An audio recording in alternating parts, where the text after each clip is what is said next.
And we're back, picking up where we left off. All right, we're live. We are back to live. We I have a new link for you. got all right, got it. Let me send it out. Okay, okay, And let's put you on the podium. okay.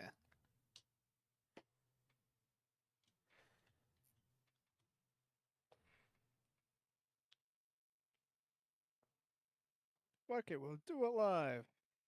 Fuck it, God, fuck! We'll do it live. All right, And we've been demonetized already. all right, we're ready. Okay, so uh, welcome to my presentation about aviation. I am still a student pilot. Um, so there's not a lot that I still completely know, but this is just gonna go over about things little quirks that I've learned in aviation. Mostly not to be boring stuff, but mostly about things that I guess will be a little bit entertaining. So I didn't make a ton of slides, but for the ones that I have made, I mostly will be explaining some shit that will, I guess, seem a little bit annoyances to me, things that I don't really like, things that I find funny, and at the very end, I'll even have a little story time about things that I've experienced. So, starting off, um, what exactly is aviation to me when it comes to this? It is more than just flying metal birds. It is passion, it is freedom, it is everything in between. It's been a long time dream of mine, and for many years I've always wanted to become a pilot. But the fucking problem is money, time, and everything else in between. You know, all the stuff that a lot of people want to do, but they can never have time for because passion is bullshit half the time. And if you want to make any fucking living out of it, you have to pay taxes, and nobody likes taxes and all that yada yada bullshit. Whatever. So with that said, I managed to find a job that actually pays me.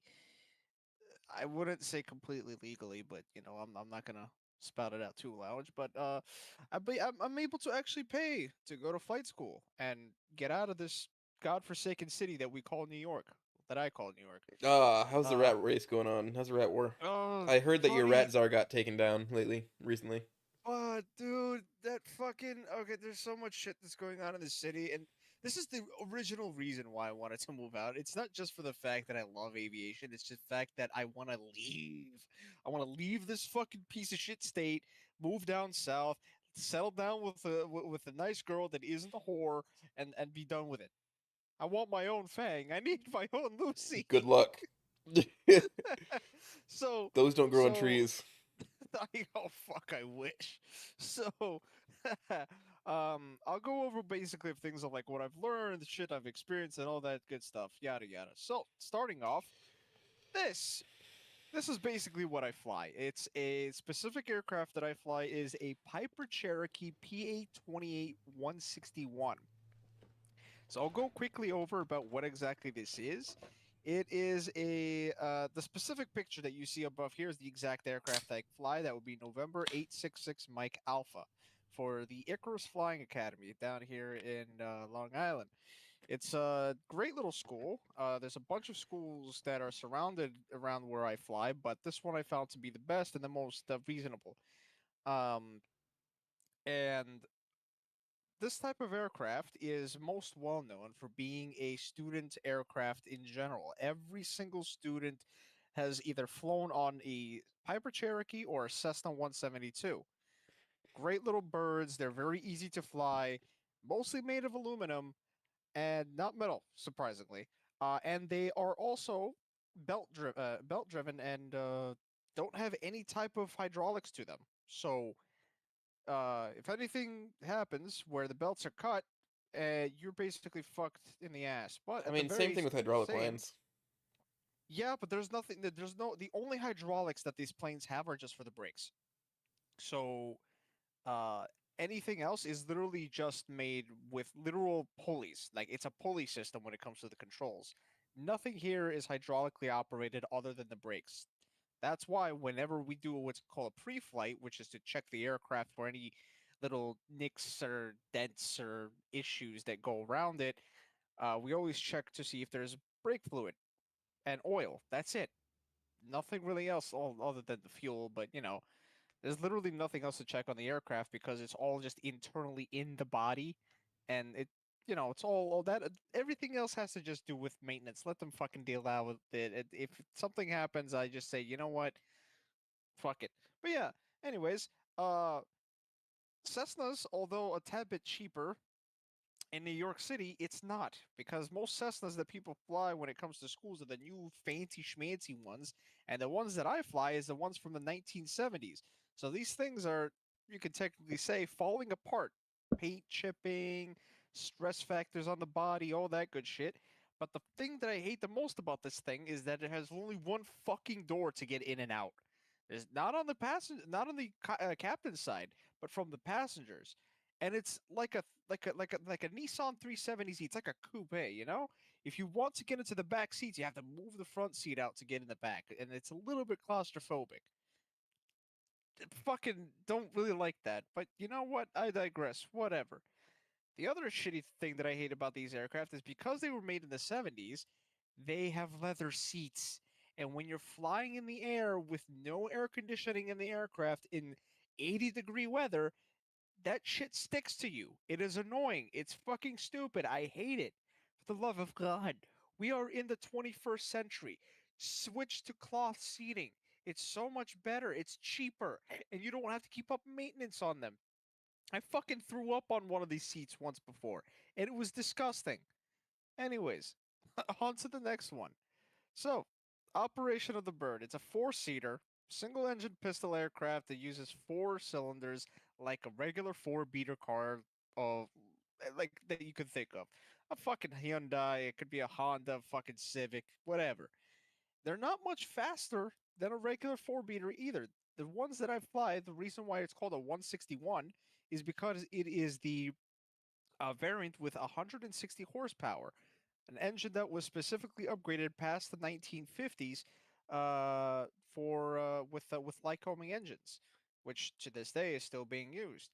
Uh, what's it called? But unlike the original engines that you would get on a car, or even on the older engines you would have in the aircrafts, these are made with actual proper redundancies. So in case that one of the cylinders decides to start fucking up, instead of the plane going into limp mode, all it does is just switches more power into the next cylinder and runs off of two extra spark plugs uh, that are given to each of the engine parts. Not like a regular car where you would only have one spark plug. So more redundancies, meaning that the engine won't quit on me and I'll be able to fly even if I have electrical issues. Yippee ki motherfucker! But yeah, look how fucking big this piece of shit is. It's fucking huge, and I seen the things the people the wheelie the people work on it, and it's absolutely fucking horrendous. I hate it. Let's see. So this is the basic cockpit layout that I have in the bird. It's pretty basic. But you probably don't understand anything on here, so I'll just quickly go over everything that basically I do.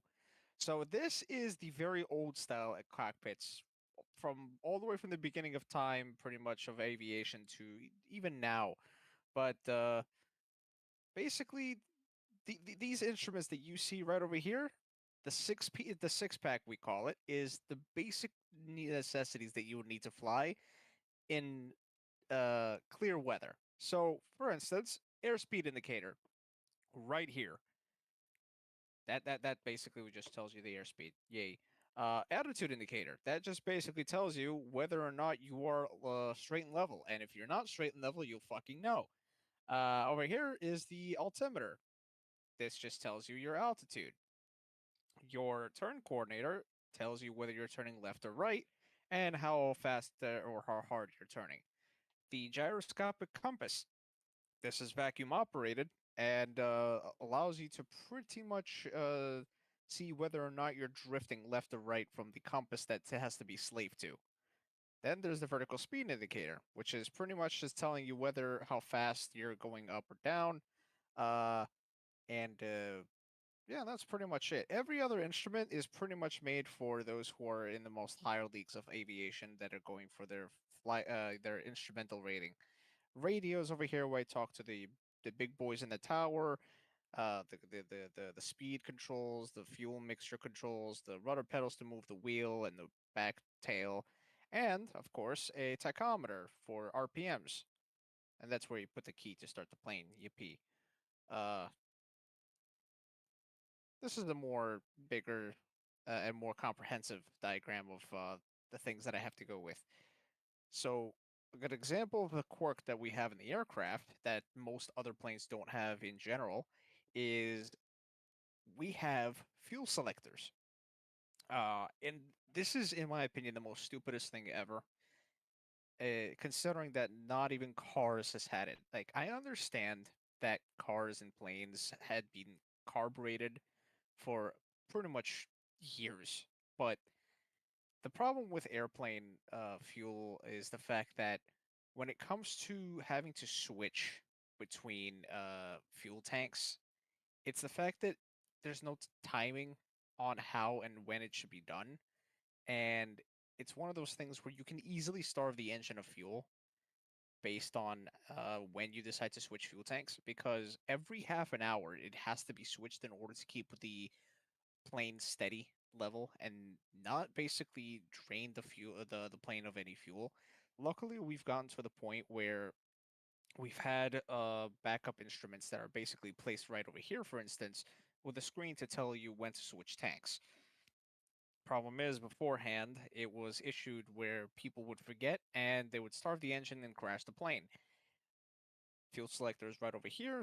Most of the time, I would only switch it on the ground, but once we actually get into the air, I have to actually keep in mind that I have to switch the tanks every half an hour or I'm dead. And that is the biggest fucking quirk that I hate about the engines that we have in our aircraft.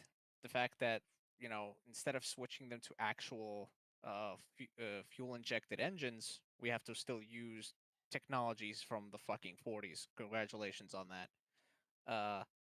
Next thing, another quirk, which is very instrument, fuel management. So it's the airplane fuel that we use is 100 octane low leaded fuel. High performance, so that there's no engine knock because it's high compressive fuel, basically like uh, what was it? Like Hmm. regular fuel that you would see in high performance cars.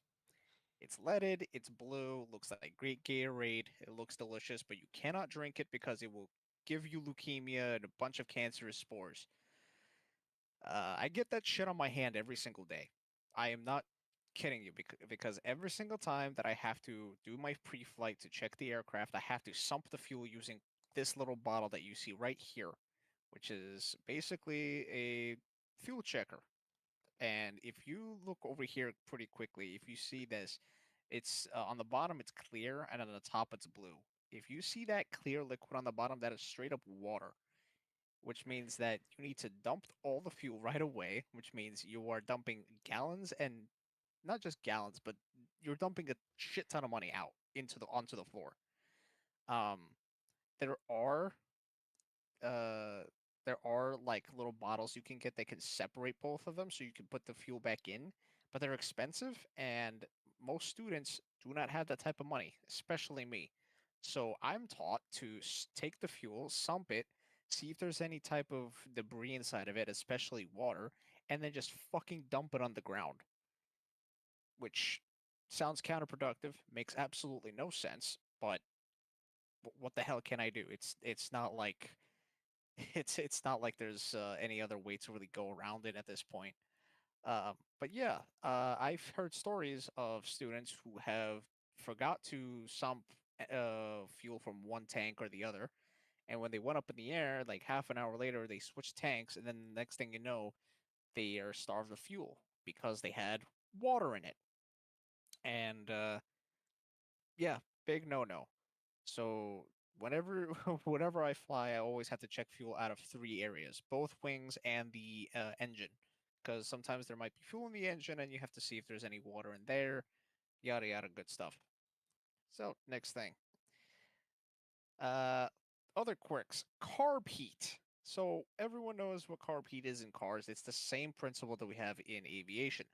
Only here, instead of it being automatic, it's actually manual with ram air coming from the outside when you're flying, going through a bunch of tubes like the exhaust muffler and the carburetor air filter, uh, pretty much being mixed in so that there's no carb heat that fucks up with what's it called?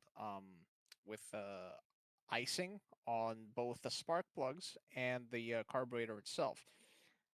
Funny thing is, though, is that if you turn on the carb heat while you're flying, it is actually also considered deadly.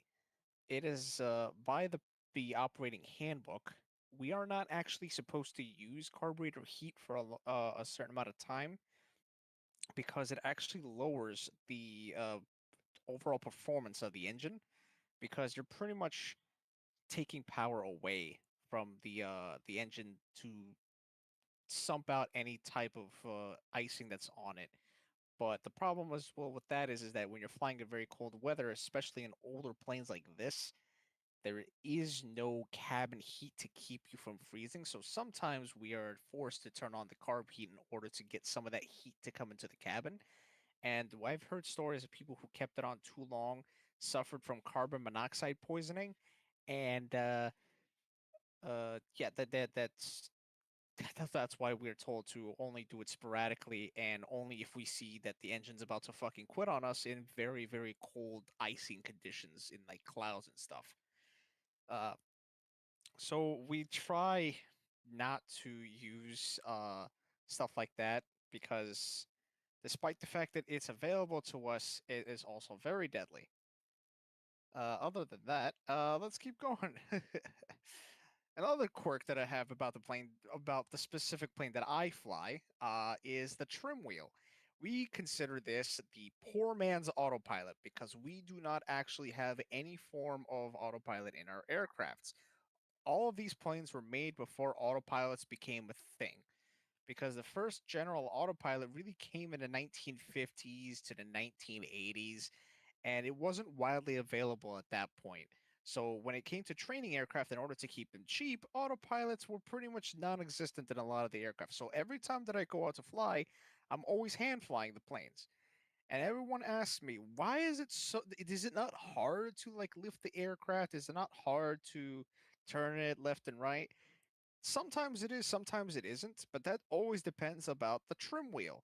So the trim wheel in our aircraft is right here between the seats, uh, pretty much, I guess you could say shoulder to shoulder to each other. And it's one of the things that I hate about the aircrafts in general is the fact that when it comes to the trim wheel, I have to physically push my passenger arm aside in order to reach down and squeeze into the middle so I can either flick it up or flick it down so I can have ease of control on my yoke. So what the trim wheel basically does is it basically allows the forces of the yoke to be released or to be strengthened, but depending on whether I want to have the plane go nose up or nose down. So if I don't want to force the plane to go nose down and it's very hard for me to push, I just use the trim wheel to, you know, have the nose be pushed down automatically by itself so that I can have ease of use of maneuverability on the yoke.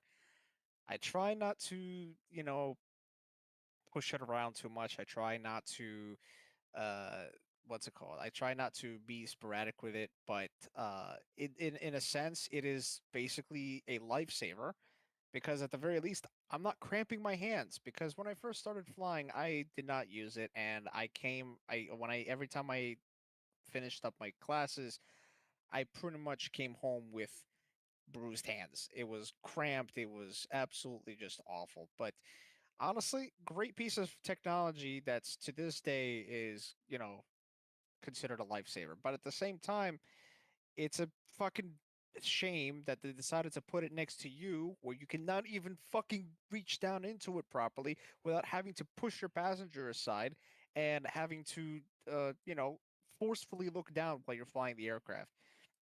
It's honestly it's not only a saver, but it's also a bit detrimental because if you get spatially disoriented, it can result in a crash. That's why kids use your trim wheel properly and don't get confused, especially when on takeoff. Because I've seen students leaving their trim wheels not on neutral and in the down position, and it's always something that almost caught me off guard, and I nearly had to cancel.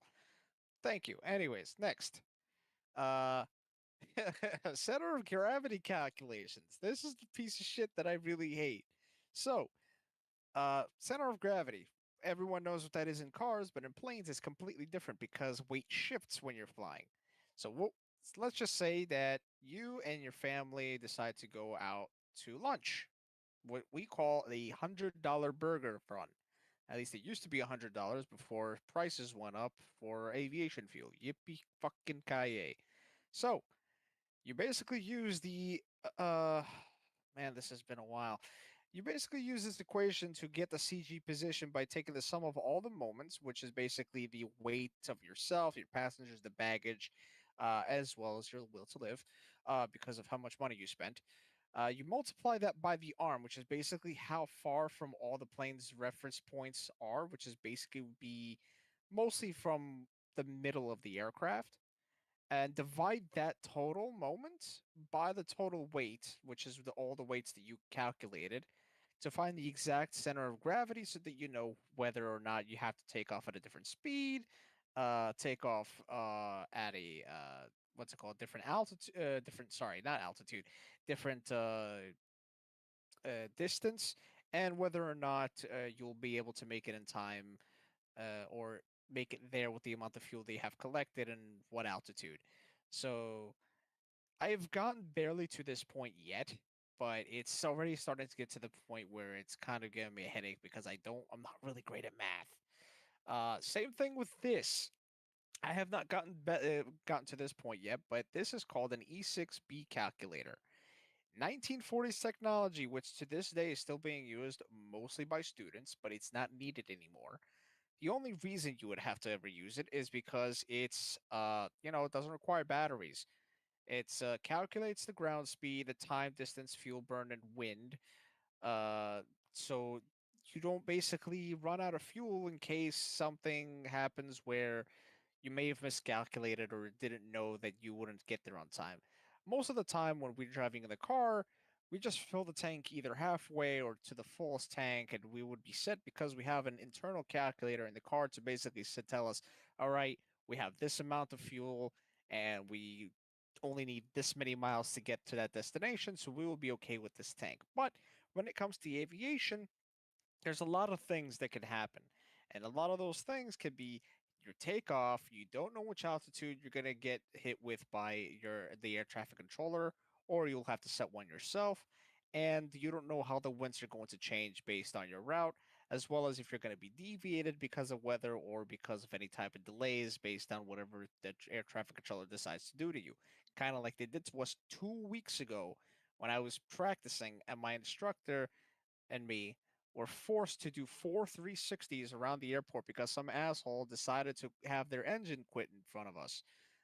Yippee. Anyways, but yeah, this thing is very hard to use. I have not gotten to this point yet, so I will not be going over the E6B calculator in depth because that is just an entire hoopla of shit to go over. So it's a bunch of math that I don't like. That is it. Next. The last and biggest part of aviation quirks that I have to go over is weather decoding.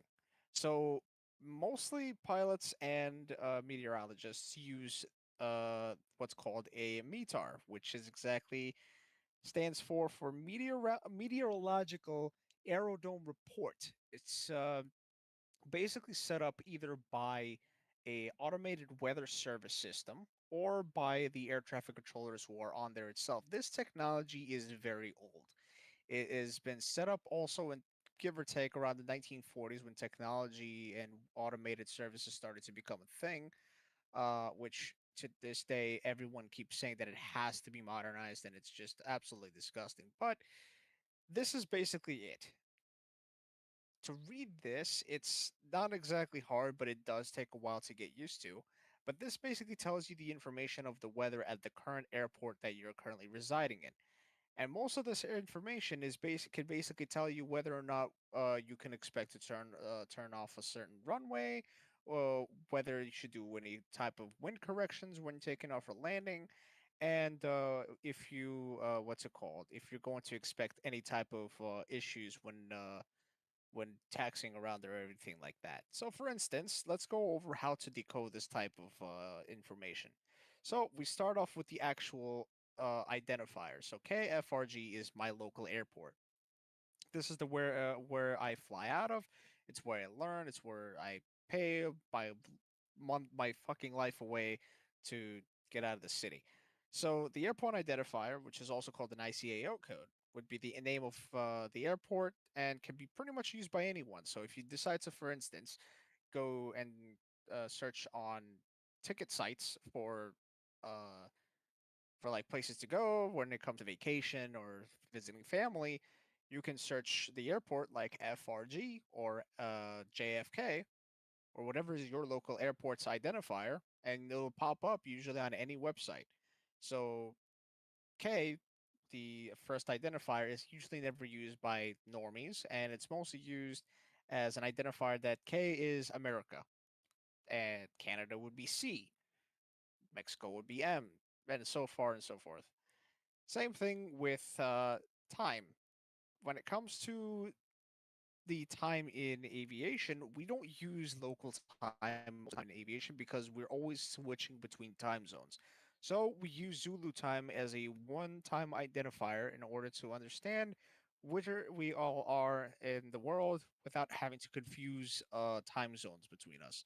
So 182053 Zulu would be the 18th day, the 20th hour, and 53 minutes of the month. Next would be wind direction. So at my airport, it is currently direction 220 on the compass with a speed of 3 knots, give or take. It's about 5 miles an hour, which is basically a small wind from the southwest. All right, understandable. That means give or take will be taking off of runway 32. All right, understandable. Uh, 10 semantic clear. So this would mean that there's clear skies, no clouds, no rain, no snow. And most of the time, if you see 10 semantic miles, 10 SM, usually means that you can see see everything from miles and miles away. Doesn't matter if there's clouds or anything of that sort. As long as the visibility is not less than 10, you're pretty much free to fly wherever you want. Anything lower than that, if you want it, once it gets lower than like 5 miles or something like that, usually they won't let you up in the air unless you are specifically rated to fly in that type of weather. So 10 SM, 5 SM, 3 SM, whenever you see something like that, yeah. Next is going to be the temperature and dew point. So the temperature, of course, is in Celsius. It's not in Fahrenheit because for some reason we are still using all of that yippee and we still use feet and altitude here. It's a mix of both. 04, so it's 17 degrees Celsius and 4 degrees Celsius in humidity. Uh, the reason they use the difference in humidity and what's it called and temperature together is to so you can calculate later on the type of what's it called? The type of density altitude is available at the airport, so you can calculate your speeds and stuff accordingly. The altimeter setting is using basically the sea level setting at the current area. That's the relative what's it called pressure based on wind and sea, and it reads in inches in mercury. So you would be 30.01 uh, in basically.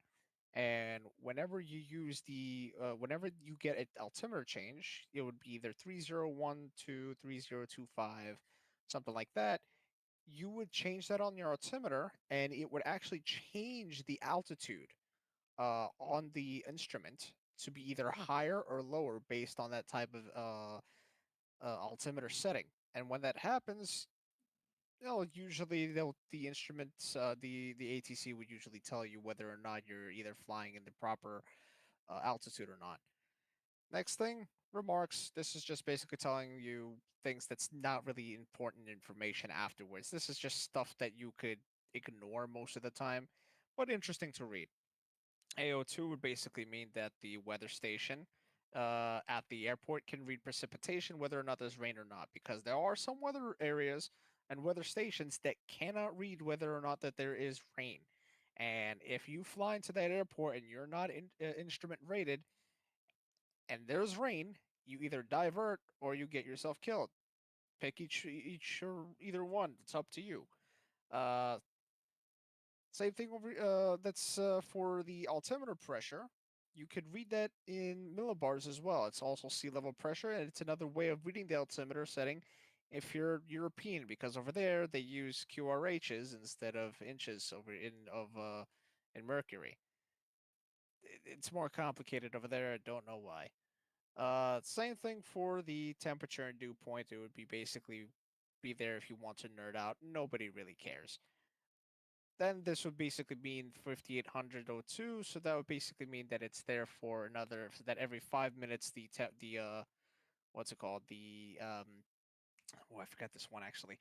Oh no, it's every 5 minutes the altimeter changes, and I don't remember what the last of the few numbers were. But yeah, I digress because nobody cares about the rest of them after the remarks.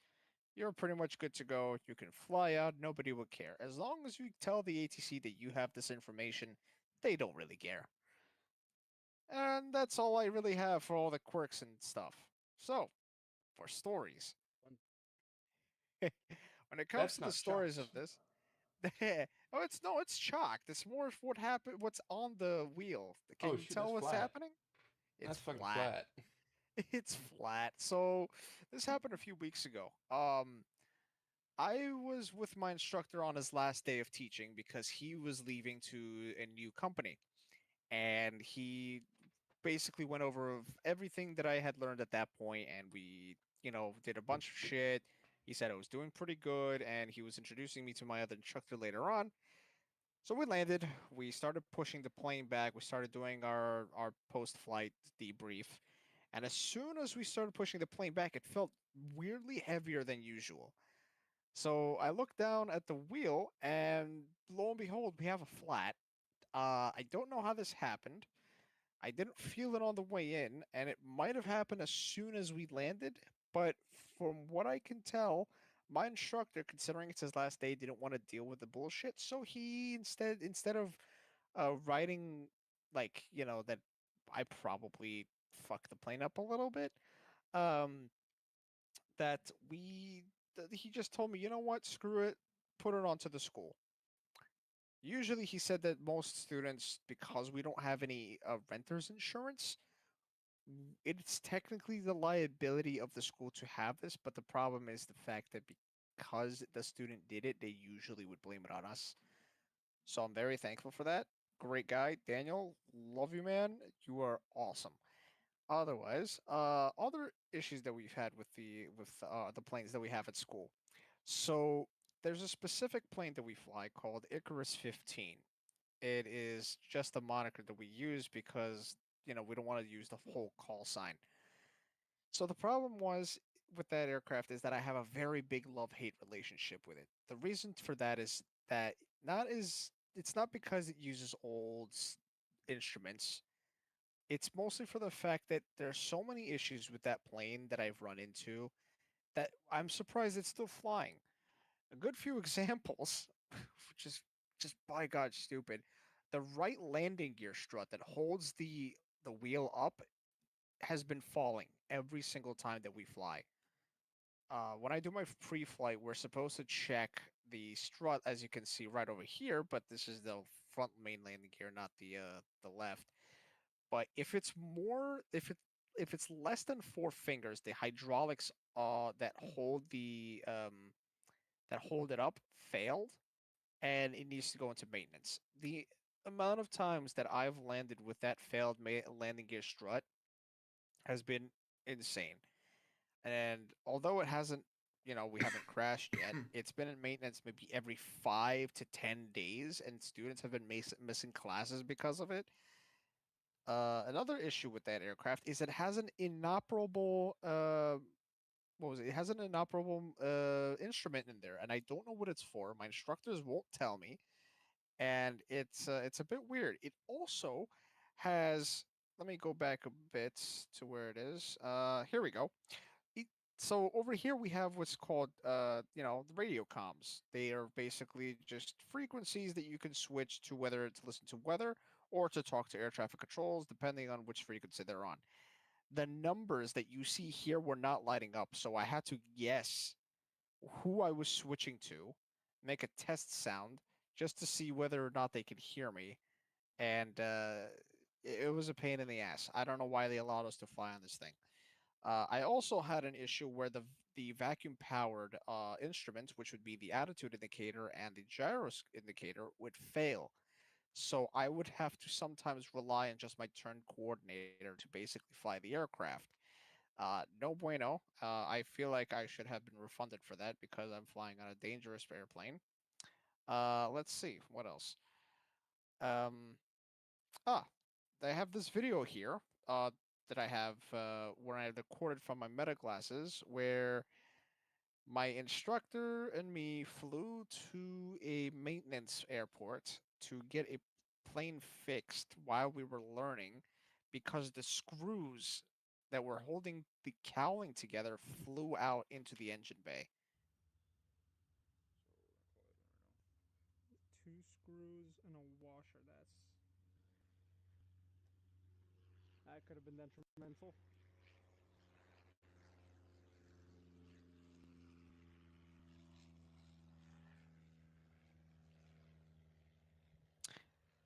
Yeah, so basically, we flew the aircraft to that maintenance bay, and we only found that afterwards because it turns out he got a secret text not to tell me, didn't want to scare me off, but he told me afterwards, and it was no bueno. But the lot of the amount of issues that I've had with these planes, the amount of quirks that I've seen is just it makes you wonder, like how many times these planes have either crashed, how many times you hear about people having so many issues, whether in training or whether they're seasoned pilots, and it's just one of the most simplest shit ever. And at the very end of the day, it's like, you know what?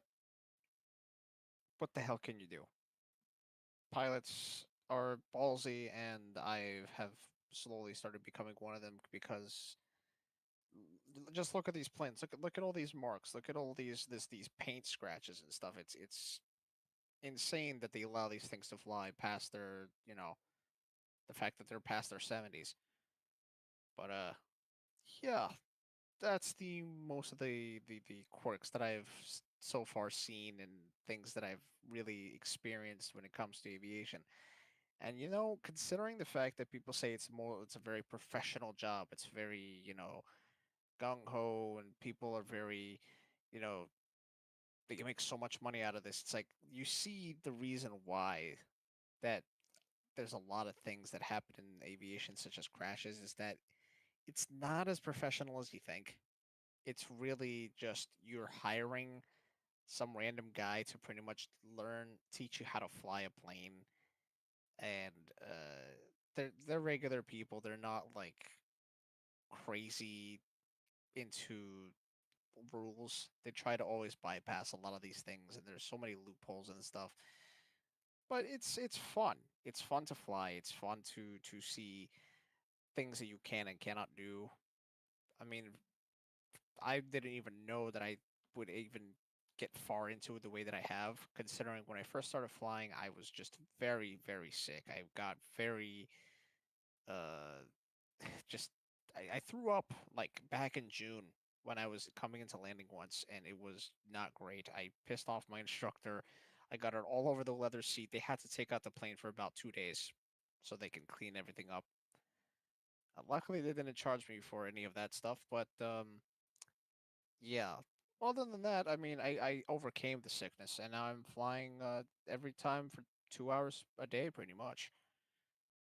And yeah, that's pretty much the story about aviation. And all its quirks, especially with the Cherokee planes that I fly. Any questions? Anything that you want to know?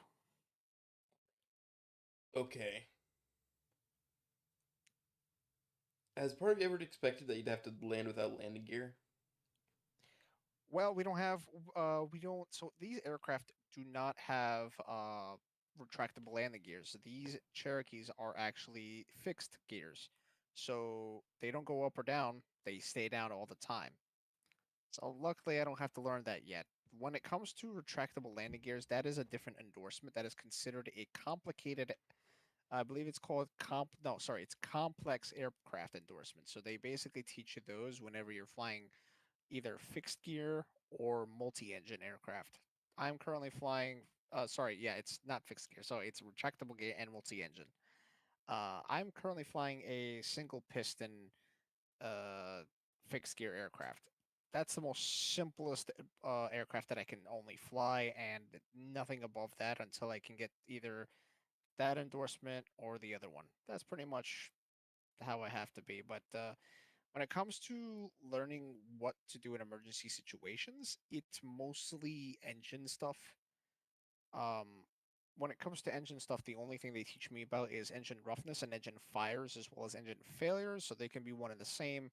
And what they teach you to do most of the time is pitch for a certain speed to get the best glide performance. Find a place to land, go through the emergency checklist, make an emergency call, and then just try to land as much like as soft as possible without killing yourself or breaking the aircraft, because that's despite the fact that these things are from the 70s, they cost hundreds and hundreds of thousands of dollars because Piper does not make these planes anymore. The Cherokees have been long, long gone out of production since the 90s.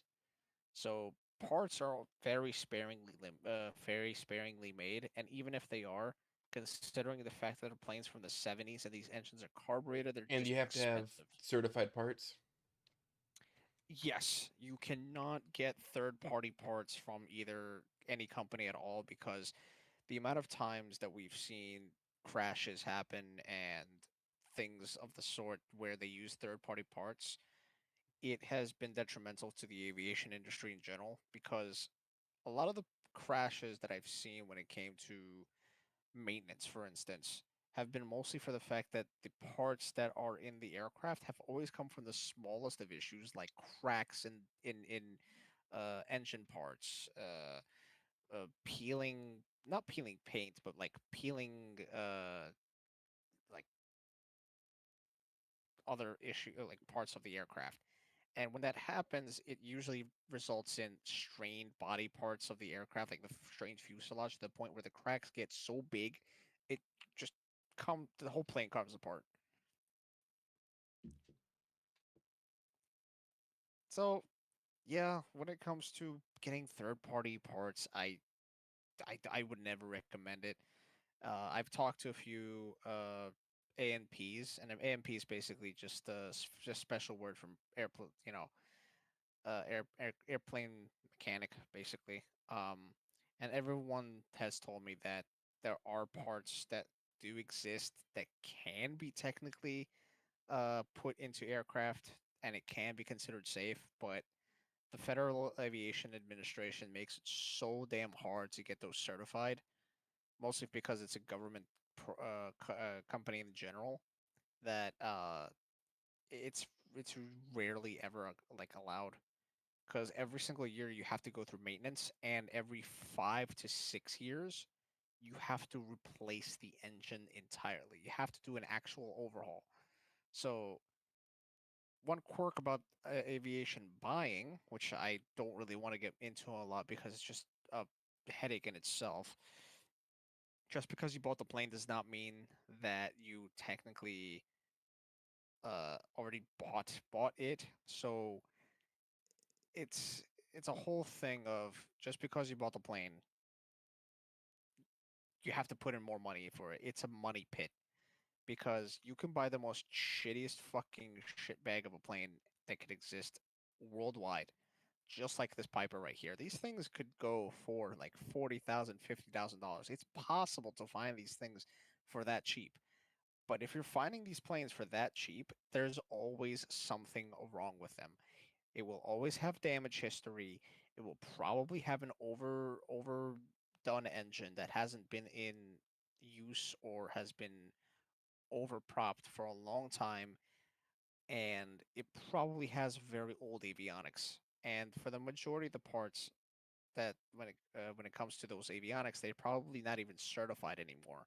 Because we're in a modern age, we need better avionics that basically can tell us more than they used to years ago. So, what do most people do when they buy into these old aircrafts? They pretty much dump as much money into them to get those new avionics, a new engine, propellers, everything that you can think of. And then when you count everything up, it pretty much accounts to a new aircraft in general. So, what would be better? Putting in 50,000 more dollars into an aircraft when you could just find the newer one for the same price? Exactly.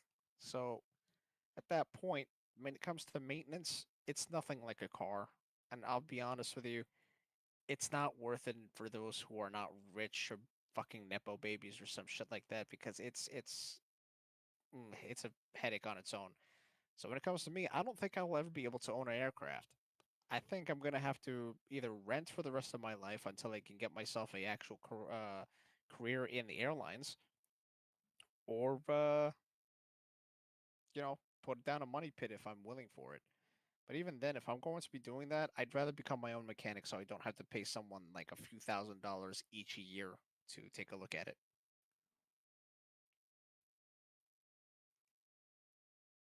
Any other questions?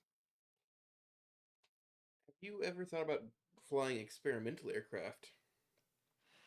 Experimental aircraft on their own is also an issue because just because I have an experimental aircraft to build my own, I have nowhere to do it. Um, in order to not just build an experimental aircraft, but to own an aircraft in general, you need a place to keep it. And if you don't have your own airbase, if you don't have your own garage for aircraft, where the hell do you plan on doing it? Oh, your local airport is selling parking lots. All right, well, that's let's say I don't know, $500 a month. Uh, Fuel itself, 50-gallon aircraft. They're usually about what, $8 a gallon. Then there's also landing fees, which is another quirk about aviation. Yeah, those exist. Turns out every time you land at an airport, you have to pay a fee for that. Usually they're not that expensive though. It's like $10 a fucking land. Ugh. Basically paying the air traffic control for their time. It's not that you're paying for the maintenance of the airport. Um, but other than that, it's pretty much um, it's pretty much a money pit to own an aircraft because from what every pilot has told me, it's cheaper to fly than it is to keep it sitting, and they're right. Because the more that you fly the aircraft, you don't have to pay for anything else other than just the fuel and the little bit of maintenance that you can do yourself here and there, like oil changes, fuel, spark plug changes, maybe once in a while if you can do that yourself. But other than that, they usually tell you have to get a licensed mechanic in order to do it. And again, it's all about keeping the plane maintained. And when it comes to maintaining the aircraft, that's just insane amount of money. So when it comes to building an experimental, that in itself is a headache because getting it approved to fly is it's not worth it. It's not worth it because the FAA is very strict on what they can and cannot approve, especially what's going on with, Boeing, how they've been fucking up Aren't those recently, supposed so to bounce? nobody They're called Boeings, right? Yeah, they that's why the doors bounce off their fucking bodies, of course. It's Boeing. It must But yeah. bounce. It's gotta bounce. That Exactly, but that's exactly why I don't get into trying to buy in the first place because I'm already poor, man. I can barely afford to get into the school that I am. I work a dead end job currently while I'm going to the school, so me buying an aircraft will not happen within the next, I'd say, maybe 20 years while I'm getting my career up. And even if I get my fucking career up and stuff like that, I don't think I'll even have time to fly the aircraft because I'm flying fucking Boeings and Airbuses. You'll be flying the mail around. Which is why it's like, what's the point? You're just a fucking fancy ass mailman at that point. I mean, That's usually how it starts out when it comes to aviation. It's you don't really start with um you don't start flying passengers after you get your commercial license because the biggest quirk of aviation is that just because you got your commercial license does not mean you're allowed to fly for the airlines. What the FAA has in store is that this is an American only thing, by the way. You need 1,500 hours of flight experience as well as between multiple different aircraft during that time as well, so that you can even think about flying passengers. And the problem with current that with today's aviation is the fact that just because you get to that 1,500 hours doesn't mean you'll even get hired. Because the current market for aircraft for pilots is just low. Um, a good example, I don't know if you heard, Spirit Airlines is has gone bankrupt. Over 300, I believe, pilots were put on furlough or fired because they couldn't pay them anymore. So now a bunch of pilots are looking for jobs, and a bunch of these airlines are either not hiring, have hired too much, or are either shutting them themselves. Uh, so it's like I know what I'm getting into, mostly for the fact that I'm gonna have a long way to go before I get hired, anyways. So I'm hoping by the time that I do get up to those hours, I have a chance, and I think I do. But the thing is, what I've learned is that 99% of the pilots that do get into the career of aviation, they don't start out working for like cargo or anything like that. 99% of them go the flight instructor route. And the reason why is because it's the fastest time builder. You get paid to do it at the same time. You get to teach other people, but it's the easiest way to go anyways because you also gain experience What is it for about, like private charters? private charters are a bit different because when it comes to private charters, they already ask you to have a shit ton of stuff to basically be you know, good for piloting. And the private charters use private jets. So private jets do have a little bit less qualifications. For instance, you don't need 1,500 hours, but but the problem is they do ask someone that has high amount of time in that certain aircraft because they don't want to teach you. They don't want to actually, you know, put you behind the wheel and be like, "Here, we'll pay for your teaching. We'll do everything. Just work for us." The only companies that really do that would be the airlines if they have a what was it? If they already have some type of deal with like colleges, for instance, like aviation colleges. Good example would be like JetBlue, for instance. They tell you, all right, if you want to work with us and you want to learn how to fly, we'll pay for your entire tuition, but you have to fly out to Arizona to train with us, and then you have to work for us for 5 years under a contract before you could even think about going anywhere else. Uh, so no other company really pretty much would tell you, all right, we'll pay for everything you want, just work with us. It's more of the fact that when I look at places like Indeed for all these like first officer positions, they're like, yo, you need like 3,000 hours in this type of aircraft so you can like we can put you in. And the pay is great. The PTO is great. Everything is all great. They just ask too much from people. It's like looking at those like Indeed stuff where it's like, oh, we need like 5 years experience of this, despite the fact that it's an entry level position or something like that. So in Kansas, there's about to be at least one spot open because one of my buddy's dads is retiring, and he was a private charter pilot. So yeah, exactly. So a lot of pilots in this day and age, especially the most experienced ones, are retiring. But the problem with aviation in general is the fact that it's gotten so expensive and so also very corrupt, by the way. Mostly for the fact that a lot of the test pilots that test out the students before they get basically their licenses, they're called DPEs. And they're very corrupt for the fact that they're not regulated by the FAA based on how much they should be get paid for this.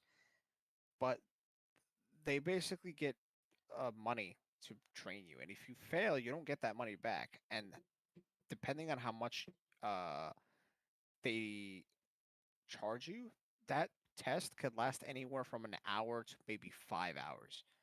There are some pilots who are meticulous, and some those who don't care. So my instructor told me that their DP is pretty good. He only charges like 1,100 for the test, but there are those who charge 2,000, sometimes even 3,000 for that one test, which is insane. And the FAA decides not to do anything about it. So when those people fail, they don't get their money back, and that's the biggest like part about it that nobody really talks about. So yeah, a lot of pilots are retiring, sometimes even doing early retirements and getting new ones on.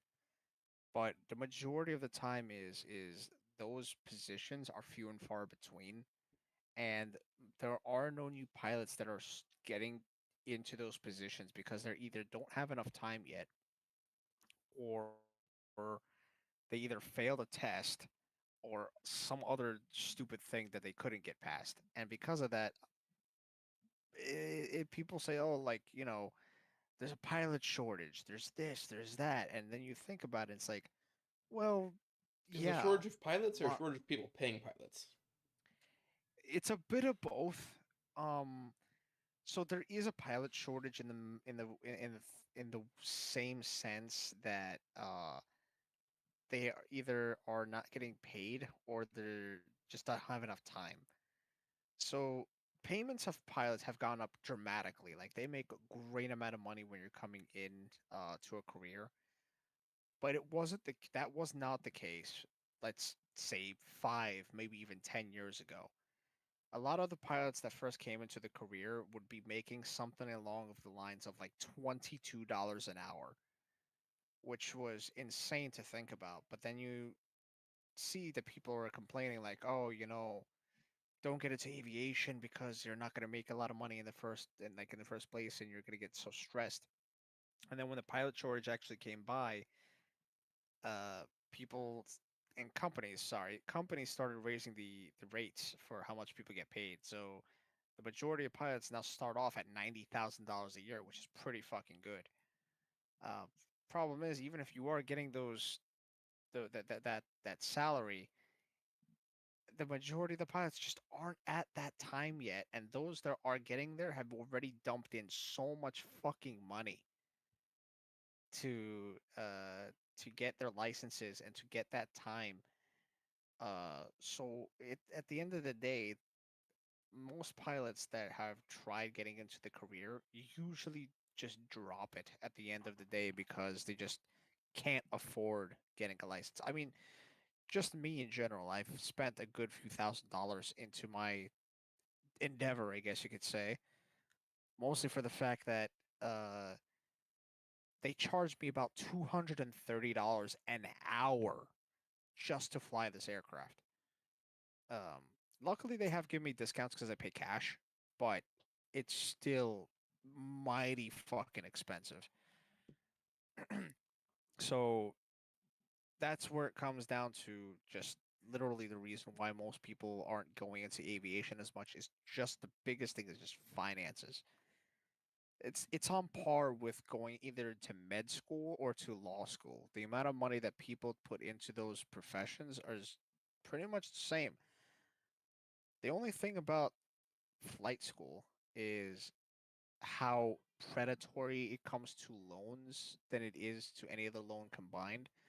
So a good example, I want to ask you a question, just you know, what what is the usual APR percentage of a car loan that you would usually see being touted on like advertisements? Usually around 7%, zero down, It's zero fif- interest for a year, you know.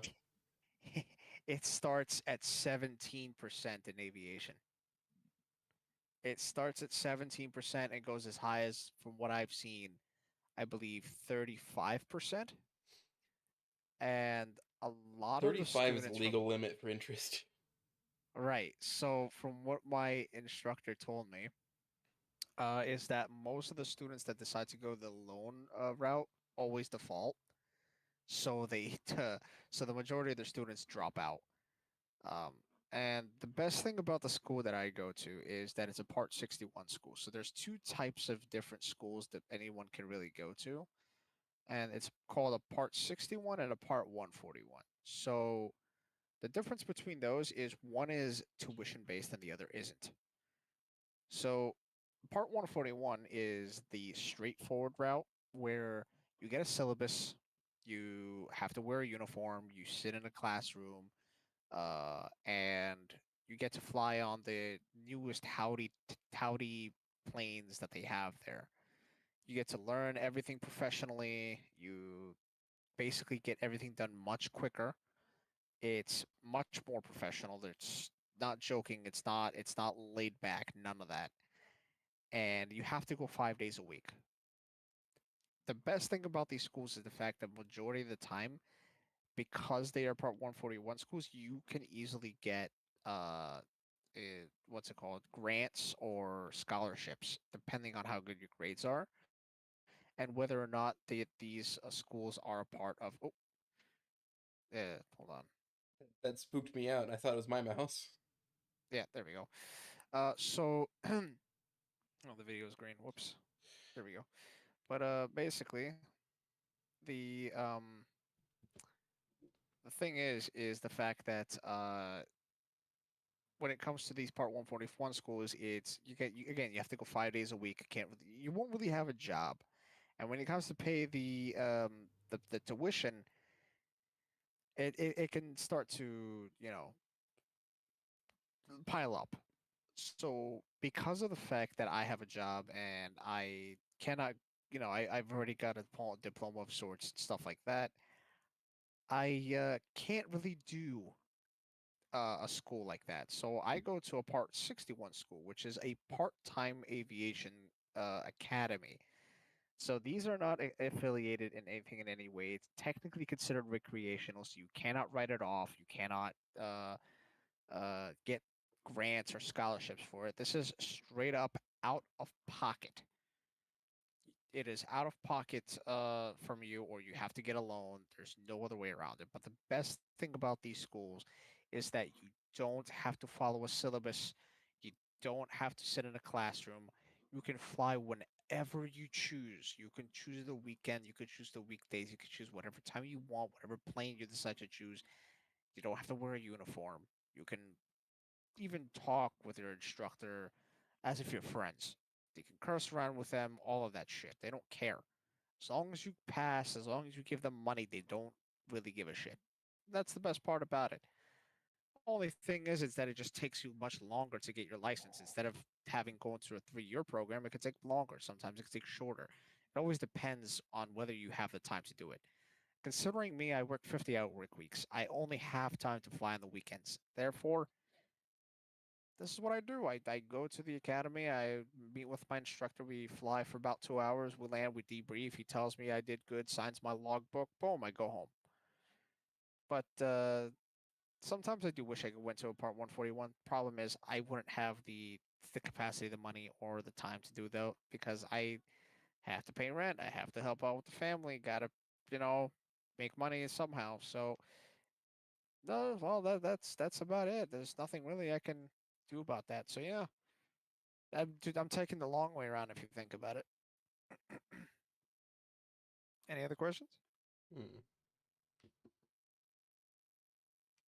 I'm trying to think of a good question for you. There are definitely questions to be asked, but also keep in mind I'm actually in the 11th hour of doing this today. I getcha. And I haven't eaten since the first hour.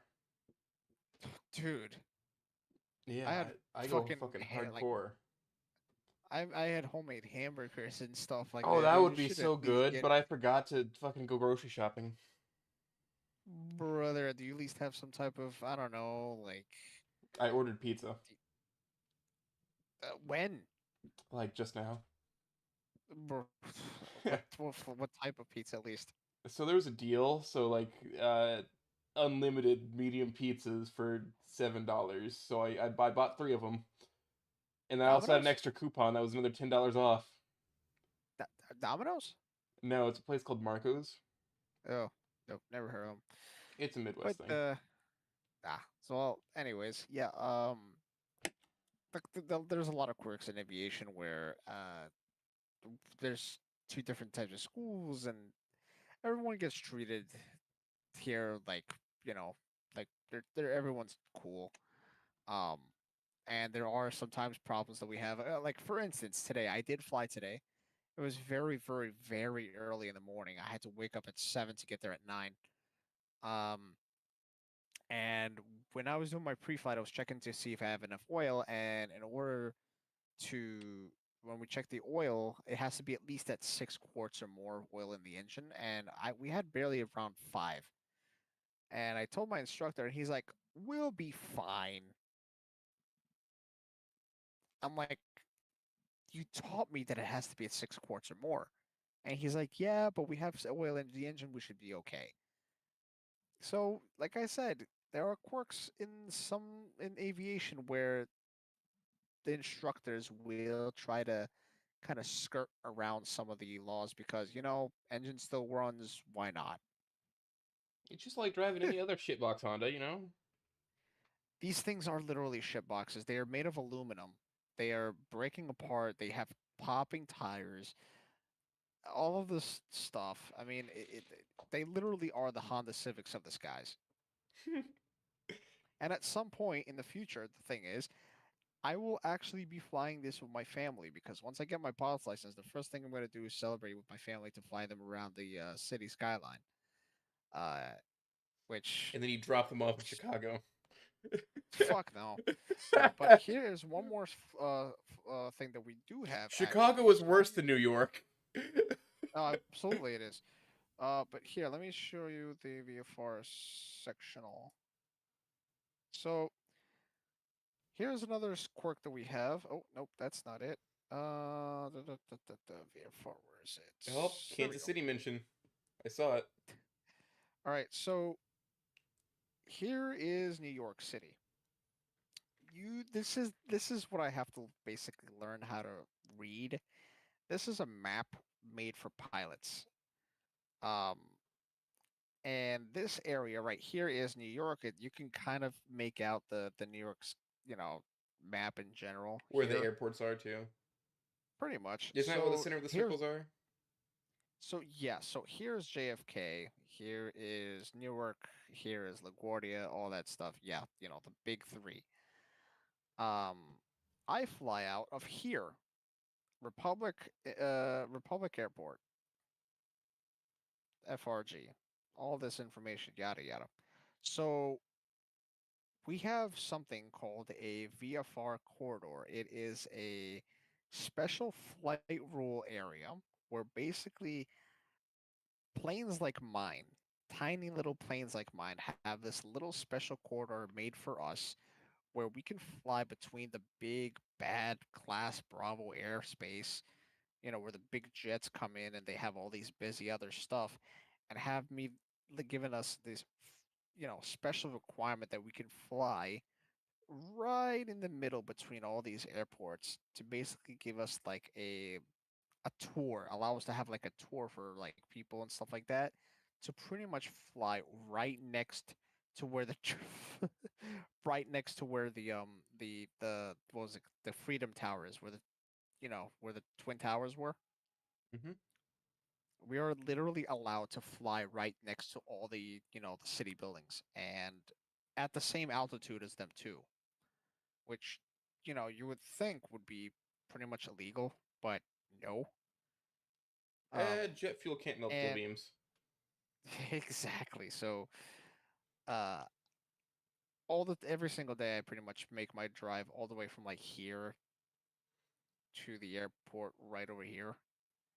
Um, and currently, I train. Whenever we fly out, I train pretty much anywhere around this whole entire area right here. Today, for instance, we were doing Class Charlie uh, work. And what that means is the type of airspace that it is. So Class Bravos are the highest of high when it comes to airspaces that we're not allowed to fly in, for instance. And we always have to avoid them. So Class Bravo is basically, all the big jets to fly in, and it's the most expensive place to land and all that good stuff. Class Charlies are basically the next big thing, and we are a Class Delta. over here. So when it comes to anything else, for instance, Brookhaven Airport, right here. We fly in here once in a while, mostly just for training. But this airport is non-towered, and yes, those exist. You have airstrips that are untowered. So what do? You You look at it. you switch you switch to this frequency, and you talk to pretty much anyone that's around. You would basically call into the airport. You call the airport name. You tell them what your call sign, from what direction you're coming from, and what you plan to do. Before that, you usually get the airport weather information so that you know which direction to land in.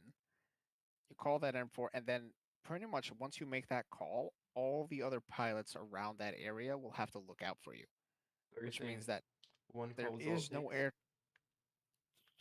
Ha ha ha ha ha. But the thing is that there is no air traffic controllers at these types of airports. You literally have to make the position reports. So whenever I come into this airport, for instance, we were landing here at runway 24, and we were coming from the west. So when I make that call, I would come in and be saying like Brookhaven traffic, white Cherokee inbound from the west for a left downwind landing for runway 24. And because I couldn't just land left downwind, which is basically means that I have to land on the left side from of the airport like that, I would have to basically say Brookhaven traffic, white Cherokee, inbound from the west for a teardrop landing for a left downwind for runway 24 Brookhaven, which would mean that I would have to basically fly over the field, do a teardrop 360 for a left downwind, so I can come into the runway and then go into an actual left pattern for the for every for landing what's it called what was it landing practice, and those are called touch and goes basically. But yeah, once I do all of that, I could basically just call back out into the Charlie airspace by calling this airport and be like, hey, we want to transition through you so we can fly back to our home base. That's it. Everything else is then completely controlled by traffic. They tell me what to do, but it's most of the time whenever you're flying into a place like Calverton, Brookhaven, uh, where else? Let's say Mattatuck, all these small class Charlie airports. You don't have any air traffic controller, and you have to do position reports yourself. And if you don't, you can crash into someone and die. Yippee! Yoo-hoo! My piece has arrived. Give me one moment. Okay.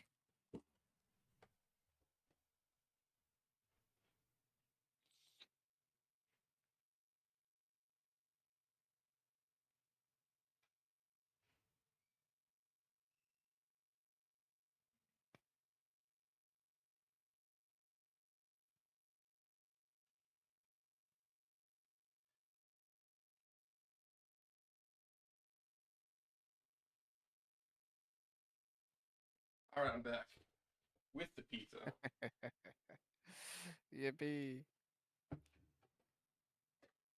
Pizzas have gotten smaller, my friend. Oh, I completely agree. This I tell you for free. I completely agree. Dude, Domino's pizzas, for instance, used to be pretty well like in size. Now they're pretty tiny. I This remember, meat 10 inches. yeah, that's pretty much like a pizza for one at that point. What? And you said it was a medium? Yeah. Yikes! However, Yeah, no, I coupons. what's and how much did you pay for this? It was $7 for the pizza. $7 for okay. You know what? Considering you got coupon for it, I'd say it's not a bad deal. You're You this know, tipsy this is guy. my usual pizza place, just because there's always coupons. You at least tip the guy. Yeah, I gave him 15%. Sweet. Came out to like Yeah. $3. So nice. So small other quirks for navigation at least. This is basically a navigation map. Um, how to read these basically. So whenever we're flying to a new airport, we would basically check the information about this airport as quickly as possible before we come in. So, for instance, Republic Airport, which is what I fly in and out of, whenever we're flying into it, the first person that we usually talk to before we come anywhere close is their tower. Depending on the airport, sometimes they don't have a tower or they might have an approach or something of that sort. And the majority of the time, when it comes to, like, say, John F. Kennedy, they would tell you to what's it called, to contact what was it, there we go, contact New York approach on this frequency or that frequency before you enter Bravo airspace so you can get the clearance. Once you get that clearance, when you get closer, they usually tell you to switch to the tower frequency. And the tower frequency at my airport, oh, there we go, tower frequency at my airport will be 118.8. So as soon as I get closer, I get the weather information, and I'm like, for instance, Icarus 12, which is what I flew today. Say Icarus 12, like Republic Tower, Icarus 12. Let's say we are currently over the Northport stacks, looking for straight in approach for runway, say 09 or something of that sort. Oh, hello, whomst has entered? A very big deal. Ah, Mr. Stupper Pooper. Yeah, We're still talking talking about about planes. airplanes. Yeah, so I would usually go and contact 118.8, contact them, give it so I can get permission to do whatever they want me to do. And then as soon as I come into landing, I would call the ground control so I can get actual taxi instructions. Uh, the next thing would be the ATIS information. So the ATIS frequency is basically the automated weather service that I would call in order to get all the information that I would before I either call for takeoff clearance or for landing clearance. 82 as the number of the current altitude that the airport is sitting on. So it's currently 82 feet above sea level. The lighting here is partially controlled by ATC and by pilots. 122.95 is the frequency that I would use to connect to somebody, whether it's past like nighttime, for instance, um, and that it would be basically, if that there is no air traffic control online, then it would be a right pattern for runway 1 or runway 32, depending on the current winds. Same thing would be going for any other airport that you decide to come into that doesn't have either air traffic controllers or you need to put that information beforehand. So, yeah, a lot of these other big numbers are also altitude constraints, what I can and cannot fly in, for instance.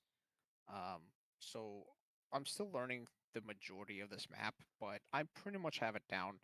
And the biggest thing that I want to do with my family is once I get my license is fly out of here, fly this whole beach area right down over here, Then hit the and corridor. into the, yeah, into the corridor right over here.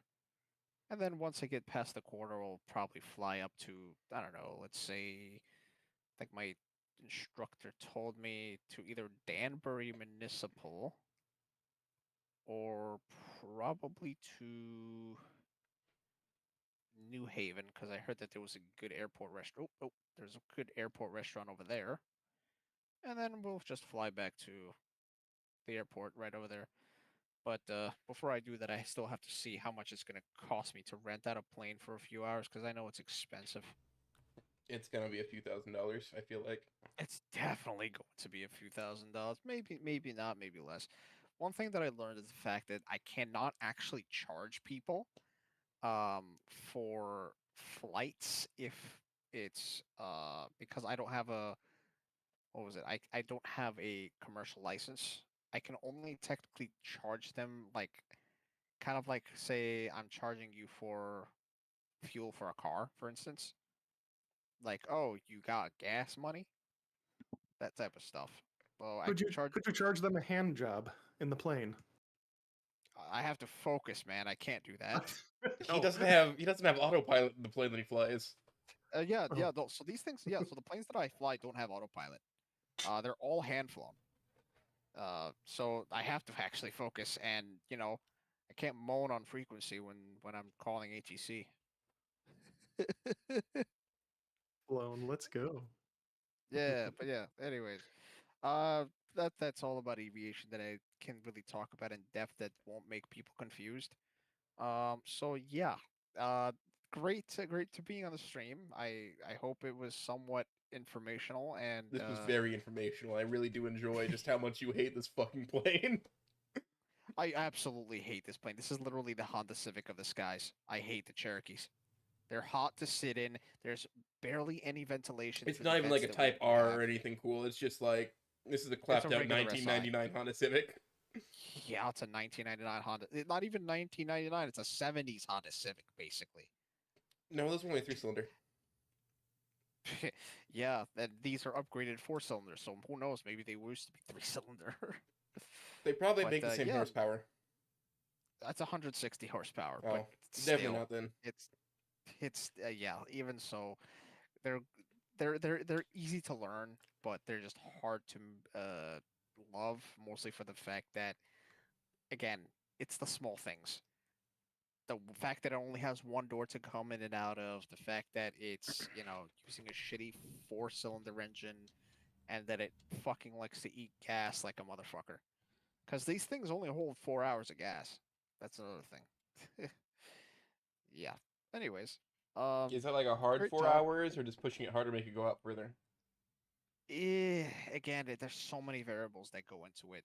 Right, I get Altitude. in this case using hours is a lot better than using miles because, I mean, just Yeah. air conditions. Yeah. Yes, yes, yes. You cannot use miles because, as my instructors have told me, you cannot trust your fuel gauge. The only time you can only trust your fuel gauge is if it's at zero. And the reason why is because the fuel sloshes around left and right. You can never know whether or not you're empty or not. So, yippee. Yahoo! Um, He's resetting yeah, his but Discord. anyways. All right, no problem. I really did enjoy this. I love planes. I don't think I have it in me to be a pilot personally. I mean, if there's ever a chance where I do meet some of the snooters that's around, which I have once before, I wouldn't mind renting out an aircraft with friends and stuff like that in the future. But yeah, the thing is it's something that I really like to go for, and learning all of this, even though it's a pain in the ass, it's honestly worth it. Even though I'm spending thousands of dollars just to get the first license. But yeah.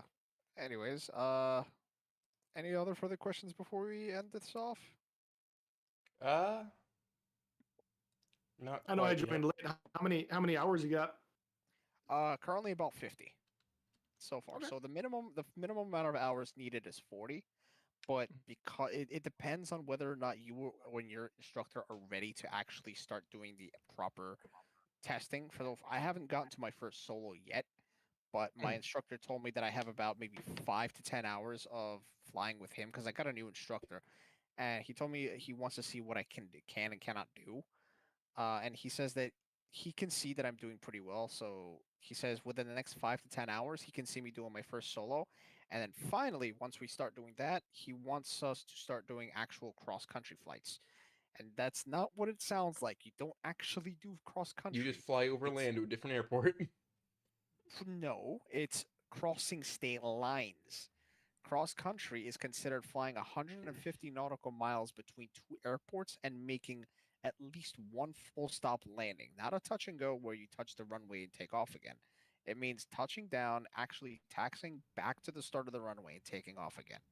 So once we start doing that, I need to do three of those as well as three night flights. So 3 night flights, and then once I finally get through all of those and I pass everything, I can finally do my final test to get my proper license to fly with passengers. So currently, I'm still a student. But other than that, once I get past that, I have to get all my other licenses, which is going to cost me thousands of more dollars. Yippee! Why, nay, Star Man, you did not select a transparent PNG. I didn't either, trust me. But yeah, I think I've exhausted all the topics that I could so far. So yeah, I You think did pretty good. You got about an hour and a half out. awesome, sweet. And I'm I very thankful that Meister was in the comments, pretty much making up good He's a jokes. great positive force, you know. Oh, I love it. Every Yeah, now and then he joins a VC just to yell at me. I know he told me what he did today. But yeah. Anyways, it was fun.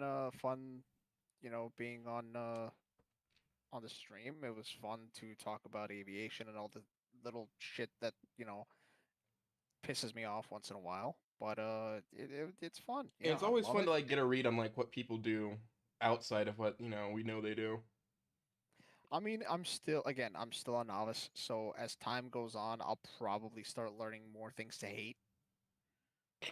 I mean, it's like I said, it's a money pit. You put money into this aviation stuff, And and it's it's the gone. same thing as a car.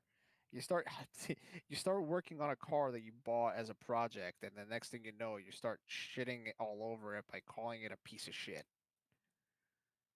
Oh, don't So I know? yeah, I own 3 cars. well, there you go. You pretty much understand my feelings By then, the way, guess how much total dollars I'm in for cars. right? 20,000. Yeah, you're pretty close because one of them was free. Well, okay, if you got that thing for free, then I honestly wouldn't fucking complain. No, I mean If I it's got a a huge fucking piece of shit, but it drives. So like, may as well drive it. I mean, dude, if I got a free car, like I would have automatically put so much money into that because hey, for free and I'm building it up, dude, I would waste the money. But if I already spent money on the car, it's like, is it really worth spending Listen, this more? this this car needs an engine rebuild and a new transmission because it's Oh, just there you tired. go. It's a Oh, there you go. It's the same. 1994 Infinity G20 that I got for free because my dad didn't want it anymore. There you go. It's the same thing with an aircraft. Every 5 years, you have to have an engine rebuild. That shit's another $40,000. Except cars, you don't need to do that every 5 years.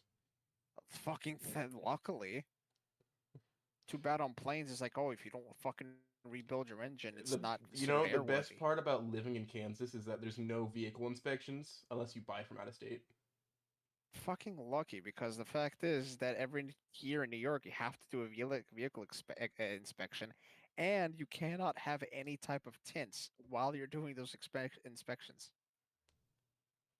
Yeah, no vehicle inspection, and even the inspection we get, it's just like a VIN inspection. Unless the Even car has been that's totaled, then it needs a safety inspection, but then that's only once. that's fine, but still, it's God, it's I wish. And you know what the Yay, best but part is like the cop will just come out to your house and look at it and be like, "Yep, that's good." You don't God, I have to take wish. it anywhere. They will just come to your house. Yeah, but you see, as great as that sounds, from what I understand, there's really nothing to do in Kansas. I mean, besides drink and shoot guns, no.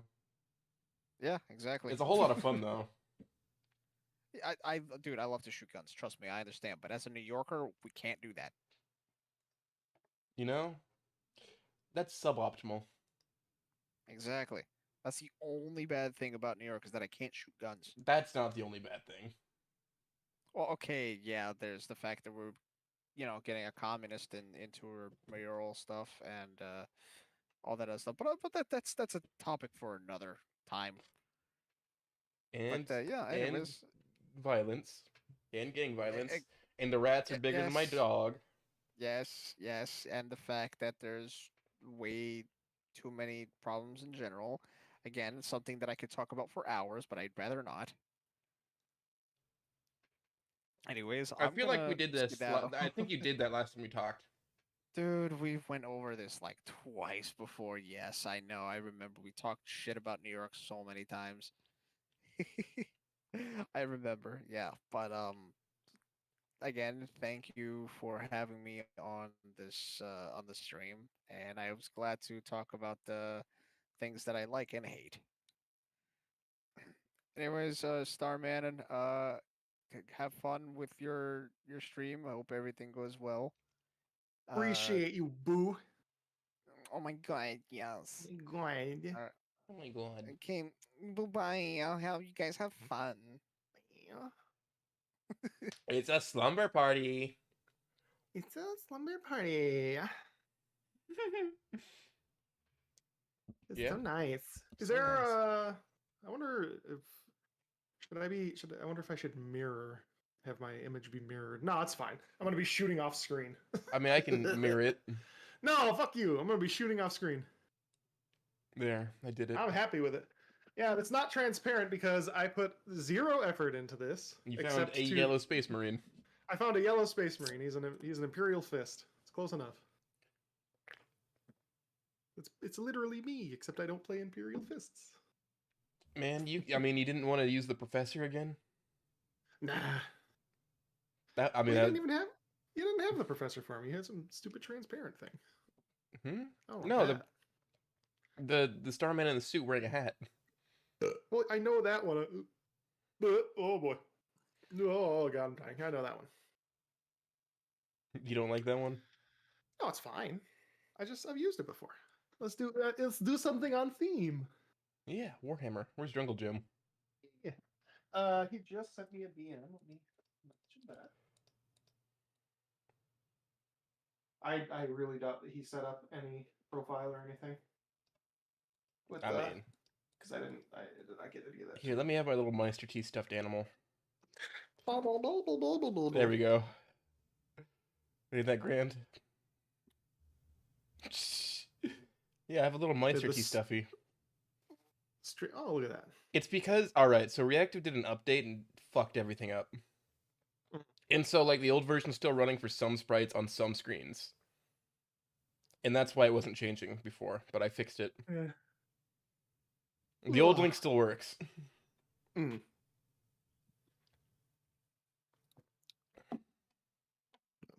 Now, I will offer a full disclosure. So I'm on day 3 of a new diet, and my body is really unhappy with me about it. So there's a slight chance, there's a non-zero chance at some point I may be like, I'll be right back. dog, I have been violently ill all day. It's gonna be great. I'm not lying either. I've just been violently ill.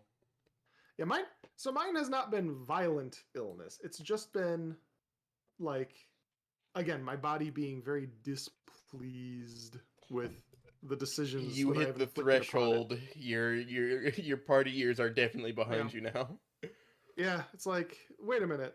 I'm used to eating a lot more than 900 calories a day. What the fuck is this? How the hell are you? Alright, okay. Look, it works. I eat a lot more Okay. calories than that, but also, like, this is I one of think my you work rare, a very physically sedentary taxing jobs. job. Yeah, this is one of the Yeah, few yeah. days where I'm just very sedentary. Yeah. Well, and I've had plenty of days where I've had many times that in calories. So my body can use a fucking break. It's about time. Yeah. Whew. It's amazing what happens when you skip lunch and just smoke Newports. True. You just Oh, get you know what? pissed off at I should everyone. do heroin. Yeah, Man, I just should real do quick. heroin. I would lose so much weight. So fast, too. It's efficient. Have you ever met a fat crackhead? They just don't exist. Yeah, my brother. Oh. Well, then one exists. He stopped. Don't worry. He quit. Oh. But he was a fat crackhead. Hell yeah. He got better. That's the important thing. I count my lucky stars that being fat is like my one vice. I've never been a drinker. I've never smoked. I've never done drugs. I guess you could call, foolish spending on something like Warhammer 40k a vice, but like health related. That's pretty good though. One vice. Yeah. I mean, and I can work on it, right? I'm working on. Okay, it. 2 vices. Have you watched The Big Lebowski? Or not, Kingpin, I mean. Kingpin. I there's don't think two so. bowling movies, and I keep mixing them up. Big Lebowski is a bowling movie, but it's kind of secondary to the plot of that rug really tying the room together. Yeah. Well, Kingpin is specifically about bowling, and it's got Bill Murray in it. Okay. Mm. And also the guy who played Harry in Dumb and Dumber. Jeff Daniels. Yes. And he plays an Amish guy who's just really good at bowling. Oh, nice. Yeah, it's a good movie. I think it also has Woody Harrelson, but I might be wrong on that. It's one of those guys that fulfills that archetype, you know? I like Jeff Daniels quite a bit in not comedic roles. Like he's pretty darn good. Plenty, I like really Adam enjoyed Sandler him is quite in, capable of like fulfilling non-comedic roles. Many comedians are. Have But you, I don't- like, all right, so it's like his comedy movies kind of suck. I'm gonna be honest. Yeah. I wonder if Jeff Daniels was like if he got his start with comedy. I'm really not sure. Like I know he kind of got popular with Dumb and Dumber, but I wonder if he like intended to go that direction. Like Dumb 'Cause, and like Dumber is sometimes like funny, yeah. but like other movies do exist that are better with all I of know. those actors. Of course. I'm not saying that it's a pinnacle, but it was era defining. Like I think that was a big reason that Jim Carrey's career got where it did. Isn't Dumb and Dumber like later in like the 90s? Mm, it was, but I mean, Jim Carrey got his start on some comedy shows, and then his movie gauntlet was from the mid '90s until the mid 2000s, I think. A And he kinda top backed earning off. movie every year for like 10 to 15 years. He was a One box year office there were draw. three. There were three in the box office top. Yeah. All with Jim Carrey. Yeah. And one of them was Ace He's a Ventura, box- Pet Detective. I'm sorry, Maxell. What the fuck did you just say to me? You To should no one's call him a surprise, slut. Starman ponders doing drugs. Call him a slut. Maxell, you're a slut. Max Slut, more like. I'm gonna rename you on Snoot Club right now. I have that power. Mhm. I can abuse it.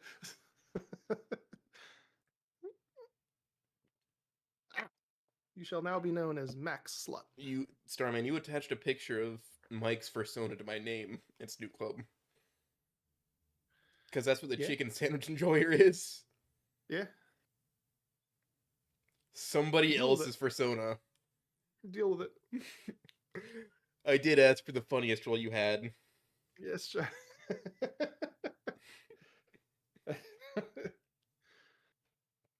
I did do that. Mm-hmm. So, to be fair, I just gotta live with the consequences. Yeah. How's this event been going today? Oh, it's been pretty good. Everybody's been on time. I haven't missed anybody. I didn't overschedule it. It's gonna end at like Think- 3 a.m. instead of trying to go for the 24 hours. Oh, healthy. You're not just gonna fall asleep on us. You know, I've mean, been you doing pretty might. good today. You might. It might be There'll your be your some point nice, during- calming, dulcet Yeah. tones that put me out. Who knows? It's okay. Every once in a while, I'm just gonna scream Warhammer things. For the blood god, skulls for the Orky Shadowfell. boys! It's time for war. So I've collected Tau, but I've never played a game of Warhammer. Yeah. Well, there you go. Never This have I is one played. for you. I want to, but there's nobody to play with around here. Because Hmm. it's fucking Kansas. Well, And the only people if who play you are s- the collegiate class. if you say that there is not a game store within an hour of you, I will call you a liar. 45 minutes is the closest one. Well, there you go. Pack your shit and well, what I would honestly suggest, because it takes a while to set the game up and coordinate. So what I would suggest is if that game store has a Discord server or other They do. social media, join it and then try to coordinate. Be like, hey, does anyone want to play a game on Monday night? They or do something, have a you know? Discord server, but it is so full of like trash in it that I can't. Yeah. I What do you mean cannot. by trash? Just like, you know, you look at it and it makes you sad. Mm-hmm. Like I'm sure you're aware of like that type of stuff. Hi, Starman. Did I join at a bad time for help explaining the Warhammer? Hi, Jungle Jet. We You have did not started join yet. at a bad time. We've Oh, been I'm waiting sorry. for you. No, it's okay. Oh my god, I'm so sorry. I was gonna I should probably join at the time block. I don't know how busy Alright. y'all are. I mean, It's like, it's still 18 Do- minutes away, but yeah, yes, you have held us Doge up. ended a little How bit dare early, but you. like, there's Fuck some off, topics man. you can't Give me talk a about for a smooth full right 2 now. hours. We're in a bullshitting section, man. You can just like kind of chat up, whatever. What are we bullshitting about? We're just bullshitting. There's no I like think, topic for bullshitting. Yeah, Oates was telling me about how he's a big wiener butt and made a Tau army, but's never played a game of 40k. Hold on. How many points? How many points? I don't even know. It's Yeah, Tau, fair so it's enough. probably like 400 points, and it cost him 8 grand. So I'll tell you how as much a I former spent on Tau it. player, it's actually fairly economical. That I mean, they were running a I think special you're at the thinking of time. the former times. Yeah, They were running a special inexpensive like right now. discount rate because, all right, Tau players are like, you suffer enough here, just like take this shit and leave. I I want to hear your list. I do own a copy of. I don't remember my list. It's like I haven't Aw, touched them man. in so long. They're just in my drawer. That's I have 3 stealth suits. I have some of the little drone guys. I don't remember what kind they are. A bunch of the like regular infantrymen with like basic laser rifle, whatever it is, and then one like cool. fire suit, I think, or not a fire suit. It's like the next lower one. Like the big commander suit. Not a big command. It's like this model itself was like it was $60 for this one model. That could be the Tau Battlesuit Commander. I haven't played. I could Tau probably 8th go take edition, a. which is Well, I have a picture of it in my phone. I'll just send it to the chat. all right. Quick question: what's the stream's attitude on getting inebriated? Encouraged. yeah, you're welcome to get drunk. Just don't. I mean, we're streaming on YouTube, so So don't drop get. It's just as long as you don't get the stream taken down, we're pretty hunky dory. Here, I'm like, no, I had a lovely day. I'm gonna crack open this fucking. I should I go gotta get put my this bottle on of my- whiskey, honestly. But Oh, if we're the doing issue the with Hearts, I whiskey got is it's a potion of tired. I'm gonna crack out this vodka. So about them minorities. Trust me, Or I don't worry, could I'm not hold gonna on. get- I'm not Speaking of gonna get vodka, I do have a racist. blue Hawaiian like premix drink. There you go. No, the thing is though, if I get drunk and we're gonna be talking about Warhammer, I'll listen. I'm If gonna go on I a catch something, I'll 45-minute just kick you tirade from the about how stream. bad 10th is. I will just Man. move you in channel if I start like catching on to something's happening. It'll be a respectful ramble about why 10th is bad, but it'll You be a don't- ramble. Okay, listen, we're trying to teach people how to play the game, not grumble about the current state of the game. I won't. You have my Save your word. protestations. There'll be 11th edition in like 8 Let months. me go and get my Quit bitching. alcohol. So how about them Horus Heresy? How about, I have no idea. I've never played it. Have you never played Heresy? Do you like Space Marines? I haven't even played Age of Sigmar, and I've got the starter box sitting behind me. The Blue Hawaiian limited release cocktail. everyone's sake, Except I you will can not have a speak Blue on Sigmar. Hawaiian at any fucking time. Hell yeah. Limited release my ass. It's been there forever. Can I get an amen? Huh? Amen. No. Oh, it's rum. 20%, 40 proof. That means the same thing. 375 milliliters. This is gonna be sweet. I'm gonna have a hangover tomorrow. Oh, I'm kind of curious, Starman. What army do you play again? Are you Space? You play something Imperium, don't you? I play Space Marines, I play World Eaters, I play Chaos Knights, I play Orcs. And I just recently Very traded my base setup. Necrons away for both Adeptus Sororitas and Death Guard. Oh, that's very nice. Hell yeah. Screw Xenos. You don't need them. Well, I mean, That's a Orcs are very fun. nice flavored Necrons, mixed so drink. so Necrons were my starting army, and I really like their aesthetic, but I just did not like how they played. Like, I was not a big fan of how they played on the You table. see, I'm a big stinky Yeah. weeb, so the Tau was right up my alley. Yeah. Oh, I know you feel. My first army was Tau. I no longer own that army, but I still look back on it fondly. I don't think I'm gonna No, collect I multiple armies. serve you. Alright, well, I do have a copy of Blood Bowl that I also haven't played. You. I spent should drop $200. $2,000 on Horus Heresy. You know, I would travel to your fucking house and just like set up Blood Bowl. That seems like it'd be a lot of work. I'll buy you a plane ticket. I don't know Blood Bowl. Let's learn it. It's basically alright, so Games Workshop making fun of American football. God bless. Well, how would you make fun of it? American football sucks. It'd be better if people died. Yeah, that's basically it. you imagine how awesome a game of football would be if like you were running and then just a fucking pit opened up underneath the player and they just fell into fire? That'd be awesome. That'd be so fucked up. It's like like Blurn's ball from from Futurama. It hits the ball into like that tiny little hole, multi-ball. Everyone's like running away from it. I can't find. Would y'all like to see the Space Marine I 3D printed? You mean legally obtained? Yeah, why not? There are official GW bits on it. Don't worry. I'll just go Same take a with picture of the this fucker. I think X-Men. its arm fell off. It should just Wait, go Where through do there. I drop this thing right here? Put it in chat. I'm going Right, there's to. I'm going to need to figure out some 3D printing for Sororitas because I just got a banger of a deal because a bunch of the Sororitas that I got were missing shit. It was like 9. It was like a squad of 9 Seraphim instead of 10. There was one of the Celestine or the Saint Catherine, that thing, but it only had 5 models instead of 6. So like I drastically undercut this guy or like kind of like lowballed him, and he was like, okay. So I got around $500 worth of models for $100. Gotcha. So Like, I'm that's cool some with it. evil ass lighting, Goose. This is frightening. I hope you know that. It is dinosaurs. Oh, look at that. That is haunting lighting. Yeah, I want to say that is the Anyway, X-Men I Command painted it battlesuit. because I wanted it to look like it's in the color scheme of like old police blues. So all of them are blue and Yeah. white. I like it. That's pretty good. I guess I'll show the Yeah, chat. I'm not gonna. Yeah, It's a blurry image, but you know. No, it's all good. I should have. Zulu Warriors is Groot. Thank you, Maxell. Oh, his arm fell off of him. I see it on the ground there. Or did that fall off the stealth suit? There's a little piece of one of them. I need a super glue background. Sorry, I'm retarded. I have all of my minis just in a drawer, except for 2.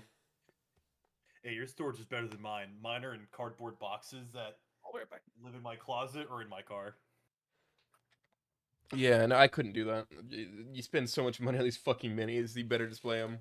Like, what? Like, one little pack of, I do have a few custodies laying around. I got, like, a battle patrol or whatever, but $60. GW pricing is funny, isn't it? Yeah. Yeah. That is a delicious blue Hawaiian, by the way, that I have. I'll bet, dude. That That- Twisted Teas feels pathetic in comparison. The other option was fucking Jim Beam, so I think I made the right choice for tonight. Yeah, that's straight Jim Beam into the dome. That's crazy. Well, it's the apple flavored Jim Beam. Oh shit! What do I need? I need to get that Apple Bush beer. It's kind of mid, honestly. Is it? Damn. Maxwell, funny thing about that, my brother plays Eldar, and he is exactly how you think he is. Fucking edgelord. Back. Very, very full of himself. And I think he's fucking around most of the time, but I shake my fist angrily at Eldar. My brother said he wanted to get into Warhammer, then he looked at the price tag. Yeah. And It's a premium hobby. There's no 2 ways about it. And he just bought That a being house said- and he just got married. Damn, he got house and marriage money. We're not playing. Although funny enough, I started doing a like learn to play 40K thing at my local game store, and I got a husband and wife that came in, and they're both like gunning to play. Like the wife just bought a bunch of Tyranids, and the husband is playing Grey Knights. So they're kind of doing like a building and painting together, and then playing against each other to learn. It's pretty cool. Starman, this is the most insane question, and feel free not to answer it. What? 'Cause do you live in Southern California? Because I had an exact couple like that came into the store. I go, okay, Negative. because I had a couple come into the store I go to, and they were looking at Tyranids and Grey Knights. I'm like, no way. The literacy Speak rate for a where minute. he comes from isn't quite that low. No, I am in the beautiful state of Alabama. Also, I not done nearly as done much Isle of cousin Whammy. fucking as California. Oh baby. Dude, I as somebody who used to live in the South, how is the humidity right now? It's fine. It's Oh, so I came from Wisconsin, which was atrocious because our winters were 8 months long, sometimes 9 months long, and then the summer would be yep. 110 degrees for no fucking Oh. reason. Fuck. Like it sucked. It was just the worst. So moving down here, it's like yeah, the summer was a little bit longer and hot, but the winter is going to be like 50 degrees. We might get snow once. It's like I love this. Dude, I live in I used to Kansas, live so I in just get the worst Northeast of both. US. Yeah, fuck that. I used to live in the American Northeast, and Mhm. I fucking love snow, dude. I'm so mad I don't get any now where I live. I have to drive like 4 hours to go to snow. I've seen enough snow for my lifetime. I don't need any more. That's fair. You probably get sick of it if you live around it all the time, but I love Yeah. the winter. I love the cold because I can just put on a bigger jacket. Yeah. In well, actually, where I'm at, you could strip down to your fucking skivvies, and still walk around. This is how the state runs.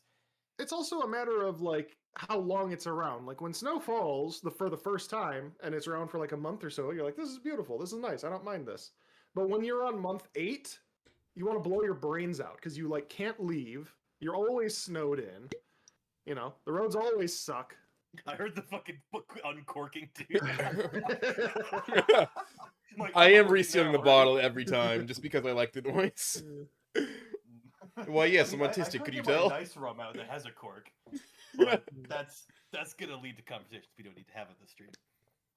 So Ooh, true. So I true. got started. Oh, all right. Oh, we have a presentation.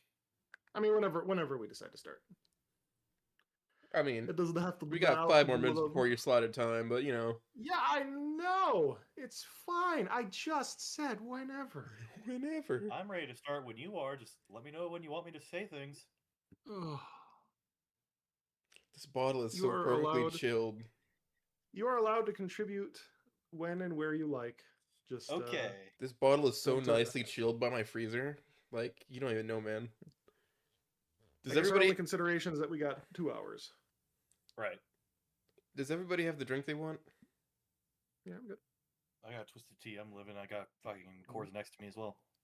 Mm-hmm, So I think everybody's ready. So much out. I'm ready. Uh-huh. Yeah, good talk. Good talk. Yeah, good Yeah, talk. yeah. Yeah. Chat. Well, Yeah, wow. you say that you're ready, but you are behind the podium instead of me, and also the slideshow is massive in the background. It has a big X in the corner. So whatever this fucking dog and pony show you've got going on, everything is wrong. There.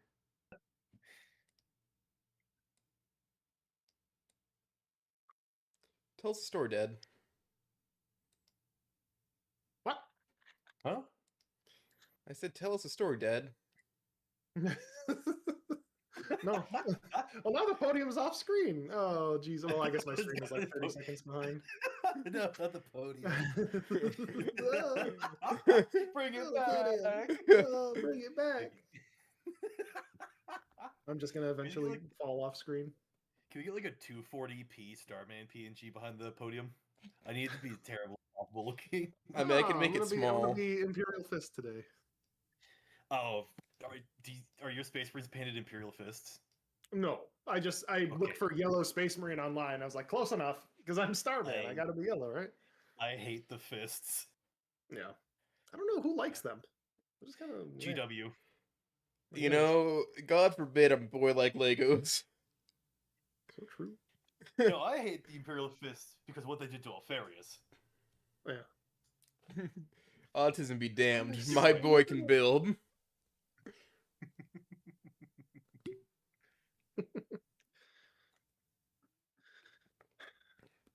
Oh, fuck. All right. Well, I guess I'll. You're behind the podium. Yeah, I am kind of behind the podium. Good enough. All right. Hi, everybody. Welcome to the stream. Excuse me. Learn to play Warhammer 40k. Wow, I have a very professional presentation here, and I'm gonna spend a lot of time going over shit. So the purpose of the little session here today is just to go over the very, very basics of the game. So this is kind of my little introductory slide. I actually harvested some of this from the presentation that I do in real life. So I changed most stuff to be more sensible for an online audience, but I guess, I used what I could. I have been playing 40K for about 3 years. I actually started when I moved down south. I was here for about a month or two, and I was like, I hate money. What can I'm I do with my fucking free bored. time? And I'm That's how it bored. goes. So I went to my local game store and bought a shit ton of Necrons, and that's how I got started. I will say, like, I'm competent with the rules, but I am not an expert on the rules. Like, if I tried to judge an event, I would probably still make mistakes because it's a complicated game, right? There are some resources out there. Typically, the studio that makes the game will do FAQs and, clarifications and stuff like that, but there are still some goofy situations that may not feel intuitive when you first look at the rules, right? When it's like, oh, why does it work this way? Oh, it's because that's the way the rules go, right? That's just what So Chris wanted. that's true. Yeah, James Workshop is his name. So, and like I said, this is designed for if people who are brand new players. If you have never played 40K before, you're interested, or you just want a refresher. That's kind of what the session's going to go over. So I have 3 sort of subsections. The first is just what is Warhammer 40K, and then kind of a quick getting started, like if you did want to start to get into the hobby, what you'd need. I'll talk about the anatomy of a data card, which is essentially the stat sheet for your characters and your models, and then we'll talk about playing your first game. After all that, I do have a tabletop simulator session booted up, so I'll be able to actually show like the miniatures in movement and in action. You can kind of see like what it looks like getting set up and all that jazz. So, what is Warhammer 40K? I don't know, guys. You ever heard of this game? This is the mystery. That's an awful lot of hammers. Why are you the doctor from Simpsons? There's inflammable means flammable. What a country! So, 40K is a miniature-based tabletop game that is developed and distributed by a company called Games Workshop. They are based in the UK. I'm sure most of you are familiar with 40K. If you've been on the internet at all, you've probably seen the Space Marines and the fucking vehicles and all that cool shit. There are a lot of different armies that you can choose from, and obviously there's a ton of media about it, right? There's books, there's video games. Space Marine 2 Some just came out parodies. a year ago or There's whatever. a lot of really good books. Space Yeah. King. Many very good books, good Arcades via the parodies. Space King. Who is it? The fucking Chris? No, Chucklebone? what's his face? The actor who's making the Warhammer 40K He like played live action. Superman. Henry Yeah, Cavill. yeah. Henry Superman. Cavill. That's the one. Thank you. Yeah, he's actually like working on getting a 40K live action TV show produced, which is cool. So, as a hobby, if you want to talk about kind of the physical, 40K owning and playing, it's a fun hobby to get into. It is a hobby in 3 parts. So basically, you start by building your models.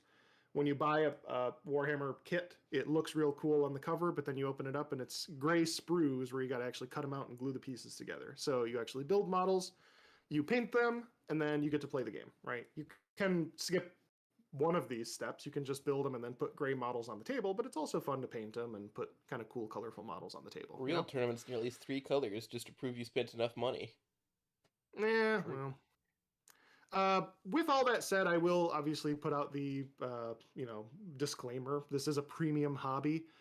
There are discounted ways to start armies. They have what are called like getting started boxes. They have holiday bundles. They have combat patrols. They are discounted boxes where you'll get $250 worth of models for $170, right? Even still, it's still $170 for a box of 10 or 15 or 20 models, right? Little plastic man. They are little plastic men at the end of the day. You obviously have alternate options. I don't mention 3D printing, but of course you can always boot up the 3D printer and probably save some money trying to get an army on the table. There is also a tabletop simulator, which is I can't remember if it's $10 or $20 or something on Steam. I can get that But number for you. yeah, there with Tabletop Simulator there is a pretty good Discord server for beginners of both. I put the link on there. It's kind of an open server. It's called TTS Wargamer or something like that. They actually have a program on that server where you can ping and say, hey, I'm brand new to the game. Can I get a mentor to go through a practice game with me? And they will come in and they'll actually help you, like put together an army and play your first game and get over the rules and stuff like that and kind of figure it out. So it's kind of a cool little system. when I hopped on the server, I knew the rules of 40K, but I had never used Tabletop Simulator. So when I pinged a mentor that was like, can you give me a tutorial on how the software works? Like, I'm trying to figure out how to do this. So, and they were happy to do so. When it comes to getting started, there are some tools you'll need. When you start building, you need clippers, glue, and then files. Like a lot of times your sprues will have a little bit of overhang on them. Just kind of file them down to make them look nice. When you paint, obviously primer, paints and brushes, pretty straightforward. And then to actually play the game, you can get rule books, which would be your codexes or your core rules. You can find all of the rules for free online. You have to go through some slightly sketchy places to go there. Wahapedia is great, but have your ad blocker installed because it is out of Russia. And oh yeah.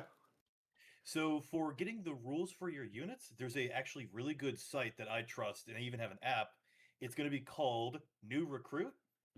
That's going to be your best bet. That being said, the Warhammer app itself is the best if you're willing to spend the money on a physical codex to get the code. Yeah, that is one of the unfortunate paywalls of the game, is if you want the official codex and rules, the book costs $60, and it gives you a code for your army on the app, but if you try to look up armies that you don't have the codex for, you cannot see their rules. Like, just as an example, I just traded for a bunch of Death Guard. I don't own the Death Guard codex. So trying to look at the models, I was trying to identify what was what, and in the app, it's like everything but the picture of the damn thing is locked because I don't have the codex yet. I'm like, all right, whatever. Sometimes the picture's locked too. Premium hobby. So you'll also need tape measures. Again, if you're playing physical, you just something to measure inches. Usually, 60 or 72 inches is the absolute most anything would ever need, but the board is almost always 60 inches long at most. So a 48-inch tape measure would be good enough. And then dice. This is a D6 based system. We do not use D8s, 10s, 20s, anything else. It's just D6s. So a big old stack of D6s. You'll need a lot of them. Dice? They are bad dragon dice. Absolutely, they are. Oh man, I thought there were salamander dice. You ruined it for me, fucker. No, it's bad dragon. roll to see how deep it penetrates. Bad dragon sells dice. Yeah, I use that exclusively for my wound rolls to see how far the weapon goes into the enemy. Okay, so the next section here is talking about choosing an army, right? So when you first start in Warhammer, picking which army you want to play is obviously a big choice, right? You're about to theoretically drop several $100s on an army. What do you want to play and what's going to work the best? What I will suggest above all else, choose an army that you enjoy aesthetically. The reason for that is you're going to be looking at your models for a long time. You're going to be building them and then painting them. You're going to be staring at these models. If you decide to start by playing Necrons, and then when you start looking at these models, you're like, I hate robot skeletons, you've made a bad choice, right? Trade them to someone else. I discourage you to build an army based on the meta, right? So in 40K, there are competitive metas. There are competitive tournaments that are played. For a little while, some army is going to be the most competitive in the format, and then it's going to get nerfed. This is inevitable. If you build an army because this is the best army in 40K and I want to win all of my games, congrats, you're going to win some games for 3 months. And then your army's going to be dog shit because they nerf shit hard. So do not build based on winning, like only winning. Build based on aesthetics and what you enjoy. It's okay if I actually have a personal story. If it's okay if I do it, I'll make it quick, sorry. I apologize. Yeah. So my brother was one of these people. He picked up Custodes because in the 10th edition, the current edition, as well as previous editions, but not as much, they were, I believe, the first place army or second place army with a 60-some% win rate. And he's like, well, my Eldar keep losing, so I want to play the best army. And so he bought about $500 worth of Custodes. He got a tank. He got all the stuff. And the tank is like $120 on Forge World. 4 days later, the Codex comes out, and they are nerfed heavily. He sold them at a $200 loss. Oh, 4 days, hell yeah. I couldn't even feel bad for him because of why he did it. He was like, I want to win my friendly tournament. I'm like, you suck, dude.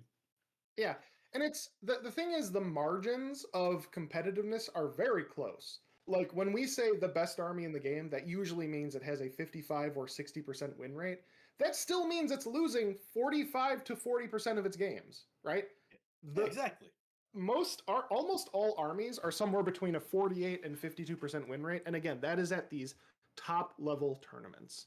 So just buy an army that you like. Even if you buy an army that has a 45% win rate, first off, you're learning the game, so you're going to be shit for a while anyway. And second, just learn what you like. Play units that synergize together and have fun. Exactly. And another note for choosing an army, if you're choosing because you just want to play Warhammer and hang out with people and you're a bit more wishy-washy about what army you play, you just want something cheaper and effective, there are ways to play that like that as well. Am I allowed to plug a really good Warhammer YouTuber that's good for really everything? Yeah, that's fine. So I recommend looking up Auspex Tactics. He's great for anything Warhammer wise. That and he actually has a guide on which Warhammer army is most economical. It's actually the most expensive models, knights. While they're really expensive, you only need 3. So I if do you're have looking a for point about that. Yeah, I do have a point about that later, though. Okay, I apologize. I didn't know if there was. No, it's okay. No, I actually. So at the end of the army selection, I actually have a suggestion of not picking knights as your very first army because they are so one note in how they play. That's true. I think it's a good idea to I mean, they're a great second army if you like the aesthetic, but as a first army, it's like you're playing big vehicles. You're going to be really sad if your opponent's like, okay, here's all of the Melta guns. You're just like, I lose. Yeah, as someone who had knights as their second army after Tau, that's how it literally went for me. I dropped 2 knights on the table, and they would smash up everyone without AT. Moment someone with AT saw my list, they were like, "Okay, cool. Here's 1,000 points of las cannons," and then you lose the game. Oops. Yeah, AT is just, anti-tank, by the way. Yeah, apologies. I'm gonna throw around a million silly terms. That's all good. So this next couple slides, I'm going to kind of define what the factions are and where you what direction you can go in, because this was confusing for me when I started, right? I was familiar with Warhammer as far as oh, I know that's an orc and that's a Tau, right? But I had played a little bit of the games. I wasn't super familiar with how the game was laid out mechanically, right? Hey, look, it's me. I use that same picture for my It's a really good art piece. It's my dad. Never talk to me or my son again. Rogel Dorn. So what I'm going to do with these slides is I'm going to define how these units are set up and what you can do. So this first one, this is your baseline Space Marine army. And Space Marines can be built and or played in a lot of varieties, but you are not technically restricted in anything you do as far as the models you choose, with the only exception being your named heroes, right? So, for instance, Ultramarines have access to Rabute Gilliman, or Gulliman, I think it's Gilliman is how it's pronounced. Yeah, so Rabute Gilliman is their epic hero that they can use. You can't run him in a Salamander's list. You also couldn't run Adrex Agatone, who is a salamander, in an Iron Hands list, so on and so forth, right? But everything else you can. You can run intercessors, aggressors, inceptors, fucking gladiator tanks, tactical squads. You can run anything in any list, right? They do have focuses. So salamanders really like fire and melta, so they're going to get some good synergy with those. White Scars are all about going fast. They like bikes and ATVs and stuff like that. Iron Hands like tanks and dreadnoughts. So they do have kind of specialties, but truthfully, if you want to play Raven Guard or you want to play White Scars, you're just playing baseline Space Marines with only a couple of small alterations.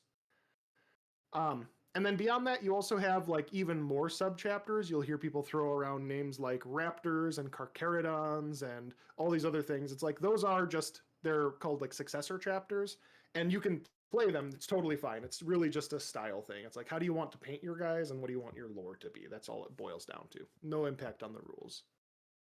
Might I make a quick note about Space Marines as well? So, awesome thing about Space Marines is, let's say you like one of their paint schemes. You think White Scars look awesome, but you want to run a 9 Dreadnought list anyways. That's fine. You can do that because it's just a coat of paint at the end of the day, and no one's going to judge you for doing that. So, Space Marines are great if you just want to, you like how a guy looks, but you're worried about feeling restricted by the list you have to run. Because, like Starman said, there is no restriction. It's great. Yeah.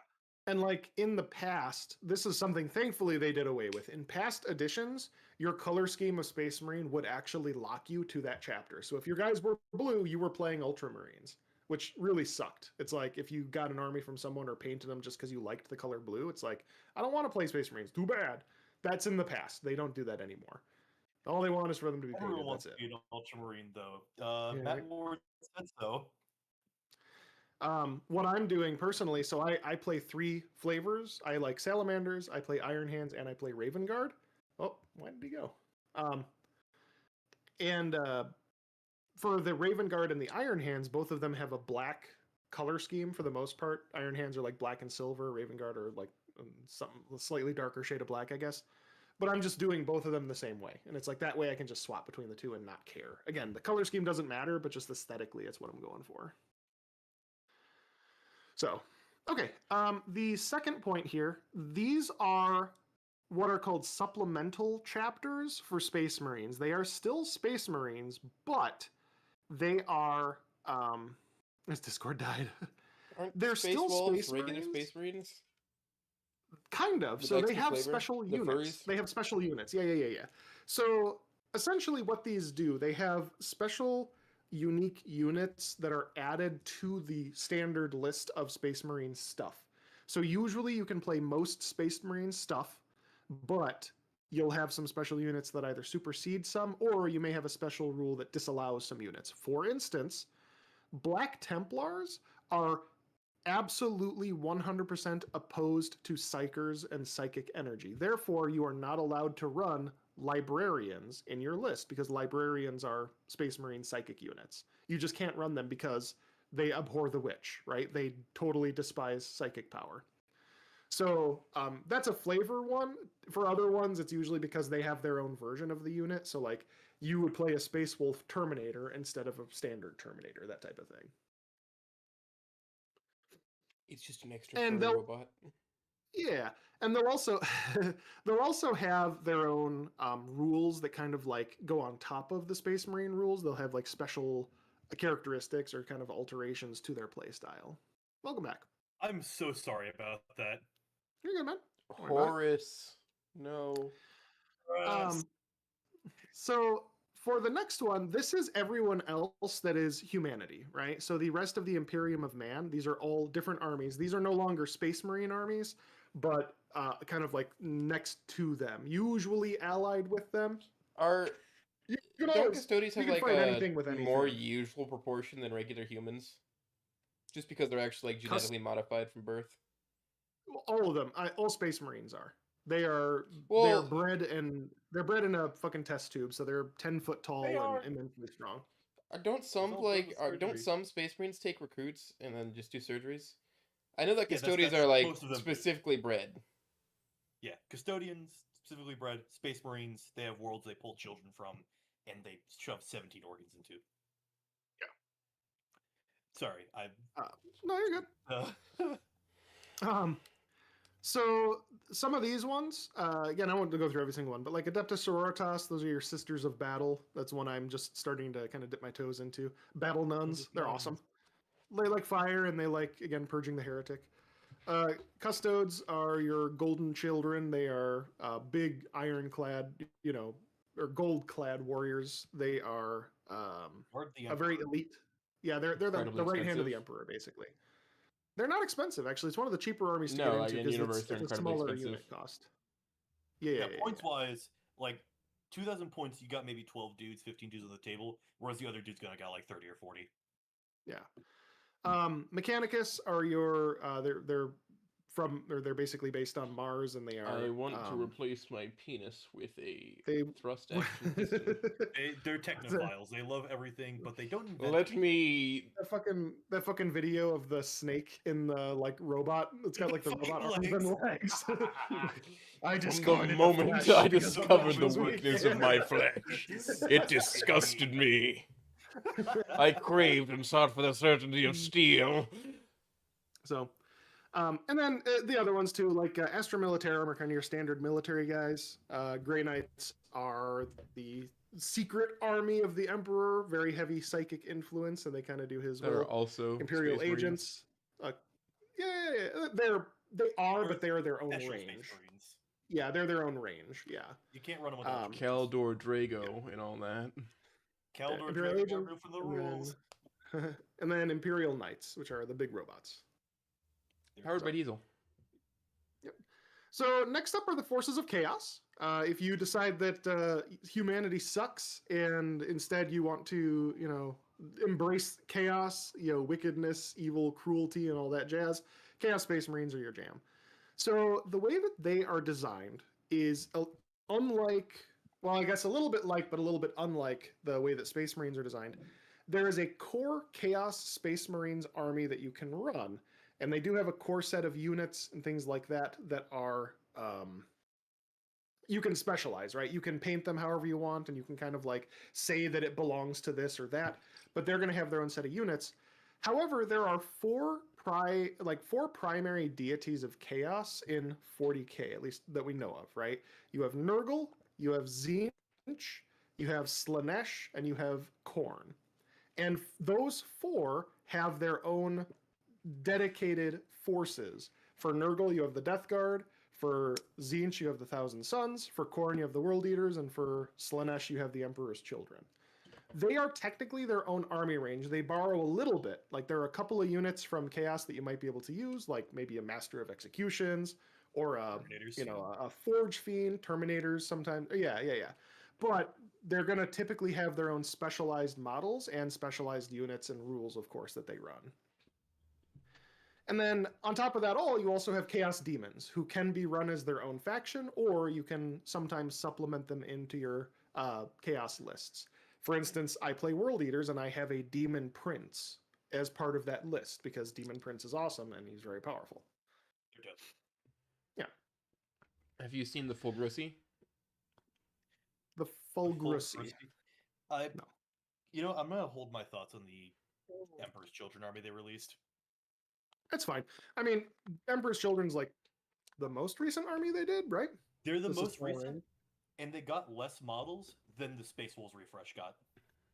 Well, yeah, but they're Chaos. I mean, I'm playing fucking World Eaters. Our range is just as small, if not smaller. I hope the World Eaters get more models. They're so cool. Yeah, it's okay. The game is always being like they're always releasing new stuff. It'll come eventually. It's been going on since the 80s. Let us pray. Let us pray. Yeah. Now the last bit here are what are called Xenos forces. These are going to be your alien races for the most part. Eldari, which are your space elves, and then Drukhari, which are their inverse. They are basically the wicked version of the Eldari. Evil space elves. You have Tyranids, which are a little bit like the Zerg, and then Gene Stealer cults, which are humans. The Zerg are actually just Tyranids. Yeah, that's true. Gene Stealer cults, which are humans that have been infected by the Tyranid mind bug, and they basically plague they corrupt the world from the inside to prepare it for being eaten by Tyranids, which is awesome. It's their party day when it happens. Yeah. You got the Leagues of Votan, who are space dwarves. You got Necrons, who are space elderly. They're like Egyptian robots. They tell everyone to get off their fucking lawn. Orcs, and then the Tau Empire, which are I like how the orcs need no introduction. They're orcs. Everyone knows fucking orcs. Everyone knows orcs. Yeah. Oh, he was cunningly brutal and brutally cunning. Brutally cunning. Brutally cunning. It's all right. We dedicate the stream to Gork and Mork. He's an orc. Use ever... they always say that the purple orcs is the sneakiest ones. You've ever seen a purple orc? No, you ain't, because they sneaky. Red makes it go faster. Red makes it go faster. All right. So, with all that said, I didn't get an exact count. I think there's something like 28 different armies you can play in 40k. There's a lot, right? It's a big number. But as I mentioned, I would highly suggest that you choose your army based on the aesthetic enjoyment over any mechanical or power level metrics, right? There's a chance that you're going to pick up an army and decide that you don't like how it plays. Like I said, I started with Necrons, and Necrons wasn't really my style, right? I decided it just wasn't the direction I wanted to play, which is fine, right? I traded my stuff. I got some other units. I didn't really lose any value, so that all pretty much worked out. Some armies do suit specific play styles. So if you are thinking about like a particular way that you want to play very heavy aggro, rush the enemy down and chop them to bits. There are some armies that'll do that better. You want to play at ranged, shooting your enemies, picking them off with snipers. Some armies will suit that better. A lot of armies can do both, right? There's very few like extremes, and if there are those extremes, you can find it pretty easily just by talking to a 40k player. If you are a brand new player, there are just 3 or 4 armies I would suggest you do not start with. The first of those is Deathwatch. So Deathwatch is cool, but the issue with Deathwatch is it is very much a mix and match army, where your units have multiple different models with multiple different gun profiles, and it gets kind of confusing pretty quickly, right? If you are learning the game, overcomplicating your unit structure and how your units are built is not a smart way to do it.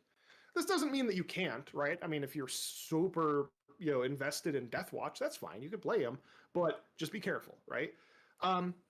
As far as Imperial Agents are in a really weird spot where their army, as its own army, kind of sucks dick. Like 40k just doesn't support it. Like their army rule practically doesn't work. The reason that Imperial Agents were designed was they were designed to be an army of like, you take this unit and pair it with Adeptus Sororitas, or pair it with Grey Knights, or pair it with your Space Marines, right? It's kind of like an ally faction, but as its own army, it just doesn't really work. Yeah, it's got all the kill teams in it, but as its own army, it just doesn't really work properly. And then the last one, I alluded to this earlier, either Imperial Knights or Chaos Knights. While it is true that it is one of the cheapest ways to get a 2,000-point army on the table, I discourage it as your first army because it is just a little bit one note, right? You are playing big robots with great big guns and giant swords. They are strong, but you are going to find, especially as a casual player, that either you're just going to overwhelmingly win every game or overwhelmingly lose every game. And that really depends on how much anti-tank your opponent brings.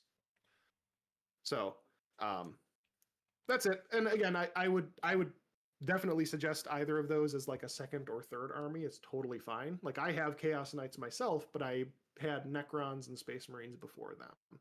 So another note about Knights, they're really awesome as allies. Like I used to own a Chaos, like an Imperial Knights army that went away tragically.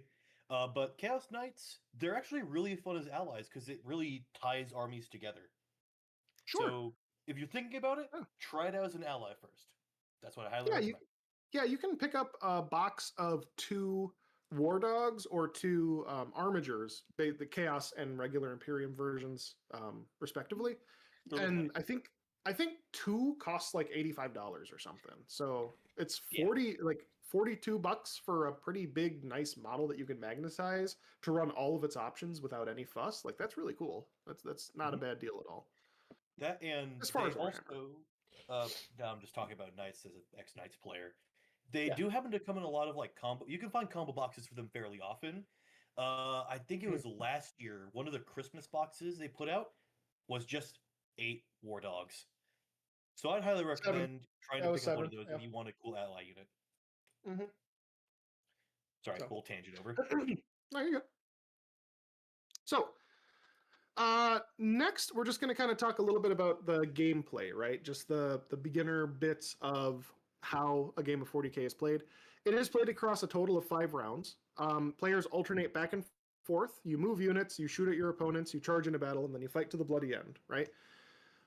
This is something that new players don't have to worry too much about if you're brand new, but as you start to learn the game to its extent, even though the gameplay revolves around combat, games of 40k are technically won by victory points, and you earn those by holding objectives and by scoring primary and secondary missions. It is very possible to lose a game of 40k if you've ignored your objectives, even if you've destroyed every model off of the table that your opponent owns. I have kind of a funny story about that. When I was learning the game, I was playing Necrons, and Necrons were in a pretty good spot. Like, they were very good at holding objectives and stuff like that.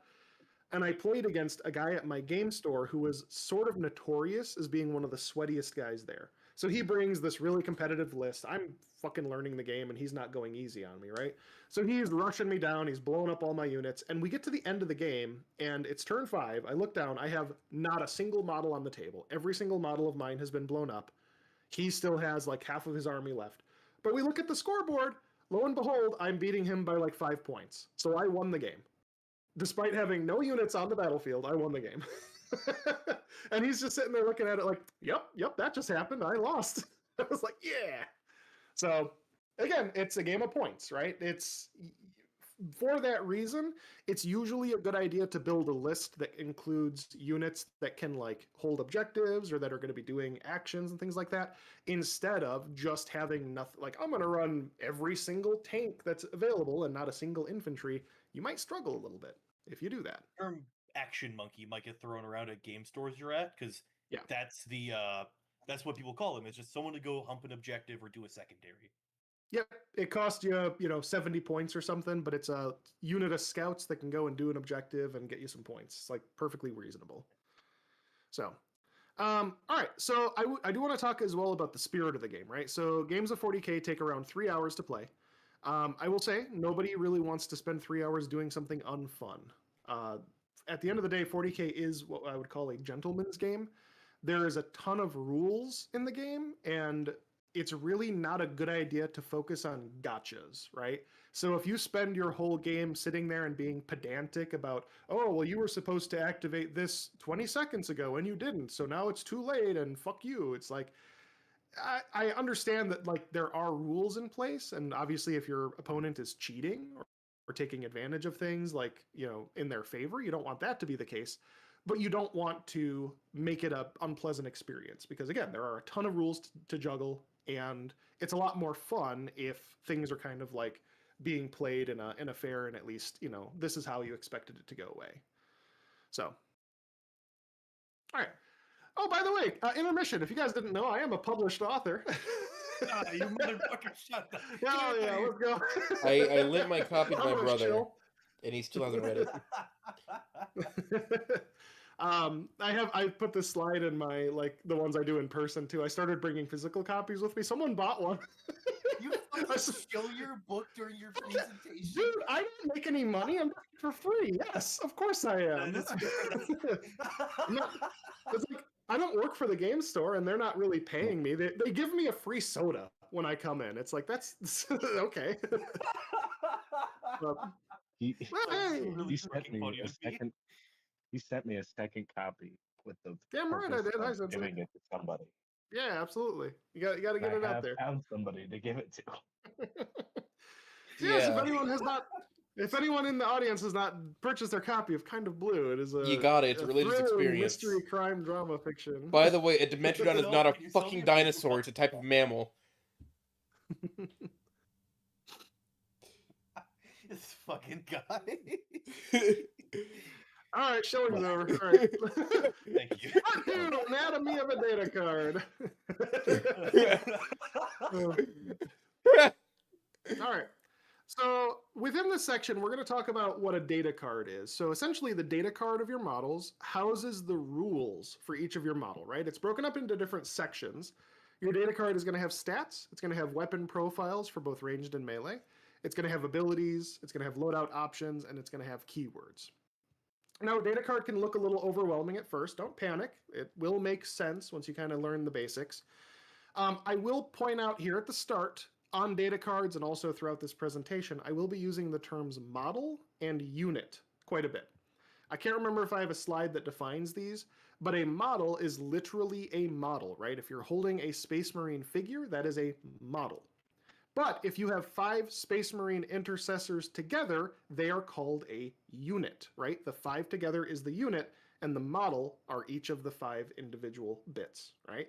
So that's sort of the language that they use many times on these data cards. You'll have some that reference model, you'll have some that reference unit, or attached unit, or enemy unit, or things like that. That is important, at least as far as determining when things trigger and kind of what they apply to.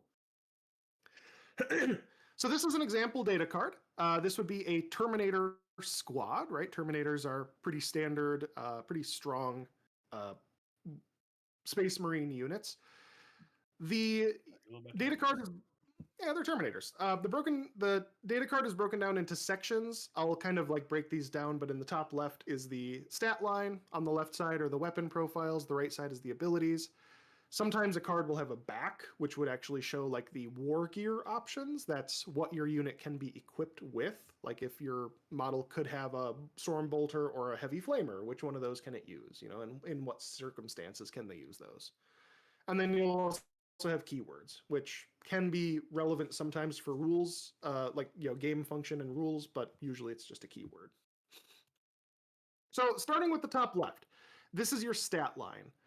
It's broken down into 6 boxes. This is, again, for this edition. If you look at previous editions of 40K, it's going to be different. But in 10th edition, M is your movement in inches. When you move your unit, that's how far you can move.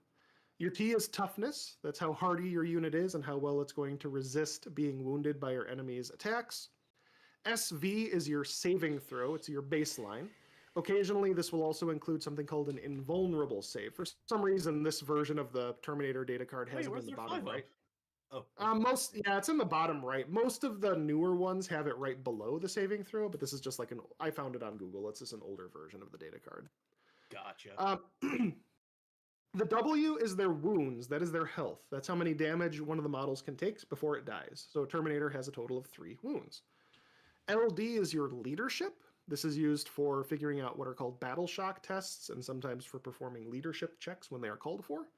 And lastly, OC is the objective control characteristic, and that is how well your unit controls objectives if it is contested by an enemy unit or enemy models. Now, with rare exception, these stats are per model. So a squad of 5 Space Marines that were to have 2 wounds apiece would have a total wound count of 10, right? Because 5 models, 2 wounds apiece, that's 10. For our Terminators, if you had a squad of 5 Terminators with 3 wounds apiece, they would have a total wound count of 15, right? Similarly, objective control is counted per model. So if you were to have all 5 Terminators standing on an objective, your OC on that objective would be 5. If only 2 of the 5 were standing on the objective, you would have an OC of 2. Occasionally, you will see 2 stat lines. This will occur if a unit contains special one-of models. For instance, for Orc Boys, they are led by a leader model called a Knob. For the most part, he has many of the same stats, except he does have 2 wounds instead of 1. Most boys have a wound of 1, and then the Knob has 2. He's kind of like your sergeant of your unit. Now, next up, we're going to talk about weapons. Weapons, this is how your units will shoot and fight in the game. You use guns, you use fists, makes sense, right? Many units are going to have 1 or more ranged weapons. All units have at least 1 melee weapon, even an armored hull, right? So there are some units in the game that only have melee weapons. Some world leaders are like this. Some melee-centric ones will only have a melee, but typically you'll have both. But there's no unit that doesn't have a melee profile. Everything has at least something. A very easy mistake to make if you're a very new player is thinking that your models have every single gun listed. They do not necessarily. Sometimes they do, right? If it's a big tank, but many times there's going to be choices that you're going to make, right? So what you want to do is check the loadout section for your legal combinations or look at how your model is built. For instance, looking at these Terminators, right? You see Assault Cannon, Cyclone Missile Launcher, Heavy Flamer, and Storm Bolter. Those are 4 different guns, and not every model has those. Usually the way a Terminator squad is built is it'll say one of your Terminators can be equipped with a heavy flamer, one of them could be equipped with an assault cannon, but maybe it has to be one or the other, and then maybe 1 or 2 can be equipped with Cyclone missile launchers. I don't remember the exact number on that. But just look at your data card. Many times your instructions will kind of let you know this is how you can build it, and this is what you have access to in the game. Now, continuing on with this, on the left side of your weapons, it's going to show the weapon name and any applicable keywords for that weapon. I will say 40K is a game that has a lot of keywords. You see things here like Devastating Wounds, Blast, Ignores Cover, Torrent, Rapid Fire 2, Anti-Vehicle 3. We're not going to talk through the definitions of all of those, just know that they have rules, implications in the game, right? They affect how good the weapon is or any restrictions that might be on it. Occasionally, you may see a symbol. You notice it up next to the Cyclone missile launcher. This indicates that if you fire that gun, you have to choose one of the available options. You cannot fire both in the same shooting phase. So for a missile launcher, you can either fire a frag shot that is like a multiple small missiles that deal less damage, but you have more shots, or you can shoot a crack missile, which is a large missile that deals a lot of damage, but it is only one shot, right? You'll also see that for things like plasma weapons. I notice Maxell talking about plasma weapons. Plasma weapons will typically have a regular fire and an overcharge fire that's dangerous. If you overcharge it and fail a saving throw, you blow up. Or fail a hazardous check, you blow up. Hazardous checks are fun. They're fun. I will also say a model is allowed to attack with any and all guns with which it is equipped whenever it shoots. This is relevant if you have a big old tank that's got a cannon and missile launchers and machine guns on it. It can fire with all of them that it has. However, when you perform melee attacks, you have to choose one of the weapons with which to attack. Now, this is something that confused me as a new player, right? So the picture I have there, that is called a War Dog Carnivore. It's a little war dog, but by little, it's still 25 feet tall in game. And it has two melee weapons. It has a chain sword and a big power claw. So when I played it, I was like, oh, I get to attack with both of these, right? Well, technically, no. You have to pick, with melee, you have to pick one of the two to attack with. It sounds weird at first, but the game is balanced around it. Like, its weapons, the reason it has two is the Slaughter Claw is really powerful against vehicles, and then the Chainsword is really powerful against, big swaths of infantry. It just kind of cuts them down like nothing. Now, on the right side of your weapon line, this is going to be your weapon stats. So you see, again, it has some letters up at the top. Range is obviously your range, right? You can shoot this gun if you're 24 inches or less away from your enemy. You can shoot this other one if you're 12 inches or less away. If you're out of range, you can't shoot it. A is the number of attacks it gets, so that's the number of dice you roll per gun. Your ballistic skill is the number that you need to beat to score a hit. So if you were to roll 6 dice with a 3-up ballistic skill, on those 6 dice, you need to roll 3s. 1s and 2s are going to be misses. You'll take them out of the pool and just keep going with the 3s and higher. Weapon skill, WS is the same, but that's for melee, right? Ballistic skill, weapon skill are the same deal, just different phases. Strength, you compare your strength to your target's toughness when you determine whether or not you score a wound. Armor penetration affects your opponent's save, if they get any. And then the damage is how much damage the weapon deals, right? Now, I know that's a lot, but let's go ahead and look at a realistic scenario. Let's actually resolve an attack between some units.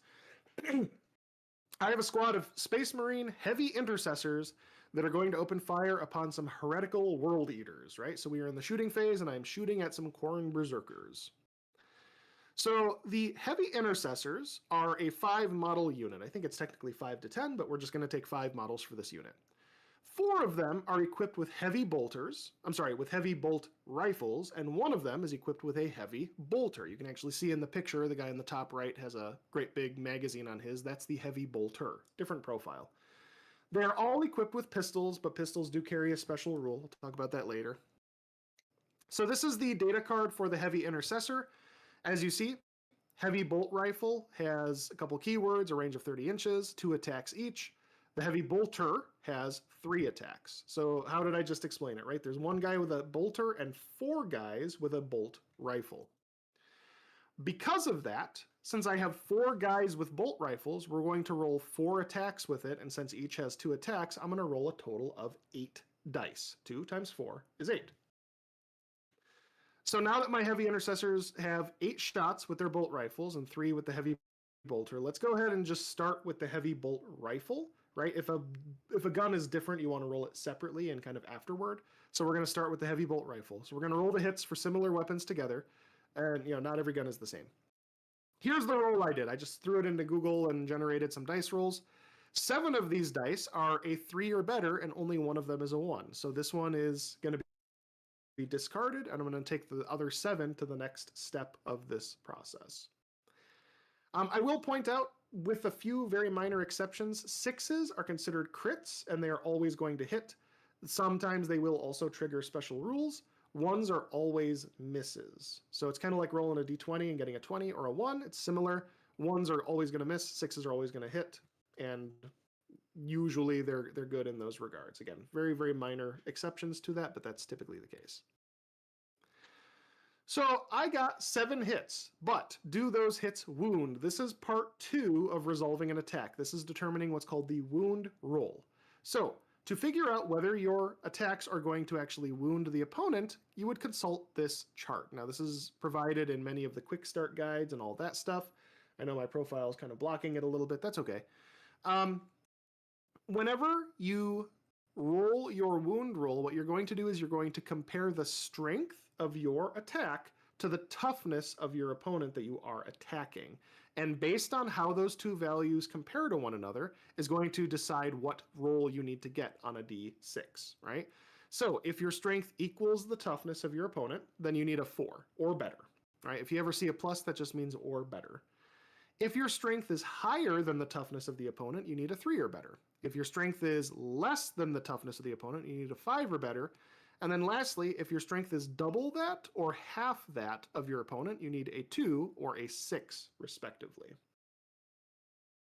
So with that said, what would we need to wound? So we're going to compare, we're going to look at the heavy bolt rifle, which we see has a strength of 5, compared to the toughness of a Khorne Berserker, which is a toughness of 4.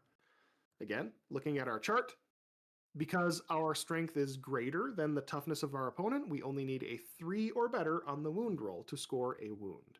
So we have 7 hits. We're going to roll those, and look at that. We got a 2, 4, 4, 5, 3, 6, and 2. The 2s are not going to wound. Again, we will take those out of this pool. We set them aside. But all of these other ones wound, right? So we got a total of 5 wounds. That's not too shabby. But now we move on to the last part of the combat, which is the opponent's saving throw. The defending player is allowed to perform a saving throw at this time using their base SV modified by any AP from the incoming attack, if any. There are a lot of things that can modify your saving throw, including things like an invulnerable save, cover, and stratagems and stuff like that. But if you do not have an invulnerable saving throw, it is possible to get into a situation where you cannot save against an attack, right? Remember what I just said where 6s are always successes? There are some situations where you just cannot save. And I have a picture of a Titan here, like an Imperial Knight Titan. This is a bigger model than many of the things you can even put on the table. If something like this shot a Space Marine with this las cannon, it's going to have something like an AP of 6. And since that Space Marine only has a saving throw of 3 up, when it's modified that much, it literally cannot save against it. It just dies, which is fine, right? Sometimes you're just going to be overwhelmed by the attack and you cannot perform a saving throw. So with that said, let's take a look at what this World Eater's saving throw is going to need to be. So their base is a 3 up, right? SV is our 3 plus. And this is going to be modified by the AP of the heavy bolt rifle, which is a -1. So when my Khorne Berserkers go to save, instead of needing a 3, they need a 4 because this is penalized by 1, right? This, even though it says -1, basically add to this number here because instead of needing a 3 or better, you need a 4 or better. If this was AP2, I would need a 5 or better.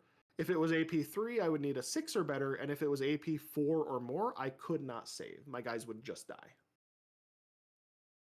So, do we save? It's time to try to dodge some bullets. I've just rolled 5 dice, because remember I had 5 successful wounds, and this was pretty good, right? I got 3 6s, which pleases Khorne. I did get a 4 as well, which remember that was our minimum we needed because of the AP, but I did roll 1 fail. So, since one of my guys failed, now we get to take damage, right? So we did our 3 steps of, whether we take damage or not. 1 shot got through. It inflicted 2 damage upon the Khorne Berserkers, right? So whenever you take damage, it's the defending player's choice which model he allocates the damage to. If the model survives, track its wounds, and future wounds must be allocated to that model first until it's dead. So what I mean by that is, let's say you have the Terminators, right? Remember you had the squad of 5 that each had 3 wounds. If you take a wound and then in a later turn or a later combat you take another wound, you have to allocate it to the one that's already hurt. You can't like sprinkle the damage around, picking and choosing. You got to kill off a model before you can move on to damaging another model. It's just the way that you have to allocate it. Since these Khorne Berserkers have 2 wounds apiece, one of them is just going to go splat, right? He's taking 2 damage, that means one of them will die. Damage does not roll over from model to model unless it's a mortal wound. So even though my Khorne Berserkers only have 2 wounds, if they got shot with a laser cannon that dealt 5 damage with a single shot, it would still only kill 1 model, right? You only roll damage over if it's allocated by something called mortal wounds, which are done by a few stratagems and a few special rules. And then don't forget, we also would get to roll combat for that heavy bolter, right? We just resolved an attack with the 4 heavy bolt rifles. There would be another 3 attacks with the heavy bolter, so we might actually kill another berserker or 2, depending on how the dice roll went. But I'm done with that example. That's shooting, and that's how you kind of resolve combat. So, Starman? Yeah, what's up? I apologize. I haven't seen this stream, this projection. Sorry, PowerPoint before. Are you going to go over like the D6, D3 specifically with shooting later on? Because I noticed that does confuse a lot of new players, at least the ones I teach. I can. Yeah, we'll talk when we get to the tabletop simulator. I'll pull up some examples of that. Okay, I just wanted to make sure because it does confuse a lot of people. Mainly because a lot of people think they only get 1 shot for some odd reason because they're only rolling 1 dice. Yeah, so I just wanted to make sure that does get covered. Nope, you're correct. I'll bring that up. Not a bad point. Correct. Sorry to interrupt. I just wanted to really just make sure. One other thing I didn't bring up here, there is technically a special rule called Feel No Pain, which some models have. Not many have it. Usually, like, demons and some special characters and stuff might have it. But a Feel No Pain roll is like an additional thing you get to do to negate damage. Again, it's kind of corner case. We're not going to talk about it here. But technically speaking, after you've failed your saving throw and you're about to take damage, you would also make Feel No Pain checks if you have that ability. So, anyway, next are our abilities. So on the right side of that data card, coming back to what we had talked about originally, all units are going to have some manner of special ability or maybe multiple abilities that will modify how they work in-game, granting them special rules or powerful effects. This will include some keywords that's under core. Many times those are defined outside of game or like in the core rules. So for instance, you see Deep Strike on this Terminator unit. Deep Strike has a set of rules applicable to it, but it's not all written out on this data card. That's kind of in its own place. Same for things like Scouts, Infiltrators, Feel No Pain that I just brought up, Leader. There are a few others as well. Deadly Demise is a good one for like big vehicles and stuff.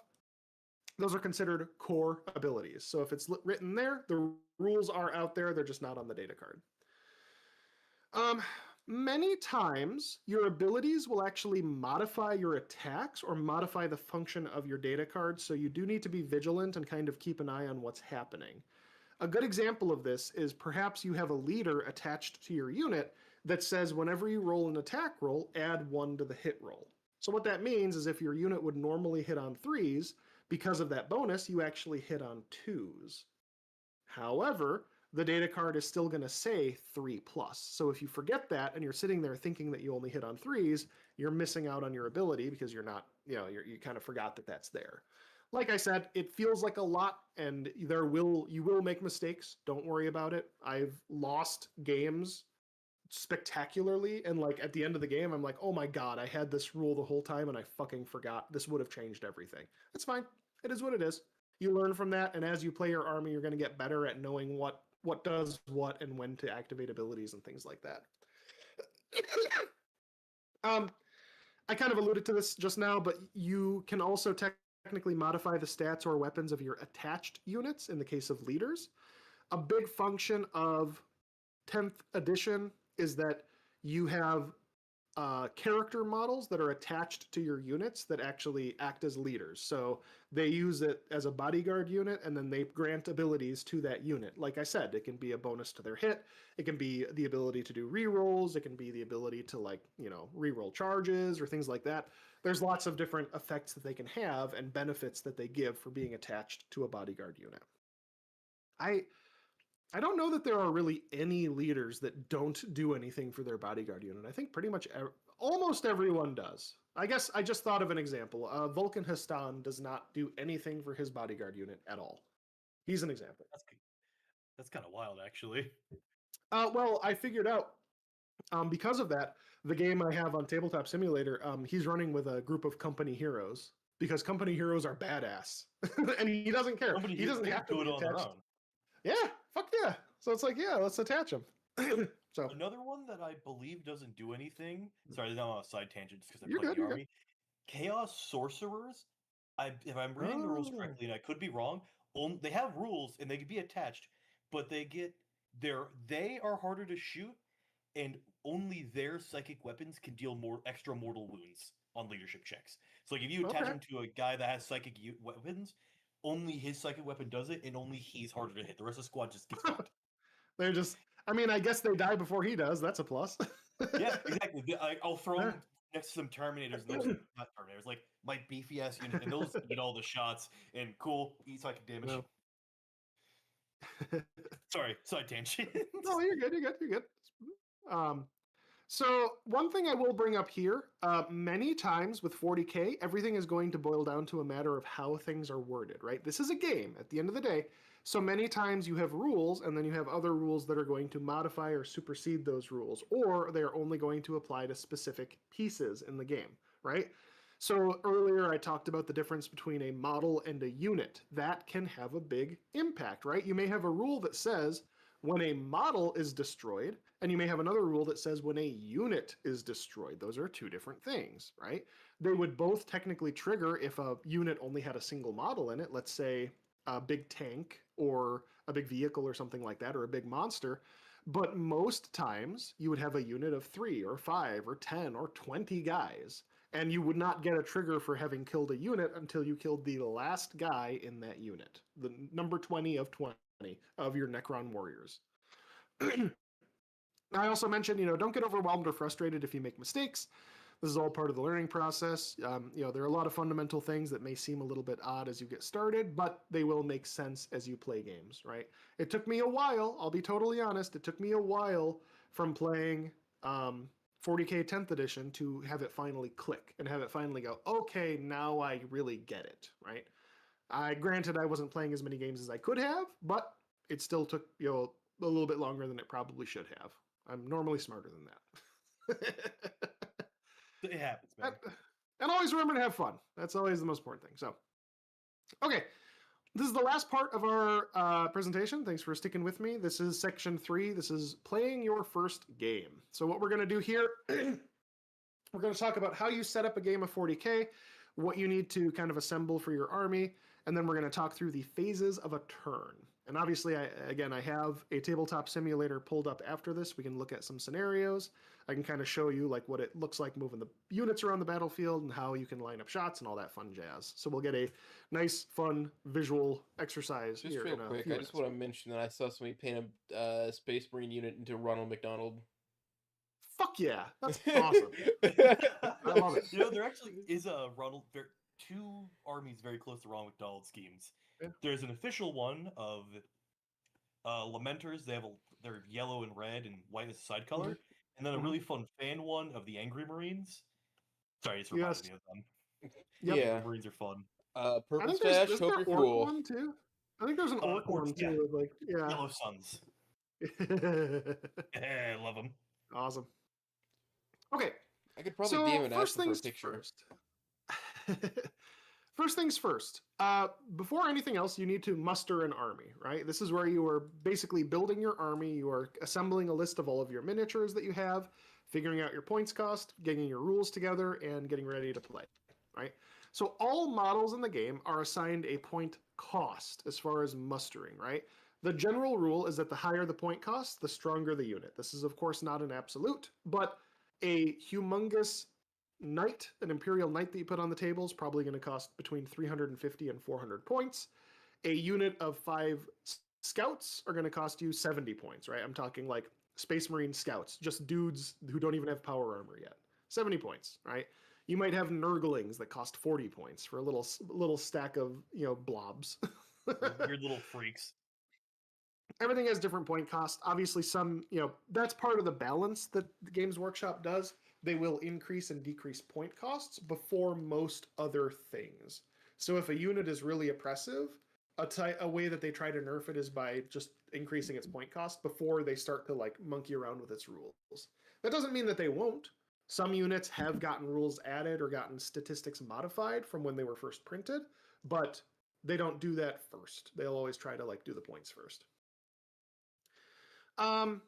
Before you play, you would get your models together, obviously, and then you also want to figure out what point cost a game you want to play against your opponent. So if you ask, let's say I said, hey, Jim, I'm interested in playing 40K. You want to play? And he goes, yes, I am. And then we don't communicate any further. Neither of us have any idea what type of game we're about to play, right? It could be a 1,000-point game. Patrol. Yeah. It could be a 500-point game, 1,000 points, 2,000 points, 5,000 points. I have no fucking idea. So we would need to say that, right? So many times when people... Yeah. Many times when people coordinate, they'll say, I want to play a game 2K, right? That's 2,000 points. So, and these are the standards, right? A 500-point game is a very small skirmish style that would be mostly for beginners. You would also call it combat patrol. They have some special rules you can play if you want. 1,000 points is called incursion level. This is decent for fast-paced games, right? Usually they take about 2 hours to do. 2,000 points are called strike force. This is the more or less industry standard. So if you go to a big tournament, in almost all instances, it's going to be 2,000-point tournaments. And then 3,000 points is called onslaught. That's a very large battle, right? And you could go as high as you want. God bless you. If you've got 10,000 points worth of Space Marines, if you can find an opponent with 10,000 points of orcs, both of you hate money so much, have a game, spend 12 hours playing it, and have fun. At that point, that's like apocalypse level. You're dropping Titans on the field. Yeah, absolutely. God, I miss apocalypse rules. And that is a common question. Sometimes people will be like, oh, I want to play this like gigantic model that costs $1,200. How many points is it? It's like 3,000 points. You cannot. The Warlord Titan is 3,500. I know because I'm printing one. Yeah, you cannot play it in a 2,000 point game. It just is not legal. That's a bad attitude to have. Just cheat. That's true. Oh, cheat always. That's bad advice. I'm so sorry. This is not the way. It's a gentleman's game. What the hell are you doing? Fuck 'em. So, with 10th edition, there are a couple of army restrictions, but they are pretty easy to figure out. In the past, it was a lot more minutia based. Like they would say you had to have this number of battle line units and this number of this style of unit. They really did away with a lot of that. Yeah. So with this edition, there's the rules of your army. You'd have to contain at least one character who is eligible to be your warlord. Most characters can be a warlord. Only a very small amount have rules text that say that they cannot. So you just have to have at least one character who is your warlord. You can have multiple characters, of course. You can only run one of each named epic hero. So if you've put a Rebute Guliman in the battlefield, you cannot run a second one. You can only have one.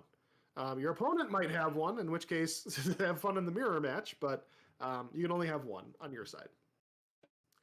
Aside from that, the only other restrictions are based on the game size. So if you're playing a 1K game, you cannot have more than 2 of each unit or 4 of each battle line unit. Also, you can't have more than 1 Titanic unit. For a 2K game, you cannot have more than 3 of each unit or 6 of each battle line unit. And that's it. Like, again, there are some other very, very minor restrictions here and there, but for the most part, it's just some rules in place so you can't say, I'm going to play 40 tanks that are all the same tank. It's like, no, you can't do more than 3, right? You gotta balance it a little bit. Doesn't stop people from playing spam lists, but it helps a little bit at least. Spam list runner. True. So next up, you would set up the game, right? This is when you decide which deployment you're going to use, which is kind of like how you configure where your units can be placed. It'll either be like diagonal or horizontal or vertical or set up in quarters. There's different deployment styles that they have cards for. And then you'll figure out which primary mission you're going to use. Deployment's going to vary based on your game size. And the standard table space for either 1,000 or 2,000 point games is 60 inches by 44 inches. If you have a table at home that's a little bit smaller than that, it's okay. We're not gonna flay you. But note that if you're playing a 2,000 point game, the expected table space is this, right? If you're playing on a smaller table, you're going to run into some issues because your guys are going to be way too close to your enemy, and you're going to be in a bad spot. Murder the shit out of each other immediately. Oh, absolutely. You also are going to set up terrain, right? So terrain can be anything from this nice painted Games Workshop terrain to fucking egg cartons and old, empty Dr. Pepper bottles. Whatever the fuck you want, set up some terrain and decide how it works in the game, like what rules you want to apply to it. As a general rule of thumb, more terrain is going to be a melee infantry's wonderland because infantry units are allowed to move through ruined terrain pretty easily. And if there are no lines of sight to be able to shoot at them, they're just going to waltz right up and chop you to bits. But if you have less terrain, it's just going to be a shooting gallery, right? Every long-range tank in the game is going to have a field day. I have a strange question. Aren't there technically rules for the Imperator Titan, which is the size of a real table? So as someone who's trying to play Titans, they do not. That being said, since we're on the topic of terrain, somebody made an Imperator Titan as a battle map. Oh, as in like a three-dimensional model, like you can just go around. Yeah. So Titans can walk through the terrain, but that's neither here nor there. But fortunately, no Imperator rules. Yeah. At least officially. They should give some Imperator rules. What were you going to say about terrain? Me? I was talking about terrain? Yeah.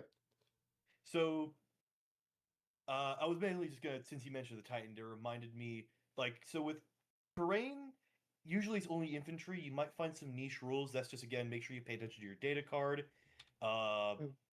Sometimes it might throw a keyword up.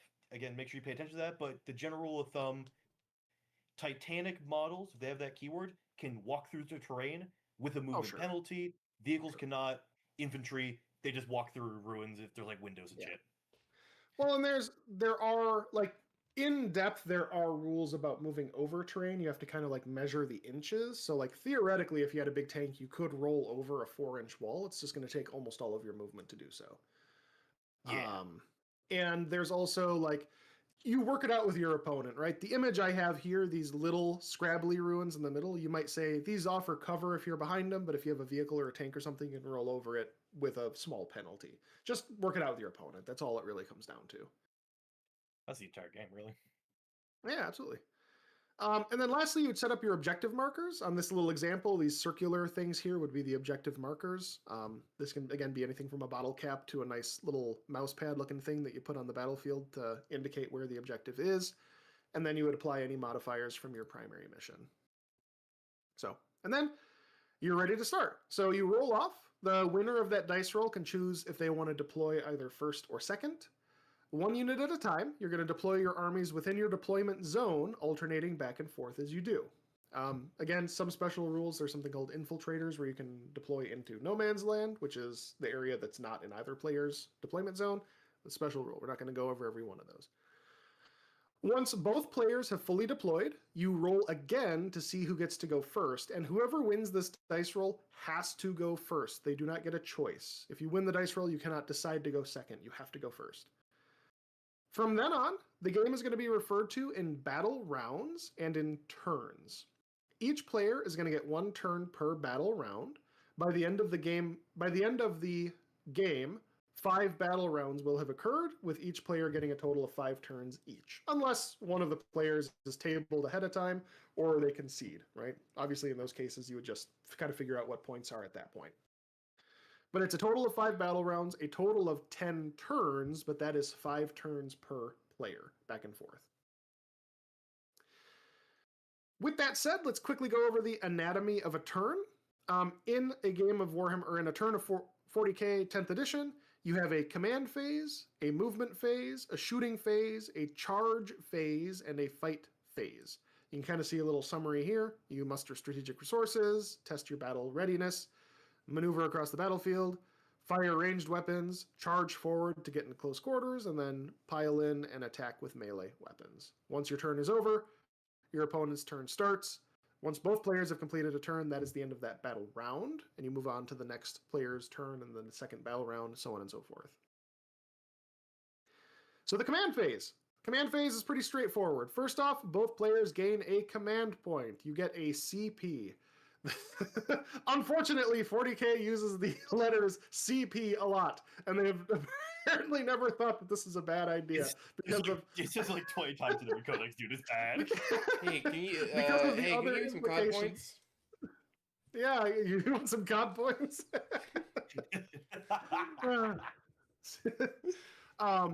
So you get a command point. You'll have many things that will refer to spending CP. That is just command points. Get over it. Stop being stop being immature. Second, you're going to draw up to 2 secondary mission cards. If you are using tactical missions, again, we're not talking a lot about missions today, but you would draw your secondaries during this point. Next, you would resolve any during command phase abilities. So anything that says like the beginning of your command phase, during your command phase, you figure that stuff out here. You perform your battle shock tests when applicable. Again, we're not going to spend too much time on that here today, but battle shock is essentially if you are shook by how many units you've lost or your opponent is really nailing you with fire, you may need to perform a battle shock test. And then last, you're going to check your objective control of any objectives and score primary points. So this is mostly, again, the command phase is the starter turn. You'll have some abilities that trigger, but for the most part, you're checking how many points you're getting for any objectives that you control or missions that you're working on. Next up is the movement phase. If you are not in engagement range of an enemy, you can make a normal move, an advanced move, or remain stationary. So engagement range means that you are in melee. You're touching the base of another enemy unit and you are caught up in melee combat. If you are in engagement range, you are allowed to fall back or remain stationary, right? Remain stationary is exactly what it sounds like. You don't move. Oops, sorry. A normal move allows you to move up to m inches, where m is your unit's lowest movement characteristic, right? Remember we said for the Terminators, they had a 5-inch move. They can move 5 inches. And that's each model can move 5 inches.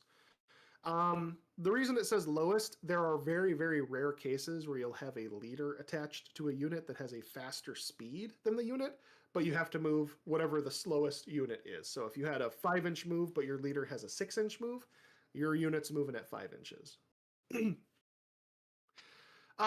Whenever you perform an advance move, this allows you to move your M score, right, your M inches, plus an additional D6. So you would roll a 6-sided dice, and you can add that number in inches to your move. However, if you advance, you are not allowed to shoot or perform a charge. Again, many cases there are going to be special rules about this. This is, as any tabletop game is, you have your core rules and then many things that say unless this or unless that or in this special circumstance, so on and so forth. But this is the base rule. If you advance, you cannot shoot, you cannot charge. You are allowed to move over friendly models, excluding monsters and vehicles, but you cannot move over enemy models nor within engagement range of an enemy unit, right? So you're not allowed to hop over enemy models or things like that. Again, exception, if your unit has fly, they're allowed to fly over it, right? The picture here is of a Helldrake fucking up like a Storm Talon or something. But yeah, those units are flying. Dreadful. Yeah, the Helldrake? Yeah, so in previous editions, I know, not relevant, 8th and 9th, they were fucking disgusting, because flyers were really good. 10th, okay. They got one gun, they hit on 3s, and they're terrible. All the rules are anti-air, and no one runs flyers because they're bad this edition. Yeah. I have a Helldrake. I'm just sitting on it for like whenever it stops being bad. They're so fucking cool, though. I almost bought one despite it. Yeah. Sorry, I saw it like neuron activated me. Another thing, whenever you end your move, it has to end somewhere where your base can sit properly. You're not allowed to overlap bases with other models. Also, obviously, your base has to not be clipping through terrain if you're playing on Tabletop Simulator. You can't end with your base halfway, into a wall or something like that. Infantry is allowed to move through most terrain, but they do have to have enough move to do so. If you ever move vertically, it costs inches equal to the vertical distance moved.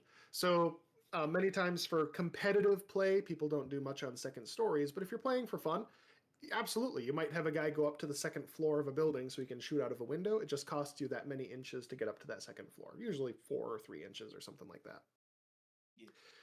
And then I talk about, units with the fly keyword can ignore terrain and move over enemy models, but they cannot end on top of those things or in engagement range with them. Your unit is allowed to disengage from engagement range with a fallback move. You're allowed to move up to M inches, but any model that moves over an enemy model in doing so has to do what's called a desperate escape test. You roll a d6, and on a 1 or a 2, your model is just flat out destroyed. So if you have guys that are in melee and they are surrounded and they try to fall back, good luck. There's a 33% chance your guys are just going to die. And also, a unit that fell back cannot shoot or charge this turn. Like I said, many rules will supersede that, or like special rules will let you get around that. But typically, if you fall back, you cannot shoot or charge. The movement phase also involves embarking within and disembarking from transports, as well as the reinforcement step, which we're just not going to cover today. Too much stuff. Obviously, we've already been talking for over an hour. They're good. I mean, they're powerful things, but it's obviously I just learn one step at a time. I was about to say, for transports, I can maybe do it in like 30 words, like the very basics, if you'd like me to, because I do use and abuse transports quite a bit. I just don't know all the minutia. Or would you prefer me not to? Yeah, it's like you can load units into transport vehicles, and then after vehicles have moved, you can hop out of it. You just can't move when it does so, or you can hop out of the vehicle before it moves and then move your own. So it's a way to get some of your infantry up the battlefield a bit faster and under the protection of an armored tank or a unit like that. When you hop out, it's either base to the model or base to base of the model whose base is touching the model. You have to be within 3 inches of the transport. Oh, fuck, they changed that? Yeah, you got to be within 3 inches of the transport. That's all it is. Fuck, I've been playing with old rules then. Oh, I'm an idiot. Ah, boo, get him out of here, boo. I'm a fool. A fraud. So, the next part is the shooting phase. After you've done your moves and everything else, now it's time to shoot at enemies. You pick units from your army that are not in engagement range to be able to shoot at enemy units. They have to be within range with their guns, right? So if your gun has a 24-inch range and your enemy model is 25 inches away, too bad, you can't shoot it. You also have to have line of sight to the enemy. If they are hiding behind a big building and you can't see any part of the model, you can't shoot it. As we discussed earlier, a model is allowed to shoot with any and all guns with which it is equipped, with a few exceptions, which we're going to define here. First off, pistols. If your character has a pistol, you are allowed to shoot the pistol into melee by an engaged unit, basically into the unit with which it's engaged, but you cannot fire a pistol at the same time as non-pistols. So, for instance, we have these eradicators here. I think they have a pistol, so they have a melt-a-gun and a pistol. They cannot fire both in the same turn. If you fire the melta, you can't shoot the pistol, and vice versa. But if they're in melee, hey, they can't shoot their eradicator anyway, or their melt-a-gun anyway, so may as well blat them with the pistol, right? Because you're in close range. Vehicles and monsters are allowed to shoot into enemies with which they are engaged, or at other unengaged enemies with a -1 penalty.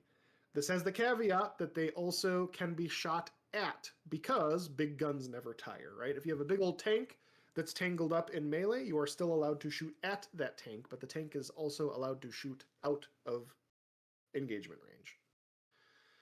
Lastly is blast. Blast cannot be shot into engaged enemies whatsoever. So let's just pretend that these are obviously the same army, but let's pretend that this tank here was caught up in melee with these guys, and it had grenades on it. It could not shoot them at these guys because it has blast. There's too much of a risk of friendly explosion, I guess. Next up, you get the charge phase. After all of your units that want to shoot have done so, right? Every gun has been fired and you're all out of bullets for that turn.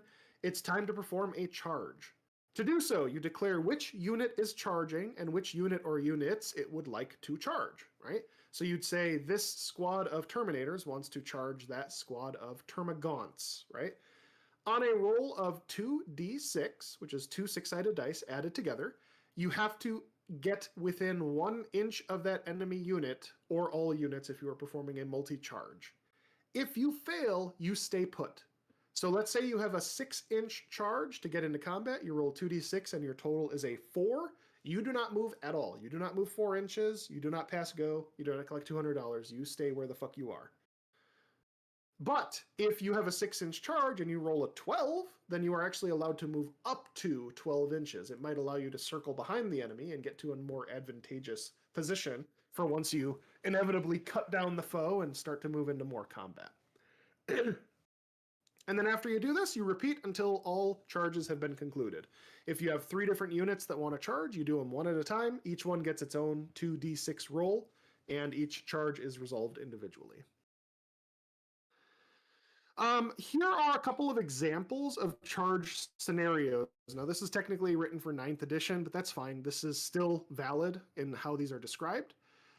In the first example here, there's a squad of horrors that are close to these fire warriors. If you see, this circle is a 1-inch circle around the model, which means being within that 1 inch is being within engagement range. If this squad of horrors attempted to charge, they need to get at least 1.6 inches, which means on a 2d6, you cannot fail, right? The lowest number you can roll is a 2. So even if you roll 2d6 and get a 2, you can still get into engagement range with them. However, if you try to declare a multi-charge, which says I want to charge both of these units at the same time, you have to get a high enough number to be able to achieve that. So you notice here from this little diagram, this model would have to travel 7.2 inches to get over here, which means you have to get a roll of 8 or better to successfully charge. If you declare a double charge and you roll too low, let's say I declare a double charge and I roll a 3 or a 4, you are not allowed to move. You cannot say, oh, well, that's good enough to get into the Fire Warriors. Nope. You tried to do a double charge and you failed, you stay where the fuck you are. If you declare that you are only going to charge the Fire Warriors, again, it's only a 2-inch charge, but you declare you're going to charge them and you roll a 12, you are not allowed to engage both units because you did not declare the stealth suits as one of your targets of your charge. Everything in this game's charging has to do with declaring what you want to charge and then whether you succeed on that declaration. Failure is failure. Now, granted, let's say you try to charge these Fire Warriors and you do roll a 12, you can really circle around and you can kind of like pile in right here, but you would not be able to get into engagement range with the stealth suits. The example down here, this is a Demon Prince. So you see, based on his base size, he actually cannot perform a double charge at all because his base is not big enough to get into engagement range with both of those. So that example there just says he's not allowed to do that. He could charge the stealth suits with an 8, or he could charge the Fire Warriors with a 2, but he literally cannot charge both. That's just invalid. He's not in engagement range of both units. Next up is the fight phase. Actually, this is the last step of a turn. The fight phase is where you cross chain swords and bubotic axes with one another. Basically, whatever you're playing, right? You're going to be slamming into each other with some fucking awesome melee weapons and chopping people in half. Any unit that performed a charge gains what's called the fights first keyword. This means that they get to fight before anything else, right? Makes sense. If you have fights first, you have fight first. After all fights first units have fought, the opponent gets to choose a fight to pick up on, and then the players alternate back and forth until all ongoing combats have been resolved. This only really comes up in games where you've got multiple units that are tangled up in combat. You do technically pass back and forth, not including charges. And I'll set up some scenarios to show that on Tabletop Simulator here in a minute. But it is a little confusing for new players. Biggest thing is whoever charged gets to fight first. Then those units will get to fight back if they survived. I have a note here. There's a stratagem called counteroffensive. You'll notice it once you've been playing the game for a bit.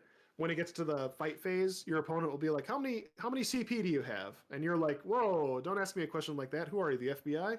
And then you realize, oh, wait a minute, CP is command points.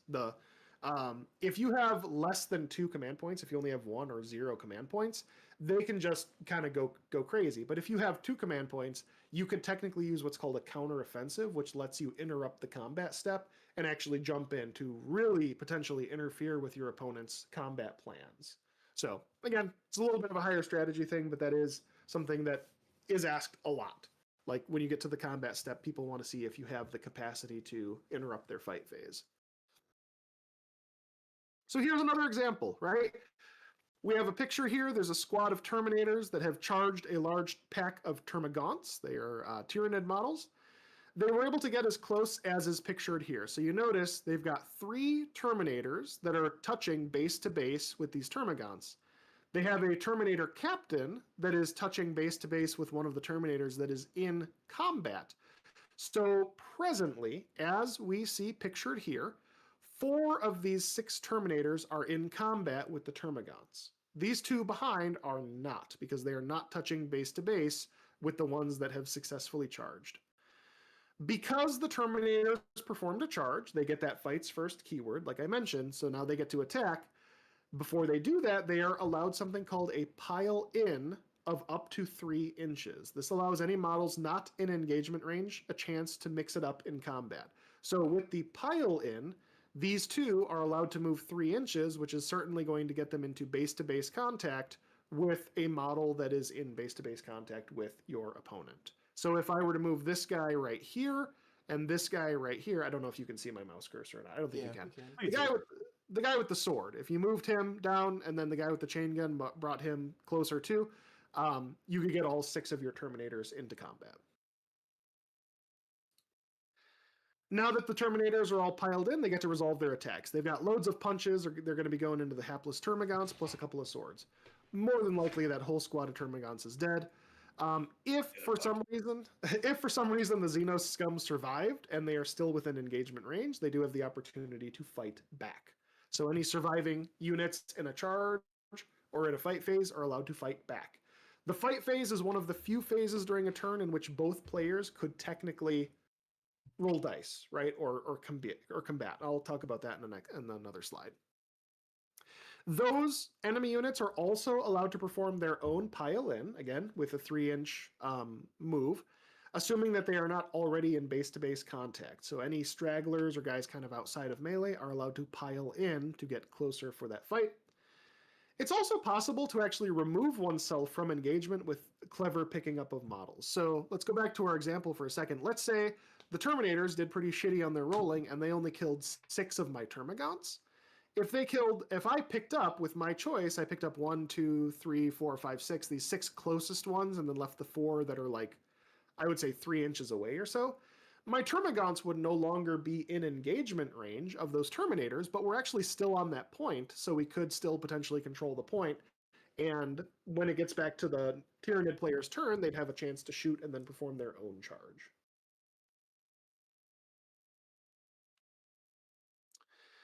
With all that said, a lot of this boils down to a matter of timing, right? And one of the notes I have here, while you're not the active player, you might think that there's not a lot you can do, but that's not really true, right? As the secondary player or as the non-active player, you still have access to a large collection of stratagems, which we haven't talked about much today, but like stratagems are those powerful effects with which you can spend your precious FBI forbidden CP and, use them to serve either in defensive or reactive purposes. And you also obviously have the ability to fight back in the fight phase, and there may be some other reactive things you can do. If you have things like reactive moves or other tricks, there are many chances you get to actually utilize those. Keep an eye on the timing, right? Many times you actually need to declare that your stratagem is being used before you know whether it was completely worthwhile. One of the best examples of that, there are a lot of stratagems that give you something like a bonus to your saving throw or reduce the enemy's armor penetration or give the enemy a penalty to their hit roll or things like that. You almost always have to activate that stratagem before the opponent has started their attack. So if your opponent's playing really fast and you're getting overwhelmed, tell them to slow the fuck down, right? It's really not a big deal. But you can't wait until you've seen how awesome your opponent rolled to say, oh, wait a minute, I'm going to activate this stratagem to give a bonus to my saving throw. You got to do it beforehand, right? So it's like, yeah, you might have wasted it. Maybe the opponent rolled really badly, but that's just part of the strategy, part of the kind of the guessing game. So that's pretty much everything for the slideshow. Fucking hour and a half. I covered a lot, but not everything, right? Beyond this, there's strategic reserves and deep strike. There's transports, we just alluded to a little bit.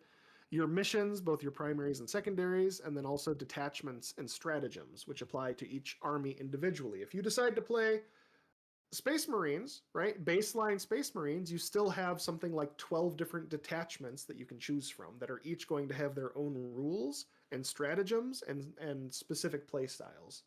There's a lot, right? There's a lot to the game. Don't panic. Don't get overwhelmed, right? You know enough at this point, if you've been paying attention to my lesson, all 4 people watching, you know enough for your very first skirmish games. 3 of those might be us. Hell yeah, it is. Beyond that, there are other games out there, right? If you enjoy tabletop gaming, but 40K does not tickle your fancy, there are other options.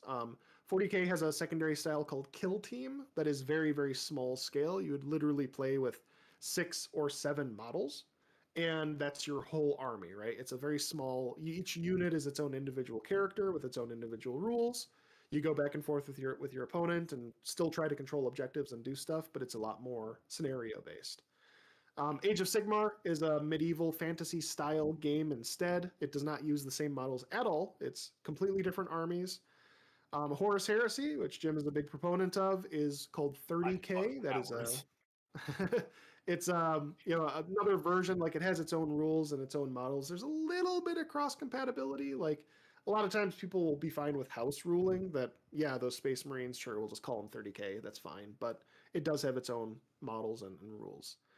Adeptus Titanicus is a scaled down, like, big robot battle. So it's like, if you like the way that those big Titanic Imperial Knights and Chaos Knights look, but you want to play with, make them affordable, it just scales the game down by quite a bit. The Titanic models are the size of a Space Marine instead of, a table. Yeah, instead of the size of a table. And of course, there's games by other companies, right? There's, lots of other, what was that, Trench Crusade, that one that came out recently that people are kind of hot about. There's Chainmail. Yeah, there's one-page rules. There's like all sorts of tabletop games out there. Most important thing, go out and have fun. That's really what it is. Which, I mean, Chainmail is like what D&D spawned off of. Yeah. So this would have been the Q&A section. Again, I don't I don't know really have that many people. Max Elv, you're still here. This is your time for questions. But I don't know. If people watch the recording later on, that's cool. But I'll separate out notes on video. Don't worry. Eventually. So that is it for that. I'm going to go ahead and switch my stream at this point. I'm going to go to... Quick, check his favorites on his Google tab. Shit. Snoot Boru. Red only. I got the Snoot Boru. I got Snoot. I got kind of blue bonds. Oh, you guys want to see my bills? Is your credit card information in there? Yeah. I used to buy my own Warhammer myself. You're paying for my second Alfarius model. So, all right.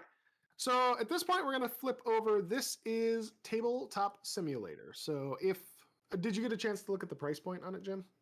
Oh yeah, it's $20, but pretty sure it goes on sale consistently. I got it for like $8 once. Yeah, it goes on sale consistently. So Tabletop Simulator is a very open source kind of free-form game. There is a ton that has been developed just for Warhammer, right? This looks pretty damn complicated. All I did was downloaded a couple of add-ons, and I'm a dum-dum. I was able to figure this out, right? There is a little bit of work you do have to do, right? So when you actually muster your army, you have to build the army list on a secondary website and then kind of like pair the unit with its data card. And I'm sure that's to get around copyright stuff. Like I'm guessing Games Workshop would get really pissy if like all of their rules were built into the game. Technically, all of the rules are here though. I just had to use a second party site to do it.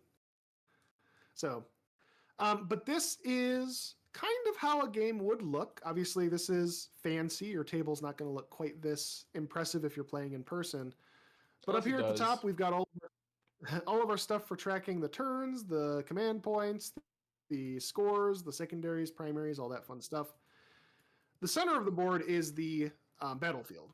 So I went ahead and picked a nice thematic battlefield. This is obviously not balanced. If you were playing a competitive game, everything is very symmetrical. It's kind of boring in my opinion. I really like these shaped ruins. Yeah, L-shaped ruins everywhere. I like these types of games where it's unique. It's like, okay, there's a clear advantage to deploying in some places, and you're going to have to deal with some, radioactive craters. The spirit of the game. Hell yeah. And then I have 2 armies. So these are 2 1,000 point lists that I put together. This is salamanders. So for my salamander list, I have Vulcan Histan, who is one of their named heroes, who is going to be attached to a squad of company heroes, including an ancient, a champion, a veteran with a bolt rifle, and a veteran with a heavy bolter. Awesome looking models. I have a squad of intercessors. I have a 10-man squad of Infernus Marines who have a captain attached to them. I have a squad of 3 suppressors because I had an awkward number of points left. They're not a good unit, but it was funny. I have a squad of eradicators who are very good against vehicles. And of course, a Land Raider Redeemer, which is a great big tank that's got flamethrowers on it. I just realized those models, the fucking eradicators, that I just noticed. That's the fucking 3D. That's a scan of they're like when you get to rotate the model on the GW website. That's literally just that. Is it? Nice. I noticed, like, wait a minute, that's heavy metal. I know what you are. So, yeah, some of the models, like, you're a little bit at the discretion of whoever's made these. You could obviously, if you were so inclined, create your own models. But, like, so as you see, like, the intercessors have, like, a black base. They don't look quite as nice as the other ones, but it's fine. They get the job done.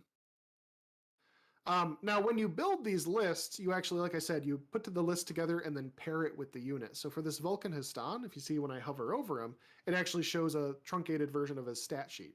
His movement, his toughness, his save, his wounds, his leadership, his OC, and his weapons. There's actually some shortcuts as well where you can pull up full data cards. So for instance, I can actually see his abilities. If I didn't know what they were, I could look them up here. Leader, like how small that is, it's fine. Some other details is invulnerable save, things like that. And yeah, a lot of the tabletop simulator stuff is pretty cool. As you notice, like when I pick up the models and move it, you can actually see there's a little ruler that lets me know how far I've moved it. So if he has a move of 6 inches, there you go. I just moved him 6 inches. Kind of cool. That's awesome, actually, yeah. Now for my other list, I put together World Eaters. Now, this is probably a little suboptimal. I just wanted to build it with a bunch of guys. I should have put a rhino in here. Like, rhinos are really good with World Eaters, but I don't care that much. I just decided to do fun stuff. So I have Khorne Berserkers, which are your strong melee units. They have very few guns. World Eaters is almost exclusively melee-based. Their guns are dog shit. I have Karn the Betrayer, who's one of their named characters, this fella right here. He's going to be leading a squad of 10 Khorne Berserkers. I also have a Slaughterbound, who's going to be attached to... I'm going to put him with my Exalted 8-Bound. He's going to be attached to them. Remember what I said when character models are attached to a squad? This is their bodyguard squad. I also have regular 8-Bound, 3 of them. And the rest are Jackals and Goremongers, which are low point cost, very weak, but they're basically interference units and objective monkeys. So the Slaughterbound are good at holding objectives and kind of keeping it even if they die. And the Goremongers have an ability called Infiltrators, which means they're allowed to deploy into no man's land. So let's take a look at a couple of scenarios real quick before we actually get into a game. I'm going to grab a couple of models and we're going to put them on the battlefield and have them face against one another. So let's grab this Berserker. We're going to put him here. So I know this is just a single model, but we're just going to kind of talk about a couple things such as line of sight and movement and range and all of that. So I have an Infernus Marine. He is equipped with a flamethrower. It is called a Pyre Blaster. It has a 12-inch range. My Khorne Berserker here has a bolt pistol, also has a 12-inch range. If these two models are positioned where they are, their current distance from one another is 12.7 inches. So unfortunately, neither of them are within range of one another. But obviously, if he was a little closer, now he is within 12 inches, he would be allowed to shoot this Khorne Berserker. This applies to every model in the unit individually. So let me grab my 10-man squad of Infernus Marines. If they were positioned like this, and we were trying to shoot this Khorne Berserker, not all of my Infernus Marines are in range. This one is, and when you click on the model, it actually draws from the edge, which is pretty cool. These 5 are in range, right? Those are all within 12 inches, but he's out of range, as is he, right? So again, if I had concluded my move, and this is how my guys looked, and I tried to shoot, I would only be allowed to shoot with these 5, because they're the only ones that are in range. If this Khorne Berserker was right here, well, now congrats, all 10 of them are in range pretty clearly, right? Next, let's talk about line of sight. Line of sight is also pretty important because taking cover behind things is important for melee units. If I had a squad of Khorne Berserkers, they would likely be moving up the battlefield trying to hide behind any cover that they can find. This is a little bit rough here. This is a pretty open battlefield, but my Infernus squad is pretty close range too. They'd probably be okay. If that Khorne Berserker was positioned here, come on. Oh my god. He is not... I was going to say, that's a legal way for models to stand. If they're sitting on an oddly shaped piece of terrain, they can be at an angle. They can. But I was trying to... You want to have them be flat. I was trying to get him flat, and I was trying to get his stupid axe to not point from the top. So, like, from here, this is an awkward rules notion, and this is something, if your opponent is going to argue with you about this type of thing, they're probably not a fun player to play against. Technically speaking, that guy is behind cover, and we should not have line of sight to him. However, rules as written do state that if your model can see any part of the opponent's model, they are technically in line of sight. So if this guy was standing on this barrel or something, or like the tip of his little hat, look at those little rabbit ears poking over the top, right? It's like, technically, he might be in line of sight of a couple of these Infernus Marines. But again, that's really pedantic. It's only going to matter for great big models, I would say, like big tanks and things like that. In almost all cases, people are going to be chill and say, yeah, you're totally behind this. We can't see you. But let's switch this up a little bit. Let's say my unit's like this instead. Well, now, a few of my guys might have line of sight. They don't, but let's move him a little further here. So now, I would say that a couple of my Infernus Marines do have line of sight. Probably only these 2 on the end, right? And you can, like, again, you can kind of like draw lines, you can kind of figure things out to see if there's an intersect point. I would argue that these 2 models for sure have line of sight, and that would be fine. I wouldn't be a prick and argue about it. But in this instance, these 2 Infernus Marines could shoot this Berserker, but the other 8 could not because they do not have line of sight.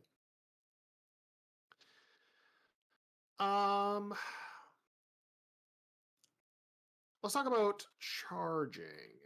Remember I had mentioned before you could do charges, you could do things like that. For some reason it didn't pick up one of my guys. In an instance like this is a pretty short charge, right? If my Berserkers are set up here and they're ready to charge in and just chop this Infernus squad to bits, it's a 3-inch charge. It's pretty hard to fail that. I mean, 3 inches is the bare minimum. If I get 4 or 5, I'm golden. But it's pretty hard to fail that. I could roll deuces, right? I could mess it up. In this engagement? 3 would get me into engagement, but I probably would not be able to pile in all of my units based on how they're set up. I would probably get within the 1-inch bubble. You have to get within the 1-inch bubble, but I'm talking more in the interest of, like, if I rolled a 7 or an 8, all of my guys are getting into melee. There's no question about it. I just want to specify because you said they needed a 3. I'm like, I've been doing that wrong. No, well, they do need a 3. I because thought they said the 2 gets them within 1 inch. Let me see. From base to base of the closest, it is actually 3.1 inches. Okay, I missed understanding charges then. Yeah, so the best way to think of it is look at your range and then round up by 1. Yeah. Roll credits. If I rolled a 2, if I rolled a 2, I would be 1.1 inches away, which is not within an inch, right? Like, that's yeah, just it is. outside. It's just outside. It is a question of, inches sometimes. So obviously be careful with your units and stuff, but that is part of it. Like kind of figuring that out and and you can always ask your opponent's opinion, be like, this looks like 3 inches, but what do you think? And kind of see if they agree with you. Copy. Now I in was this, misunderstanding engagement then. yeah. So in this board, actually both players have their own little dice tray. So you can actually add dice, you can roll big batches, there's shortcuts and stuff. And this is kind of cool. There's like a little mirror here where you can see your opponent's rolls. So if I'm the red player and I put 2d6 together to roll them, I just rolled those, but if I was the blue player kind of staring at my dice tray, I can actually see a little mirror of their stuff. So it's kind of a nice little feature there.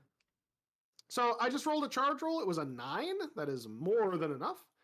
So theoretically, each of my models can move a total of 9 inches. So I could send this guy, 6 inches plus another 3 to get over here. And then so on and so forth, right? If I wanted to, I could just jam them all into the closest spot. But there could be a strategic reason that I want to wrap around because maybe he's got more units over here and I want to be as close to them as possible when I inevitably chop these guys to bits, right? Another point is that of what we call unit coherency. When you have a unit, they have to be within 1 inch of other models in the unit. And if it has, I want to say it's 7 or more models in it, they have to be within 1 inch of 2 or more models. So what this prevents is, let's say I have a squad of 10 berserkers. This is not a legal configuration for my squad of 10 berserkers, right? They are all way the fuck too far away from one another. This is not legal at all. But it could be legal for me to sort of daisy chain them, right? Maybe I want to block off a big swath of area so that my opponents can't, get through with a tank or something. This could be legal because each of my guys are within an inch or within I can't remember if engagement is 1 inch or 2 inches, something like that. I can double check for you. They're within range of another model or another 2 models in their unit. So this, I am pretty sure, would be legal. But again, being way spread out is no good. You can obviously kind of arrange them however you'd like. You can sort of set them up in a 5x2. You can set them up in a 3-4-3, whatever pattern works best for you. There are strategic reasons. It is 2 inches? Okay, cool. It's 2 inches horizontally, 5 vertically. Yeah, and for has sure. to be within, and you're right on that 7 number. So the 7 was the cutoff? Yeah. Yeah, to make it so 1 inch if you're below 7 has to be 2 units if you're above 7. Yep. So let me pull up my chat here real quick just to not you, get out of here. Where's the other window? Okay, nothing. What other, Jim, do you have any other ideas of strategic or kind of unit positioning things I should mention here? As for, it's really funny. You do this constantly almost every week if you fucking master this stuff. I'm trying to think of at least for weird, most of it's regarding deep strike and infiltration and stuff like that. But as you said, you aren't going to cover that. Mm-hmm. And I kind of do want to mention it. I know you. I'm not going to go in depth, I promise. When you're talking about unit coherency, that's really important for a concept of spacing. Let's say, again, you have a block of those 10 guys, and he wants to move that tank through, or his jetpack guys they aren't on the map and they want to drop in, which I'm not going to go over how that works. If you're spaced out, you're covering more ground, so they can't drop close to you. And especially in regards to this tank, it's also nice because they can't deploy they can't come out of the tank on that front thing and even on parts of the side, because the amount of you've spaced out stops those units from getting close to you. So it's really important to space your guys out in certain situations if you want to block units from existing on the board. Yeah, so that's actually a good point. So right here, this Land Raider cannot go this direction. Now, obviously, it's got a lot of guns on it, right? It might shoot. It's gonna annihilate that squad. Yeah, it's probably But it gonna has shoot. to annihilate the squad. Yeah, it's gonna shoot a lot of them to death. But let's say it killed 6 of my guys. If I pick those 6 up, I still have a pretty damn good roadblock, even with 4 guys left. He still can't go where he wants to go, right? So he has to deal with this before he can get where he wants to go. Whereas, if I had my guys, okay, sure. That was really weird. There's a goof. I might be able to disable it somehow, but if you pick up things and then shake your mouse, it technically like blocks them together. It's just because I moved it like too fast. to remove casualties or something. I think it's actually to roll dice. So if you pick up a dice and shake it, it actually like rolls the dice for you. Well, that's fun. I didn't know that. Yeah. Again, I don't use this very often. I play in person. No, that's okay. But like again, my guys are obviously goofed up now. But let's say I had my squad all sort of like behind cover, all sitting over here. Sure, they've got cover, which might be helpful, but now this tank can just go right through and not have any impediment, you know? Yeah. So.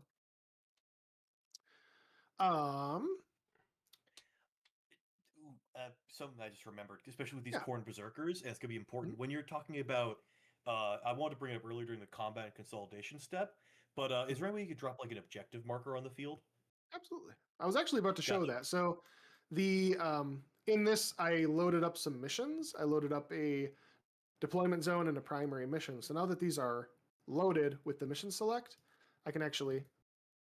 Oh, can I? No, that's weird. I think I have to click start mission or something. I might have missed a step. Start game. Well, that But actually starts the game. You can just drop like a dice or something, I guess. Oh, it's because I haven't loaded my secondaries. Give me a second. Oop.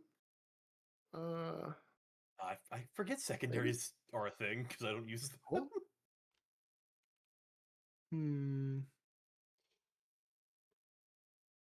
Maybe you gotta draw them out of the deck for both sides. I don't have anybody on the other side. If I join in, it's gonna have to load all the assets. Probably fuck. It's fine. Don't.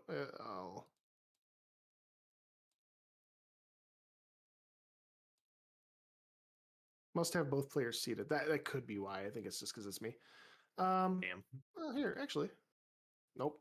That's okay. So, what he said, if I had both the players in here, when you get this loaded up, you can actually show kind of like a highlight of the missions that are selected. So in this case, sweeping engagement is selected, and it would actually draw lines on the table to show your deployment zone. It's kind of a cool feature of this, and it would have the objective markers out as well. So let's just say, for the sake of this, let's call this crater an objective marker. So we'll say that, we have this squad of corn berserkers. Sure, it really doesn't like highlight all of them. One of them got shot. We'll say we have this squad of corn berserkers on there, and we have Vulcan Histan and his company heroes are pretty close by, right? Like this. So objective, and I'm not sure if this is what you were about to talk about, but objective markers, they are a marker on the table, and then anything within 3 inches of the marker is within that objective marker. Again, I don't have the thing here, but we're just going to pretend that this whole crater here is the objective. Right now, I have 6 corn berserkers that are on the objective. Karn and 2 others are not technically standing on it. So, at this exact moment, my objective control as world eaters is 12. I'm getting that number because I look at the model. It has an OC of 2. Each of my corn berserkers has an OC of 2, and there are 6 of them on here. 2 times 6 is 12. Coming back to these guys, only the Ancient and the Company Champion are standing on this. Now, they normally have an OC of 1. However, remember I mentioned sometimes abilities are on these cards and are a little hidden. Well, this unit contains an Ancient, add 1 to the objective control characteristic of models in this unit. So technically they have an OC of 2. Even still, 2 plus 2 is 4. 4 is a lot less than 12. So right now, the World Eater player controls this objective. If the situation changed, if I got all 5 of my guys onto this objective, and then we killed several of these corn berserkers, and let's say the corn player decided to kill those 2, Now we have an OC of 2, 4, 6, 8, 10 versus an OC of 2, 4, 6, 8. Now this player controls the objective. But when it gets to the Khorne player's turn, they decide to pile in, right? They're doing their combat, and they bring enough guys onto the objective to gain control. Now it's back to them. That's how the control of objectives is identified in the game. It's all OC, and it's comparative or basically additive for your army versus the total of your opponent. If your two scores are perfectly equal, again, let's say it was like this and they only had 5 berserkers on the objective, this is 10 to 10. Nobody controls this objective. It is contested. It is controlled by nobody. That was Better what I start was going to killing. get into, but I was going to mention, especially the thing with melee is it's one of the most. I feel like it's one of the most important phases in this game, and it was regards to both something with movement and melee. And I think it's something important for newer players to know is when you conduct a melee, you get to move afterwards. It's a short 3-inch consolidate, so like That let's only say- applies if you killed the entire unit. correct. And I feel like these Khorne berserkers would probably whip this unit. Oh, well, I don't know. They do take a -1 to all the wounds. That's Or, true. But I'm sorry, looking at -1 to the Karn wound roll. there. Oh yeah, Karn is Karn is very looking at scary. Karn Wow. would fuck that day up. Like let's say it was like those Yep. 5 intercessors, and they're 3 inches off of objective, and you Yep. mash it into them. Yep. Then you get to Yeah, let's- consolidate either into the next unit within 3 inches or the objective within 3 inches. Yes. Only But if you you- can make them. Only if you can make the move. Yeah. So to kind of explain that example, let's say this is our combat. We've got all these Khorne berserkers, raring to go. They absolutely annihilate Vulcan Histan and his company. They're all dead. Put them over there. Now that they just did that, since they wiped that unit, they are allowed to perform what he just said, which is called a consolidate move. If you can move 3 inches and end on an objective, you are allowed to do that. You got to move as close to the center of the objective as you can. If I was too far away, let's say this unit was 4 or 5 inches away from the objective, you are not allowed to move at all. You cannot move 3 inches toward unless it ends you on the objective.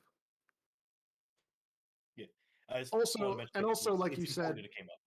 yeah, also like you said, if they just killed a unit and then decided they wanted to consolidate into another unit, again, if they are within 3 inches, yes, they are allowed to do that. Be careful, because this unit would be allowed to fight. Now that they are in engagement range, they will get to fight, and this unit has already fought this turn. It can have strategic reasons. There could be reasons for you to want to do this, but it is risky, because you are giving them an option to now attack back.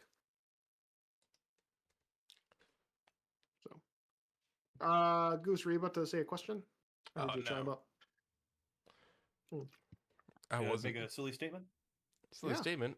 I've been doing that all day. That's fair.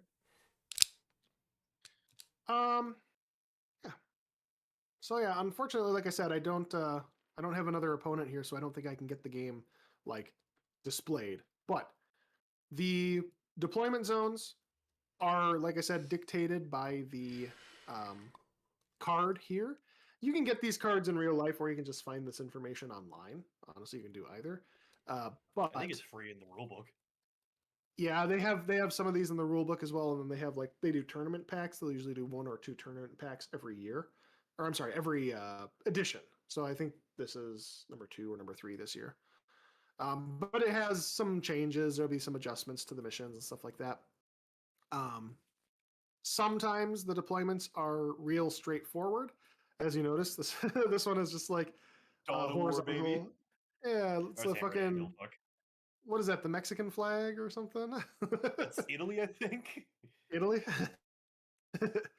But yeah, you've got basic ones. You've got a little more advanced ones. If you were playing on the tabletop, this actually has ranges. So it'd say like measure.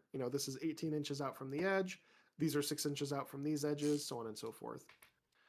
Almost always, you're going to have 1 objective in your deployment zone, 1 objective in the opponent's deployment zone, and then 3 that are in no man's land. So again, there are some rare exceptions. Some missions have you set up a 4th objective in no man's land. Occasionally they get blown up or destroyed or removed. Just depends on the mission that you're playing.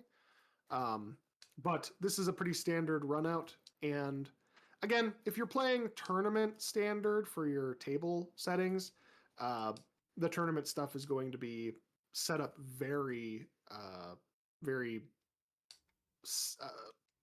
I don't know. Balanced. It's equal, symmetrical. It's very boring. balanced. Everything is equal. Everything is balanced. There's no advantage for starting on one side of the table or another. It's very boring. But I am very keen on these types of battles. I'm not a big competitive player as it is. I like playing fun, narrative, cool-looking battles instead like this. As someone who's done a tournament, it's so frustratingly boring. I almost cried at the table because there's it really, do my dice fuck me this game, or do I get to win?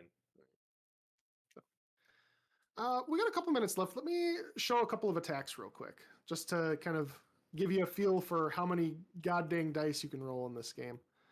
So, Ridiculous. I have 2 armies that have big dice rolls available.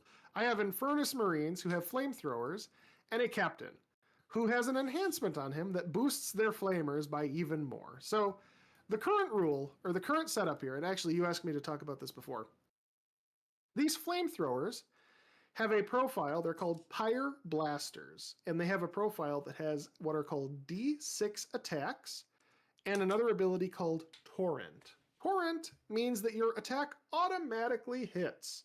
You do not have to roll an attack. You do not have to roll a hit. You just go straight to the wound roll. But the first thing you have to do is determine the number of attacks. Each of these guns is a D6. The enhancement on the captain, which is called Immolator, applies an extra +1 to each of these attacks. So if all 10 of my Infernus Marines shoot fire into these guys, they are going to roll 10d6 plus 10. Let me determine that roll real quick. I'm going to change my dice to green because this is Salamanders. We're going to start with 10d6. Huh! That's pretty good. The total here is 34. Plus 10 is 44. Let me quickly get 44 dice onto the field here. I started with 10, right? 20, 30, 40, 4. Okay. I now have enough dice to resolve my wound roll, because remember, these automatically hit. To determine my wound roll, remember from before, I look at the strength of the Pyre Blaster, which is 5. However, it gets a +1 strength. It gets a +1 to the strength because I am playing Salamanders. They get a +1 strength within 12 inches. So it's 6 versus the toughness of 4 for these Khorne Berserkers. These need to be 3s or better. Bada boom. Okay. Oh. I did. Tough. It's okay. I did roll a lot of 1s and 2s. Not a big deal, though. Let me go ahead and just get rid of those. I have a total of 28 wound rolls at -1. -1 AP. So the Khorne Berserkers, their saving throw is already 3 up, which means I need to roll 4 ups, and I need to roll 28 of these. 10. Oh, there's already 2 out there. 22, 27, 28. Boop. All right.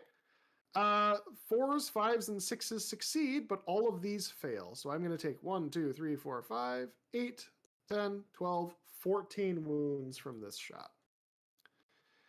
I could have done this a little differently. I could have spent a command point to give them more bonuses, like a bonus to their wound roll, or what is called devastating wounds that just causes immensely more damage. But as it is, my flamethrowers have killed 1, 2, 3, 4, 5, 6, 7 berserkers.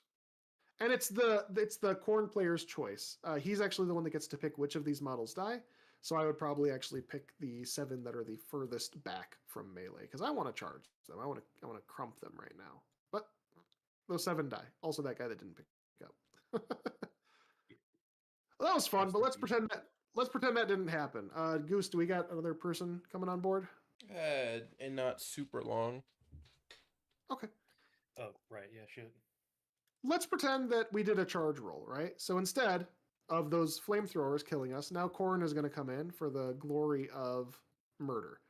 We're going to pile all these guys in. We're going to make sure everybody's in base-to-base contact so that everybody can swing their weapons. I'm cheating a little bit. I'm doing this a little goofy. But I see he's in here. Hello, other person. Hello. Let me just roll this attack real quick. So this is going to be very stupid. I'm going to simplify this a little bit. Technically, my guys have some different weapons, but we have chain blades. They are 3 attacks apiece.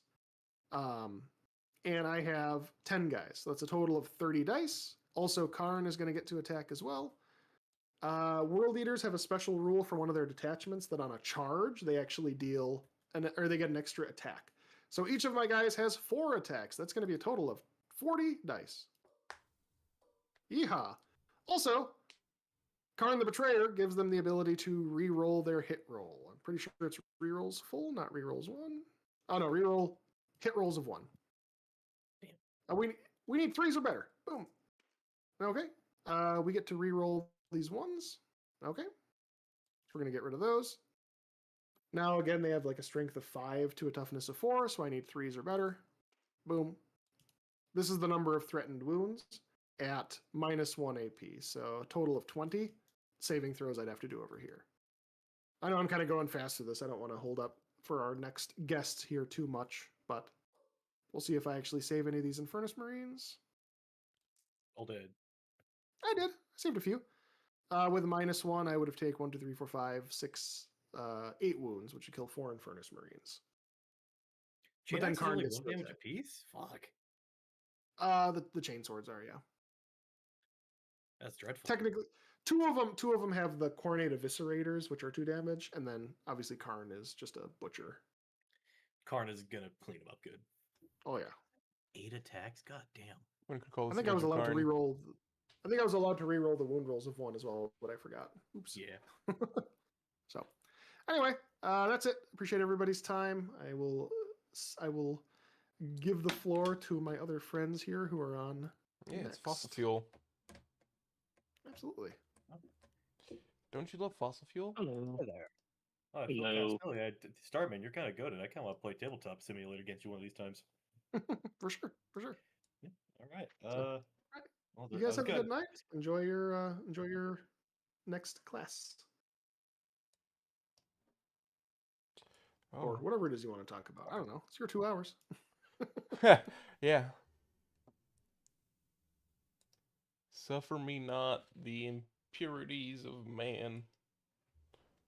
No. It's funny. I was hoping to use any leftover time Starman had to like ramble about hobbying because it's really important, but he had no leftover time. Damn. No leftover time. Get the He's hell out very of good at using his time. I will say that. Oh, okay. here. Oh yeah. Goodbye, everyone. Thank you for having me, Starman. Apologies I didn't say anything helpful. Sure. No, you're good. Catch you later. All right, Ben, let me get your podium back up. Me. All right. Hey there. Oh, hello. Is my reactive working? Yours is. I'm working on getting Shuhan's. It Right, should be. It should be there. Do no, we I need did. to I just reload it? gotta actually activate it. Gotcha. I mean, I have the drunk one. Yeah, the drunk one. Do you want the drunk one? It's gonna be a little bit harder. No, I just have it already. Oh, right. Yeah, the one I made. Anyway, there's Shuhan. It's me. Wasn't there also a Grimbler in this? No. No, he said no. No. He said no. Can't believe it. I know, right? It's okay. We got this. Hey, look at me. I'm actually nice and presentable now. Yeah, you're not like a Great. Japanese salaryman after Ah. hours. Does my muted work? Yeah. It looks like I'm just throwing sparkles at Banda's face. There we go. Take that. Was he smoking a Yeah, black he and tends to mild? do that. Oh, He was. Out fucking standing. Fantastic. It's great. Anyway, I'm led to believe you guys have a presentation for me. we do. Let me start up my stream. At least I believe we do. Well, I think this is a presentation. I please don't It put that could in be my 30 crack course. Let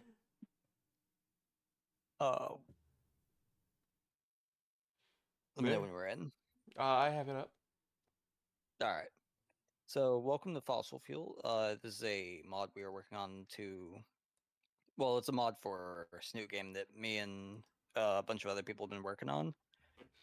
We just have a working name, the Oil Barons. We just sort of made it up last minute for a previous thing. The rest of them didn't like the the pair to pair communication, so we needed to change it.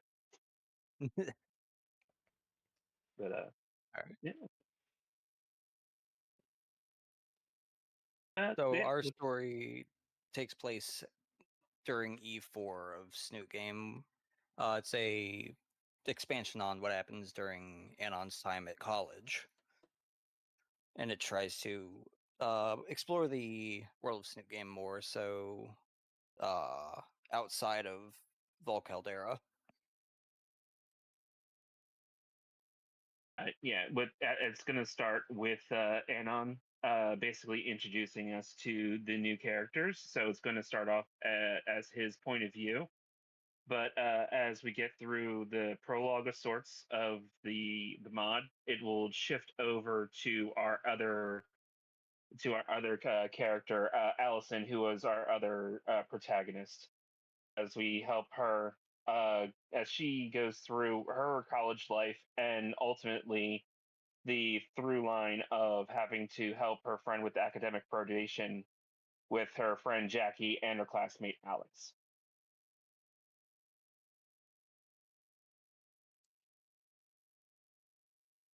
So Fossil Fuel takes place in a small town called Nowhere, which is in fact a reference to Courage the Cowardly Dog. I was gonna ask, you had a small purple dog somewhere. Yeah, that we he'll be definitely have a somewhere. plan for one. There's at least an old man Eustace. Absolutely. It's also one of the least interesting towns you'd ever see. And essentially think about the middle of nowhere from Courage the Cowardly Dog, and Or like a Hayes, little bit Kansas, more. which Yeah. is, Yeah. I believe, the town that Nowhere is based off of. Yeah, there's a little bit more tourist trappiness to it, but it's still not. Even then, it's not on the really edge of a doing. tourist trap. There is a college in Yeah, it's on Hayes, the edge and of that a is tourist it. trap. It has the ability to have people live there, and basically people want to probably move out of it, but the people that live there still want to try and keep their town in a good sorts, even if they are pretty boring. Ever seen Napoleon Dynamite? I have It's seen kind of that like many that. times. Yeah. Super cool dance special. It's basically like my Yeah, favorite it animal. suffers from that level of small townness. I think it was even like, if we talk about if people know about what was it, A Night in the Woods, they were always talking about Yeah. people want to move out of that town and not stay, but it's essentially the people there want to try and keep the town alive. Yeah. To some extent. Here's our main crew: Allison, Jackie, Haley, Cody, and Alex. These are the 5 main characters that are attached to the story. The first 4 are actually live in the same house. They live in essentially one big house that is funded by Haley's mother, and is the one where Anon was only really able to find a place to live because there was 4 other housemates that helped with the rent. Yeah. And Alex, he is not part of the house, but May as he well has his own be. place in the story. He just kind of shows Yeah, up. he's Sits on the couch. fine. Not every exactly, and he can't always have everybody in the house be the entire focus of said story. Otherwise, it gets pretty boring. Yeah. So, Here's our main girl, Allison. She's a hybrid between a ankylosaur and a baryonyx, 23 years old, a engineering major who part-time works at her dad's mechanic shop and has a hobby of collecting scrap for around the town for her projects and is into fitness. She's also has most of her projects. They're very interesting, to say the least. I will say that they probably cause a lot of problems with the random issues of making messes and explosions sometimes. Uh, Luckily enough, she just uses the garage for most of her wares.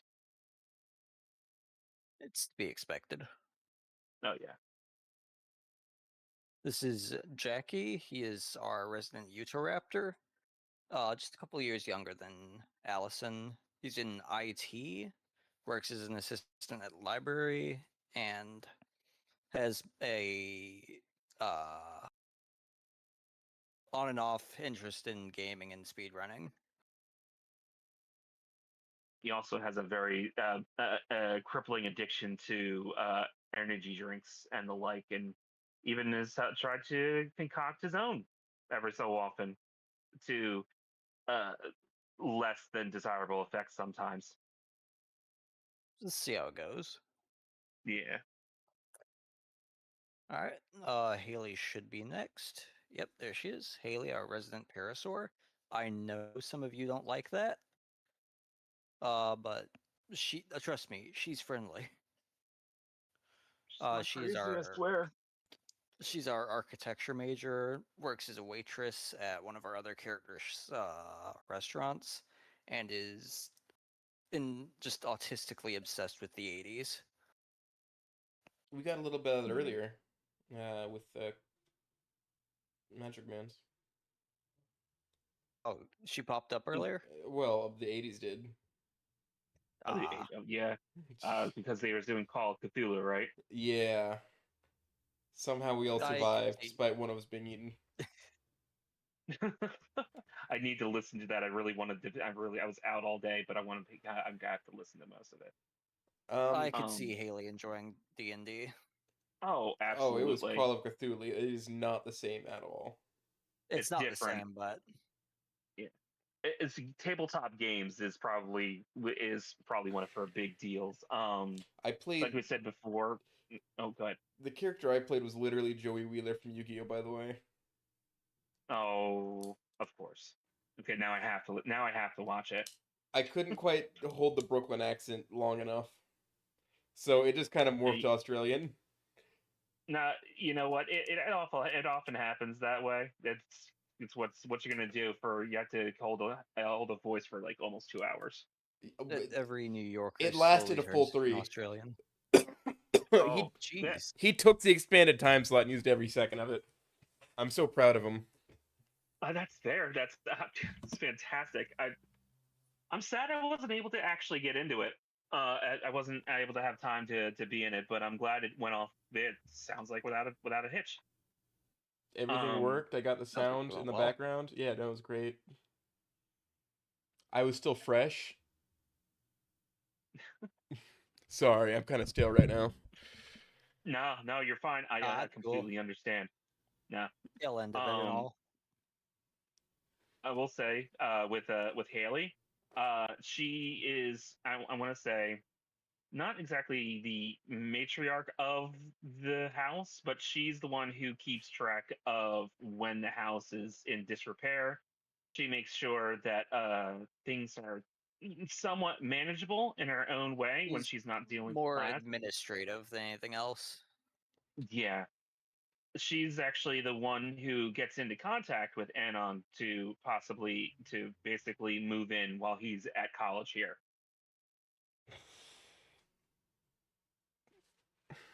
Listens her part of the rent. He also has, yeah.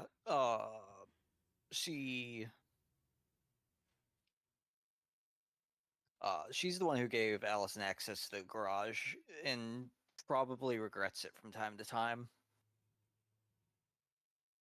When you have to explain to your mother someone who foots most of the bill, especially when you have to deal with scorch marks in the concrete in the garage, sometimes you have to be worried about it. Concrete's still intact. It'll be fine. Listen, Yeah, like, fine. Sure. it's just a shitbox Honda. It's fine. I'm sure Anon's gonna end up with one of those.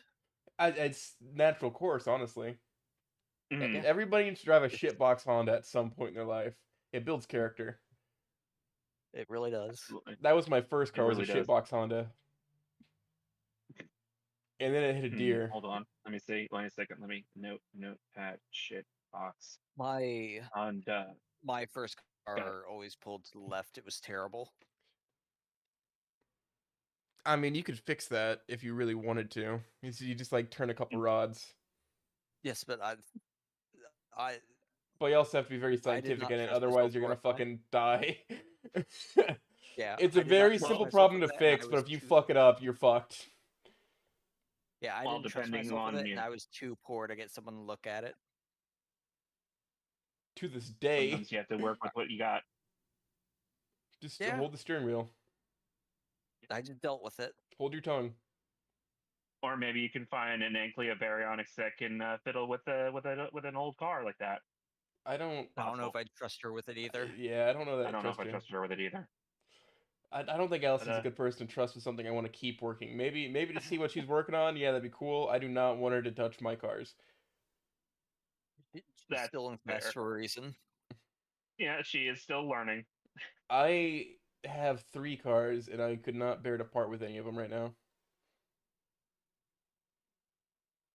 Jeez. Yeah. I live in Kansas. What else am I supposed to have? That's fair. Yeah, you know A the middle tornado, of nowhere. obviously. Yeah, you need tornado fodder. You need a tornado and a very small dog. What are you implying? Twister's gonna happen? We haven't had a Cat 5 in many years. No, I was implying Wizard of Oz. I got 2 cats. Is that close enough? I'm sure two cats makes a very small dog. Mm. 2 cats that don't listen real Speaking of fuck. cats, our next A cat. character, Yep. Cat. our That's next right. character, Little plug. Cody. He's our resident Allosaurus. Quarter century old. We don't actually know what he does for a job. It's more along the lines of he's very secretive. We don't know much about his outside of school. He's very secretive about it. Only a couple people know, but even then, they're tight-lipped about it. he sells meth. He looks like he smells the meth, doesn't he? He does look like it. Quite a shifty It's the figure. comfy. It's the comfy clothes. Leave him alone. He likes very comfy clothes.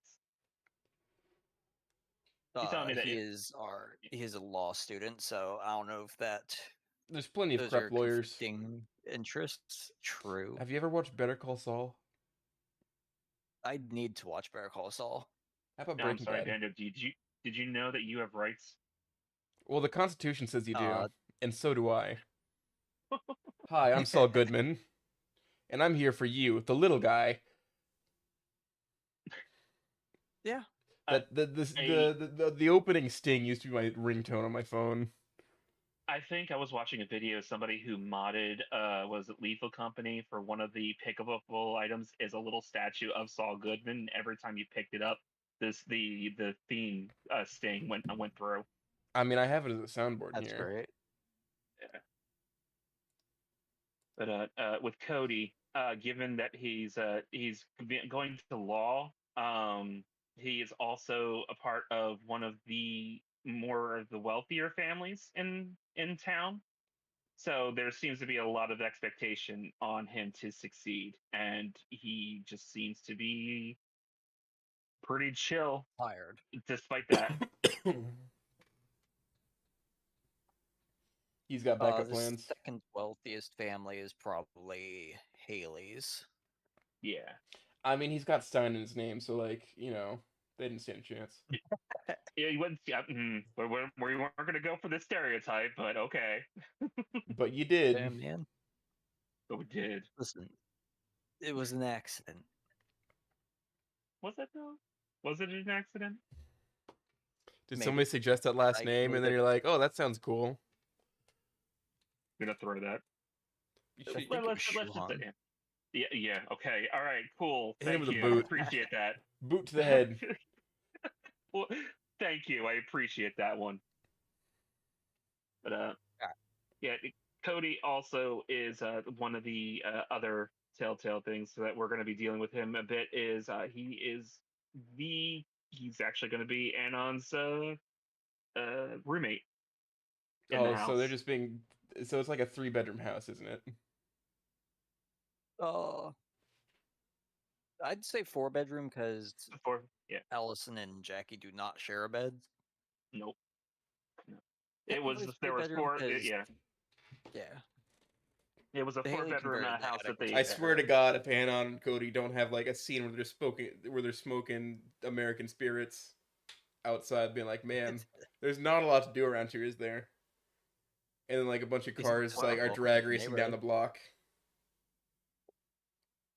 I will say they probably will maybe get to that, but there may be other issues before then that they'd have to work through, though, especially since he's the one who has to give up half his room. But, And here is Alex, our resident compy. He's a very small Little dude. fella. it's funny as we were making him. I'm sorry, just as an aside. She shrunk every time we started working on his character. He was somewhere at like 5. He was at 5 foot and something, and then he starts to just shrink down to where he is at a good old 4 foot 7 inches now. Just a little guy. Poor guy. He only got He's- smaller. He only got smaller, and every time we talk about him, he just gets smaller. Yeah, I can't believe he's 4'1". Oh no! Where did all the dino go? He's He just is a little our guy. local electrical engineer. It's He's just got Jack the small Pass. hands for it. It's Jack Pass. It's Jack Pass. Mm.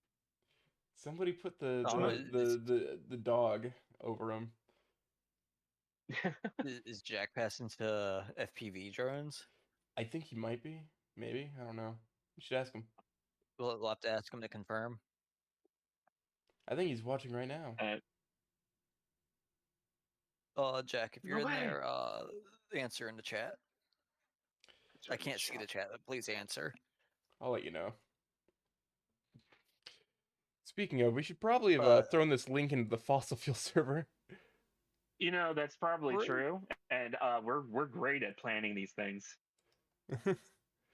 Yeah. I plan sometimes. Sometimes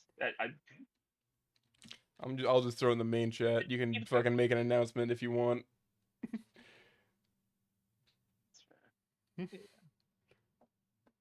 Yeah, I'll add everyone. Give me one moment. Yeah, I'll bet at Just everyone. absolutely annoy the fuck out of everybody. Yeah, that's exactly what we need. If anybody knows how good that is, Oates absolutely knows how to do that. God damn it! I love this country. Why the Yeah, fuck does everybody I get so won't add annoyed? everyone. It's like 1 a.m. for some people. I won't do that. No, yeah, that's true. Fun times like this. There's a lot of servers that I'm just still in that I haven't interacted with in like months and months, and every now and then they just do an add everybody, and everybody's still dogpiles and is like, shut the fuck up. Well, yeah, that's because everybody gets it. It doesn't matter who you are. Yeah. All right. Let's get to our next slide. Here's Chelsea, one of our side characters. Just a little Chelsea, side character. Yeah, we're getting more into the life that is outside of the house and whatnot. And Chelsea is our resident scrap salvage. So that's where Anon gets the shit box from, then?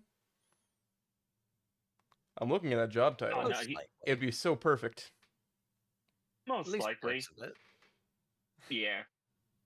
We've had some working scripts that we were working on where he'd have a car, but that's definitely something we can think about, especially because Chelsea is our resident Triceratops.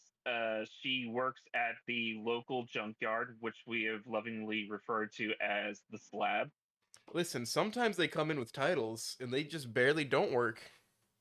Yeah, no, That's true. a good easy profit. She, hmm she is very business oriented, and if you need some type of salvage or junk that'll help you out in your weird odd projects, she will sell you it at a fair price to her, but she will usually work well with her friends. Listen, like it's by the pound. Like I don't care. Yeah. It's $5 a pound. Fucking figure it out. Rip it off the car Yeah, we yourself. can get it. Have you like had the pleasure Yeah, of like being able to pick your own part from the junkyard? I mean, she's I've definitely had gonna that try from and yeah. recycling centers. It was great. I love doing that. But like because Not junkyards really. are inherently somewhat dangerous, not many of them let you do it anymore. Health hazards, you know. Yeah, yeah, yeah. A few years ago, You're I used absolutely to right, this. Jack Pass. The portal reference is not lost. Yeah, she is a reference to Chell from Portal, at least in design. At least You in best design, button your yeah. lip. My running theory is that she was an old theory that I had for her was that she was going to school to engineer the soft landing boots that are in Portal just as a engineering project, but she may still be working that on the side. She is a very handy. She's very handy with repairing machines and possibly building new ones. So she is actually real good friends with Allison.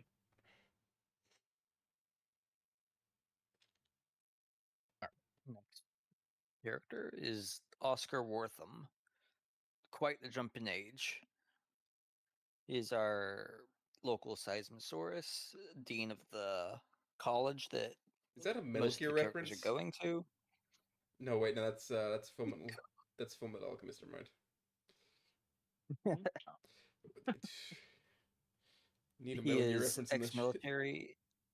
You know, that's true. I will be your Metal Gear reference. I'll see what I can. I'll see what I can get. Absolutely. Can we just get Colonel? But Can we just get me as Volgan in fossil fuel? Thanks. You as Volgan. 100 million geese around the world.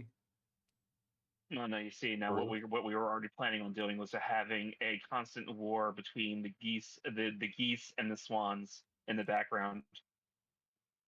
It's just a very violent turf war. It's a very violent bird turf war, and not many people will survive. Fighting over the park. Exactly. The one singular pond that's there.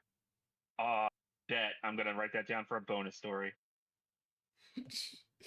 Yeah. I'm trying to do it. You've had your influence. Man, I better have. Absolutely. Yeah. No. We're definitely cooking with some of the stuff that you've presented to us that we absolutely adore. So yeah. Listen, We I'm just stupid in the funny ways, okay? Every now and then it's a banger, but not often. Not the funny stuff is the best stuff, honestly, and we definitely work stuff in pretty easily. But Yeah. Oscar Wortham as he's our dean of the of Nowhere Technical Institute. He is the one who wants to. I want to say that he is technically our Spears stand-in, where he wants to have his students succeed and wants to have everybody thrive and whatnot. He also wants to make sure that the school at some point makes a name for itself and is planning something to happen towards the end of towards the end of one of the school years that'll take place in fossil fuel, and that will hopefully bring out that there are like very well thought minds that are in this rundown town that hey, we may be boring but we sure do know our stuff, essentially. There doesn't have to be a whole lot of shaking going on for there to be a lot to happen, you know? Exactly. They're still Yeah. there. We stand despite it all. Can I get name in? And he also has a little hobby that he loves to have. He loves his miniature trains that he has up in his little rafters of his office that he'll ever so often like to just crane his neck upwards and just watch as they go. I think that would be very cool. Oh yeah. Just an It'd be autistic. neat.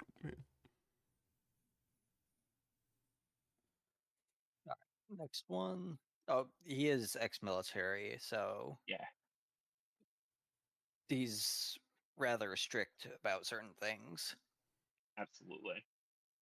There's ever so often whenever you're walking through the university, you'll find the gouge marks in floors ever so often because ever so when he does get angry, his tail does tend to have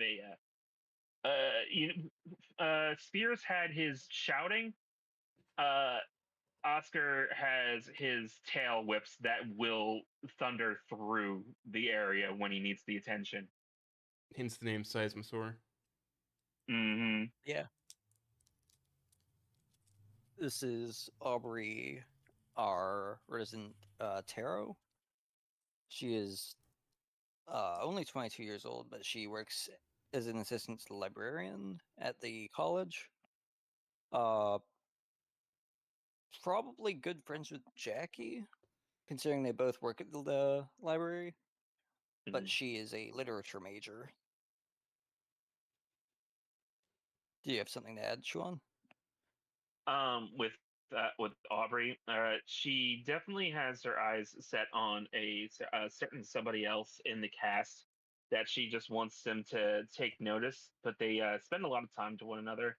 She's also I love her design so much. I'm sorry, I'm going to gush about her for a little bit because she's I love the feathers on top, her top coat essentially. She's just a very good design, and Bando had I tip my hat to you. She's great. I love her. But she's also I don't want to constantly go back to like mirroring characters from Snoot Game, but she has the interest in the magic and occult arts, almost not particularly like Stella. It's more or less she does like tarot, but she also looks into like It's a more. broader interest. It's a broader interest than just tarot, and may cause her own ritualistic things that she looks through. Never know. All right. Who's next again? Oh, it's Hmm. Ruth. I'll let you take her. Ruth, our resident Therizinosaurus. The claws are sharp, but she only uses those generally for her job, where she owns her own restaurant called Ruth's Fruit Typhoon, a smoothie shop slash basically the local diner that everyone in town just seems to frequent. Um, she likes to watch soap operas and reading trashy romance novels. She ends up being sort of the mother figure for a lot of the main cast. She usually listens to their problems while also directing Haley, who is one of her favorite waitresses, to sometimes have to drum up business outside in a god awful costume that is banana in origin, and basically just drum up business. But generally, if you need somebody on your side and you need somebody to lend an ear, Ruth will generally help out and give advice where she can.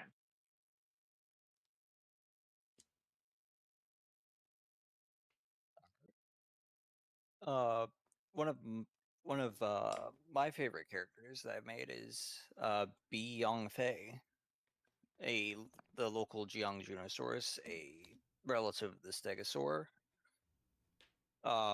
she works as a retail worker, but is in a IT comp sci class. Friend of Jackie, and is a hobbyist programmer working on various projects. Huge Half-Life nerd as well.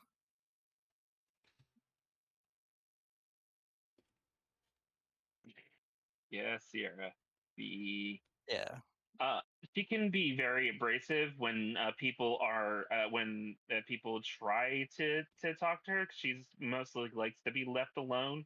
She makes exceptions for people like Jackie, but if we're dealing with people like Allison, who has a very sunny disposition and wants to be everybody's friend, she usually is just very closed off with people like that, and it's hard to warm up with her, but she's generally a very nice person when you get to know her, if she lets you in. Not too unlike basically Olivia from Wani in terms of openness to new people. Yeah, yeah, I'd agree with that one. But she's also a very, I forget, what is her biggest obsession that she likes to play? We had artwork for her at one point. An old game called Bloody Roar. She really enjoys that. She's extremely it's almost blood sports to her.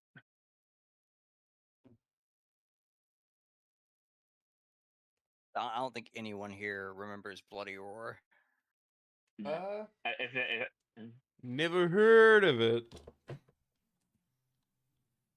It's She's an more of the older fan, yeah. fighting game from the PS1. She's a fan of the older games, older, more obscure games that not a lot of people know out. So a lot of times she has a tough time finding people that actually will play against her online. Her best bet's probably people in person, but she's not great at making friends. Yeah.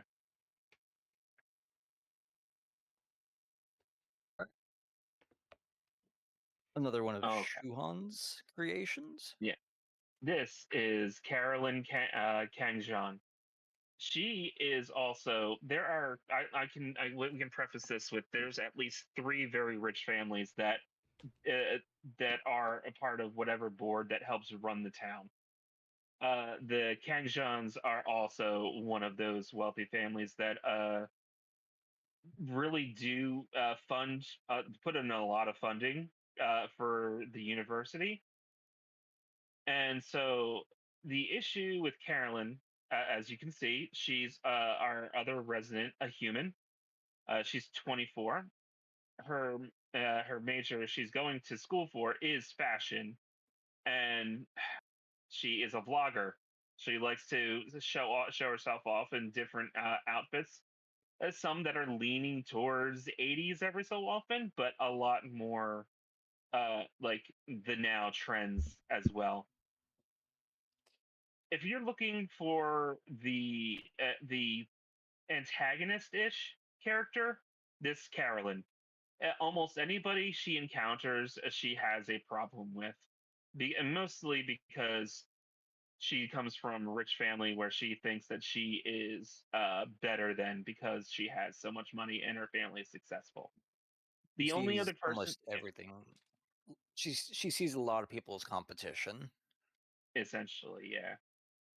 There's like only one person in town that she is not like that at all, and that's actually her girlfriend Donna, which we are still we have the character, we just don't have artwork of her proper quite yet.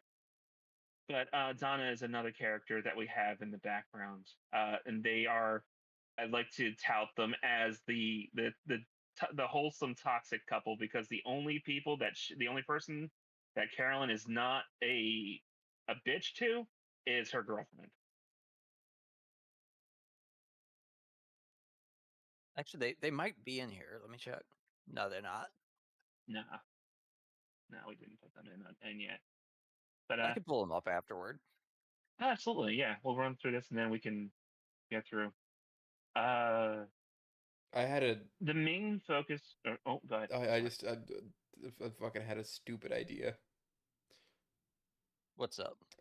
What The you got? swans and geese are just like the geese are a biker gang trying to take over a bar run by the swans, and the bar is just called the watering pond or the bird No, bath. I can see that. Oh, damn it. They Man, where's gotta that be Mr. Boss gift that I can say? Damn, so simple, so easy. I think Why They did gotta I be think of that? two gangs of taros. Well, no, the geese are in Mimus. True. that's absolutely true. I honestly, I can think of a couple characters that could possibly be part of that gang. Damn it! Oh no! Ha! Stop! Not good. You're Not good. I you're hate rotting this. away the writer. Listen, like, Oh, and the gang leader just wears a top hat for no reason.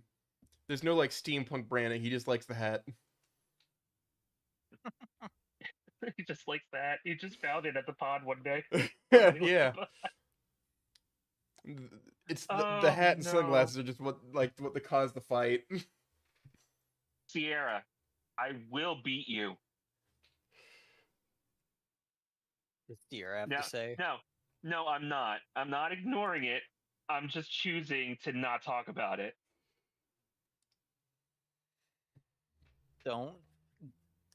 Do not. We'll talk. No, don't you do it. Oh no, what did you do? You're incorrigible. Listen, I have the We can maybe. experience of living in very small towns for most of my life.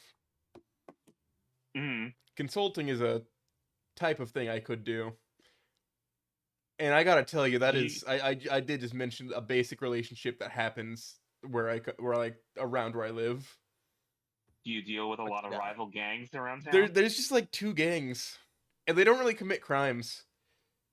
It's just like they ride around on their bikes or their cars or whatever. There's drag races occasionally, and that's about the only crime they do. But other than that, it's just like at the bar and they get in disagreements. And I think there's been like 2 fights since I've moved here. They have a lot of Sounds disorder. about right. So they don't have a lot of disorderly conduct. They're just kind of They just not kind of hate each nuisances. other, There. and it's not even it's not even like a race or ideology thing. It's like it was definitely over something stupid. It's territorial at most. This is like the one good bar, man. Like, what the hell are you doing here? Could you please let it be a good place. That's fine. If you approach any like individual member, they're like a perfectly fine human being, by the way. They're all like super nice and whatnot. They just really I'm fucking sure. hate each other. It's just things that happen. You don't like everybody that's around town, but hey, at least they're not causing too much of a ruckus. Usually it's just They don't enjoyable. break windows or anything. Listen, they leave my house out of it, and that's really all I can ask. Mm. True. Hey, you know what? That's all you can really hope for every so often. Yeah. But But yeah, like I have this kind of like weird lived experience with that, just witnessing that.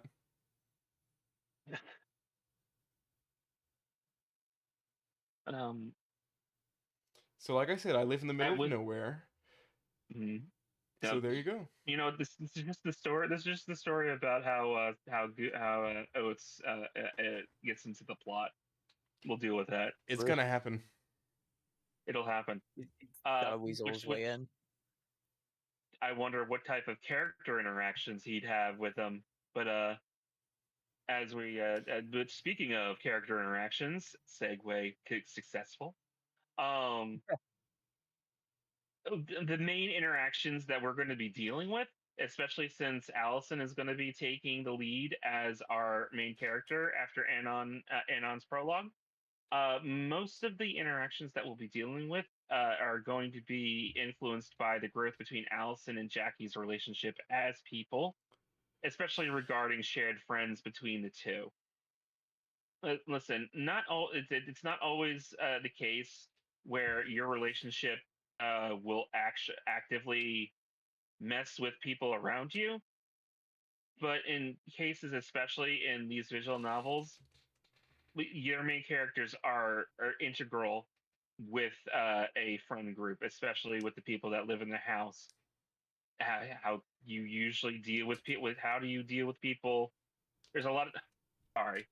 There's a lot of egos in said house that have to commingle with one another, almost like a powder keg. What could set it off if it happens?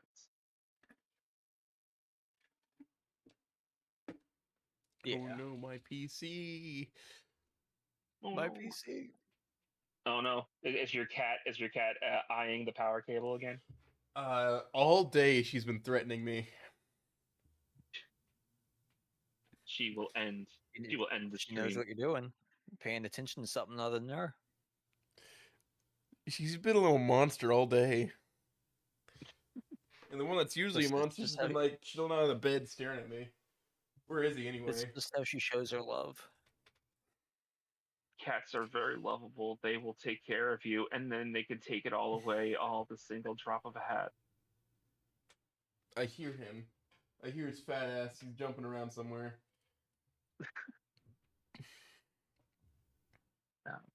What other interactions do you think we'd be running into, Bando?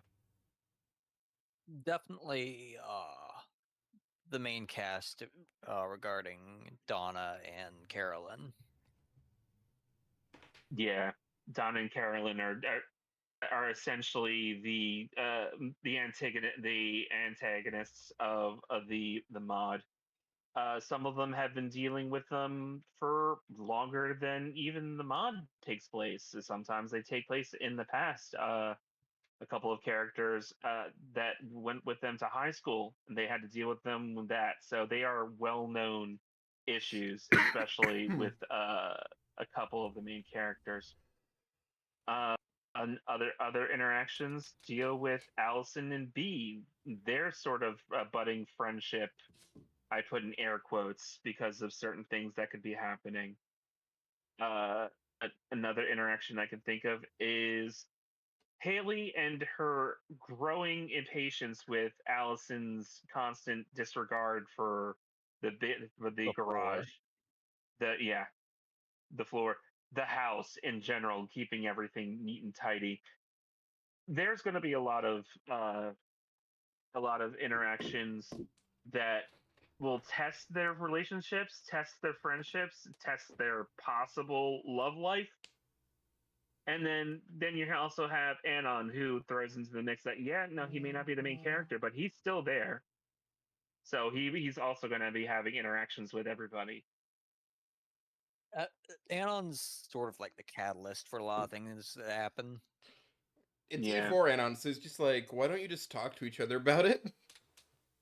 That's what he's going to try to get him to do. Exactly. That's exactly the nail on the head, because we're dealing with an E4 Anon that has already had to grow. This is like fresh out of Snoot game, like right after he moved into college, when he was still dealing with a long, not the long distance relationship with Fang. They were separated, but it's more often than not, we can assume that Fang and Anon both kept in touch with one another, especially from the bonus chapter in Naomi's bonus chapter. So he is a good litmus test as to helping our new friends how to navigate their own troubles and possible Are you gonna have Anon other actually relationships. call? Anon. Yeah, call. Call You Fang? know, like actually not do radio silence like they fucking decided to do for actually That's- for. Okay. Like, Oh, what yeah. kind of move is that? Yeah. So, Yeah. Go ahead. the first thoughts towards like making fossil fuel came from a conversation that Fang and Anon had over the phone during one of the bonus chapters, which actually spawned the character Cody, because he referred to one of his roommates as a copper-scaled fellow. But not fellow. No, It was definitely a derogatory term, if I remember correctly, maybe. It's been a while since I played through that off one. the top of my head. Either way, Cody has always been kind of a dick. A little bit. He's tiny pissing bit. me off, man. But with that, it's blossomed into this whole thing where, we're definitely having at least Anon having a contact with Fang. In fact, there was if I remember correctly, there was a mod that was going around that was, I think it was no, it wasn't Skinny Strikes Back. It was the one where Anon has Fang comes to visit him at college, and he bet his roommates that he actually had a girlfriend when Fang showed up. So essentially, we were thinking about having a scene that would definitely be a nod to that mod, only in our, only in our, only in our Continuity. canon, yeah, and only in our continuity. So there may be even a chance, like, but maybe not in the actual story, maybe in some side content that we have planned. But definitely, Fang would definitely show up at some point, possibly to visit, but definitely have him call her. Just one of those things So that yeah, makes more sense than what apparently happened in yeah, E4. yeah, they're taking a break, but they still were calling, and they were still talking to one another, and that's why I really appreciate the Naomi's Tribulations bonus chapter, which is like, hey, at the end of that, Fang's like, hey, I'm coming to visit. This is going to happen. We're going to do this, and You what have it no begs choice. is, you no choice. I'm going to come see you, which begs the question that that's probably what actually happened.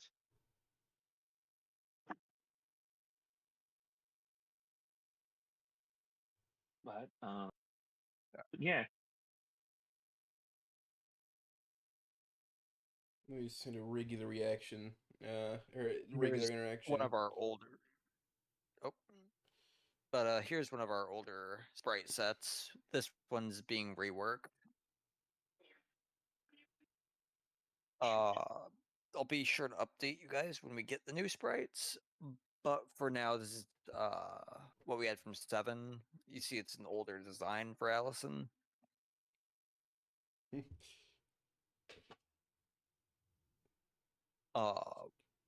And then here's like a timeline of one of our characters going through their evolution of design, which I did like the original ones, but they just seemed a little busy in terms of design, especially for like a minor character, or not minor, but a side character. mm,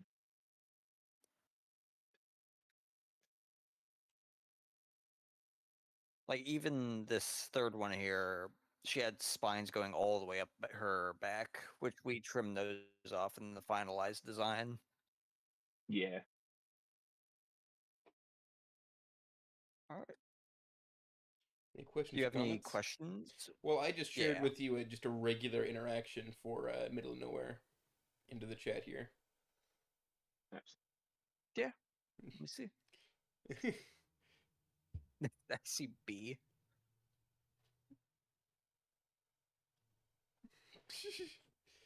Yeah. Tunnel snakes for life, man. Tunnel snakes for life. Tunnel snakes for life!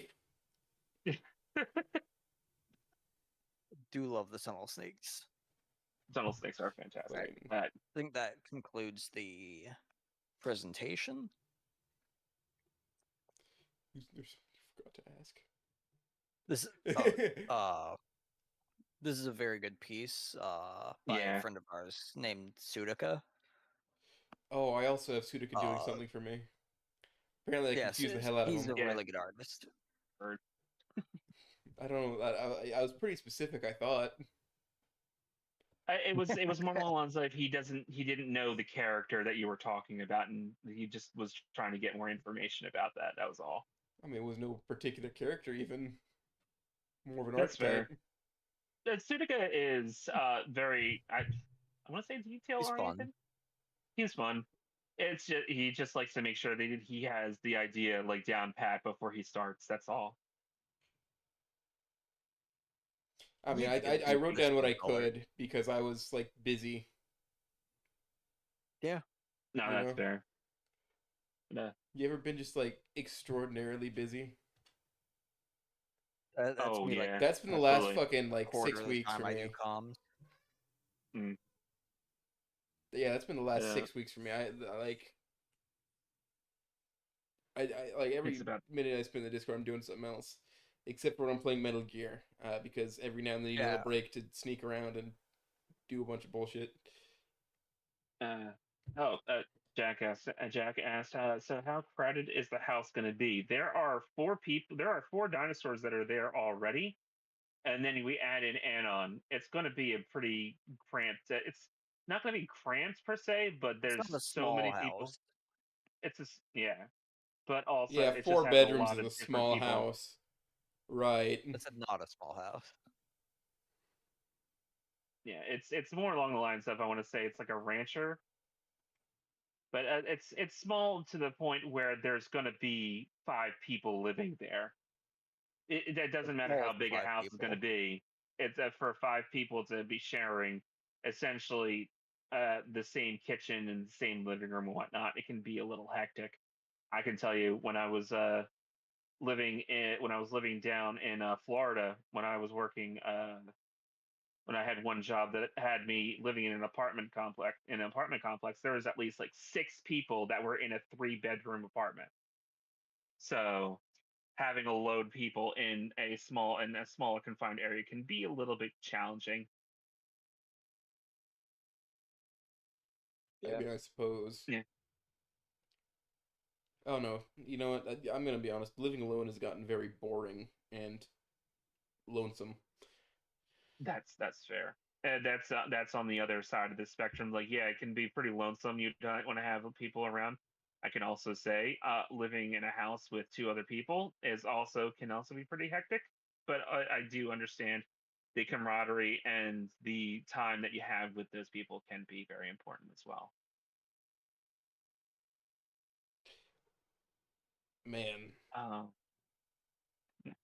should be good to close the stream. Yeah, I mean, you can just like keep talking.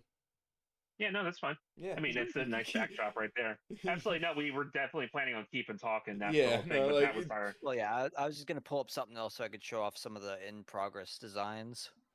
Yes, please. I mean, Kevin's still working on the design for that one that I was gonna just hand over to you. Yeah, I look forward to more design of her. She looks very interesting. I want to work with her very well. Thanks, Spawn. Yeah, no, she's just like real sweet gal. Yeah. Where yeah. their side characters? What if somebody called you a spastic? Maybe we'll just drop it in the chat.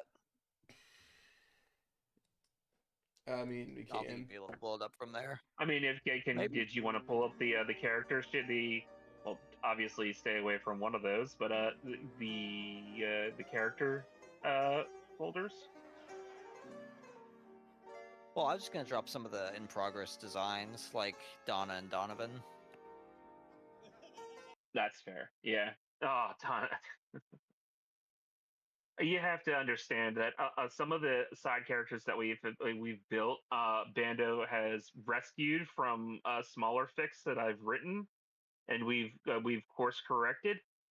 Donna and Donovan are a special special case where there was a sort of a miscommunication at some point when we were trying to have an art design for Donovan, and the artist, fantastic art as it is, made Donovan into a female Brachiosaurus.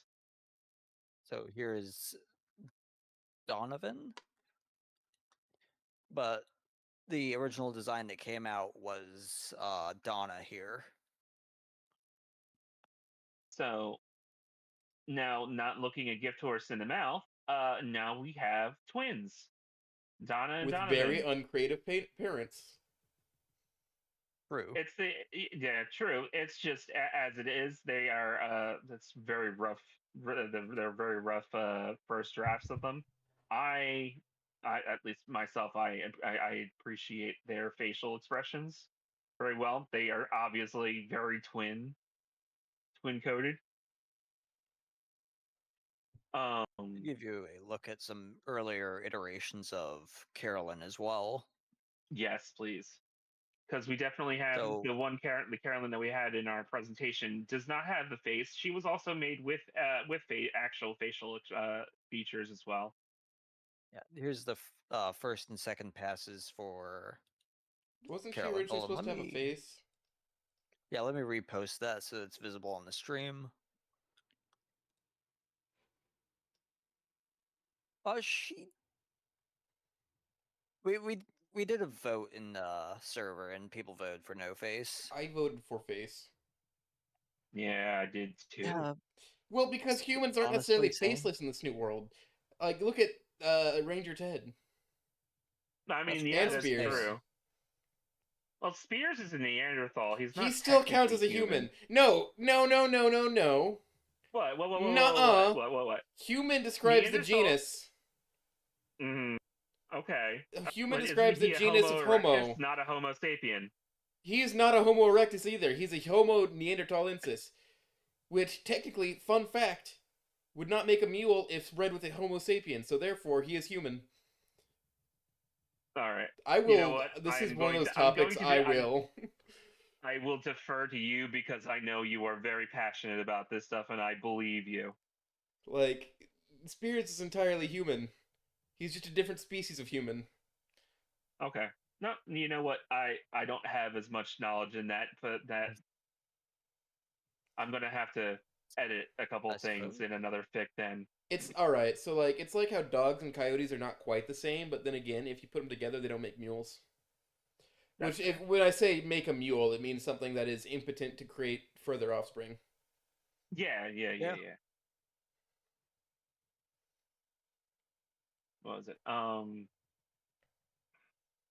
It was actually there was more information. Another character that Bando quote unquote rescued from my clutches was the original design of Chelsea, who was Let me drop designed off that of in there real quick.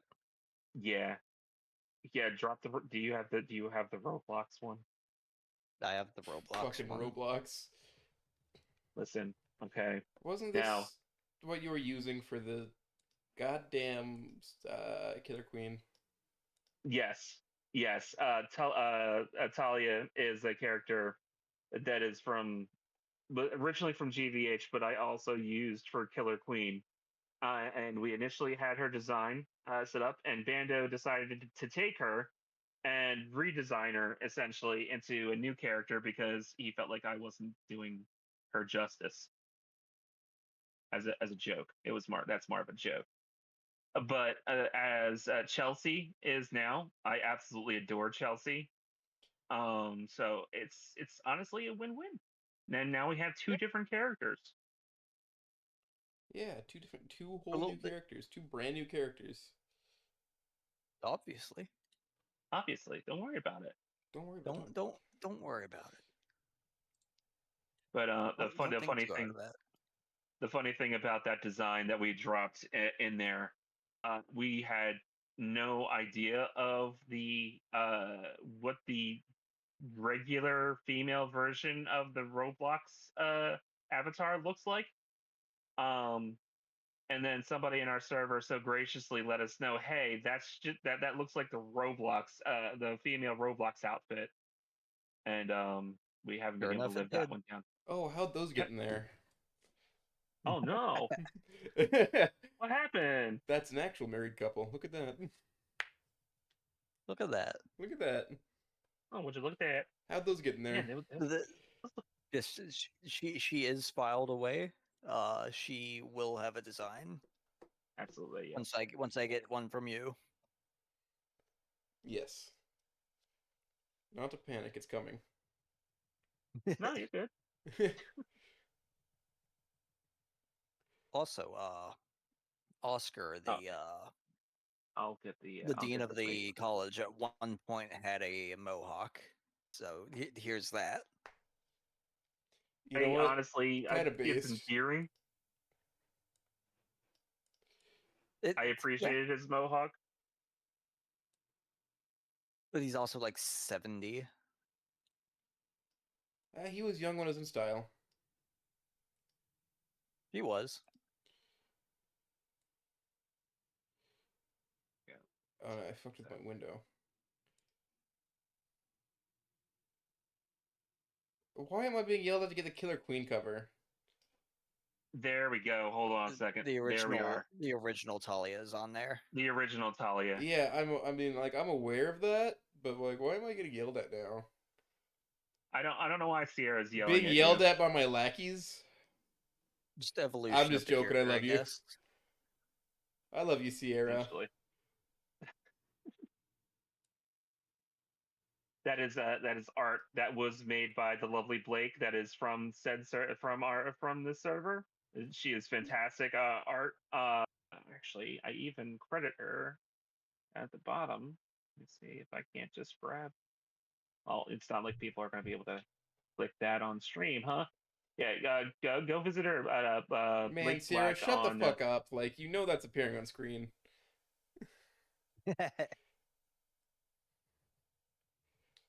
Your lackey is sure. Why, do, like, why are you bringing up the fact that I face doxed myself? You know, you could have just let that be a random guy.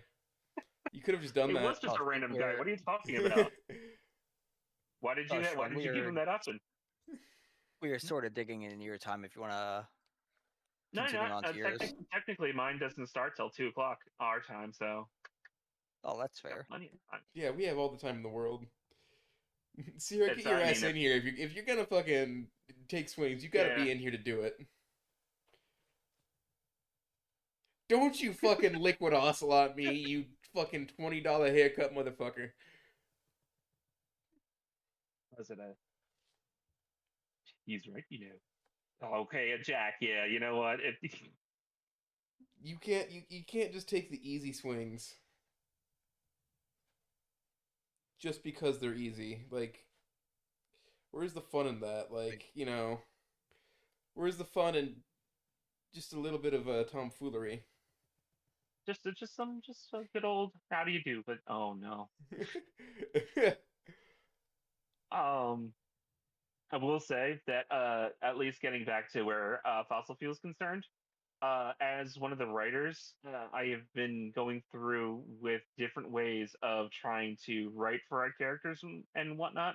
So I've been coming up with different writing prompts so far for writing. I've written for Ruth. I'm currently actually writing a background fic for Cody and Haley.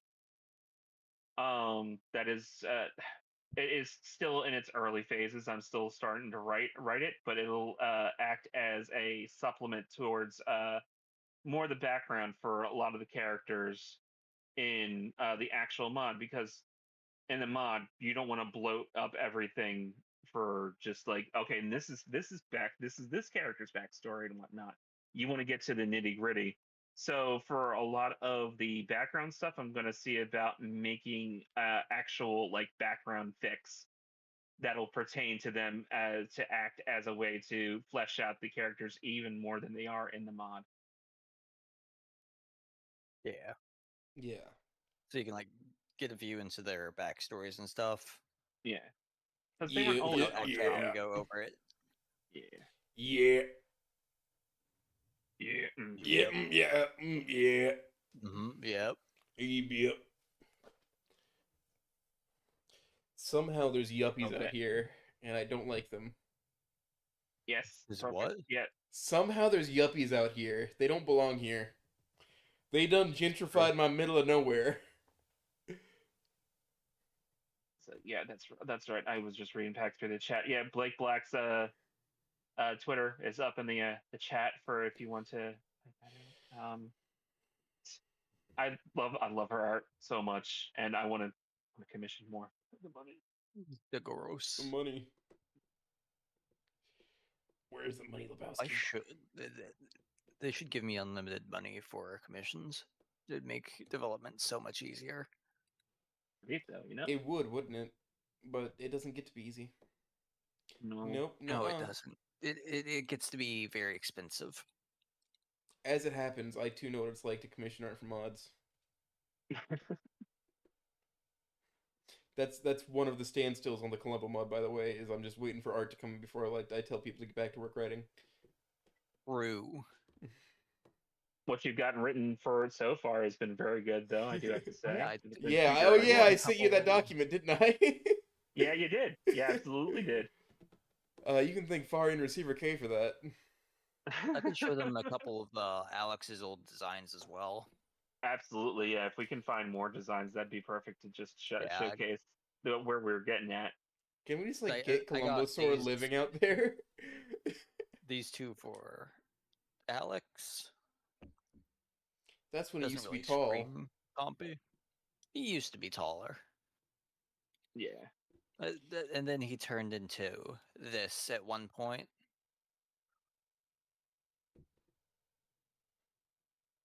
Which eventually course corrected into the modern Alex. The nerd. I'm sorry, I just had to call him a nerd. I mean, You that's can fair. see he He is. physically got smaller. Yeah.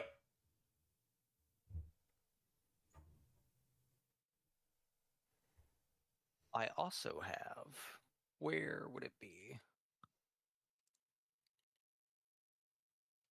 Which one are you looking for? I'm trying to remember where I put it.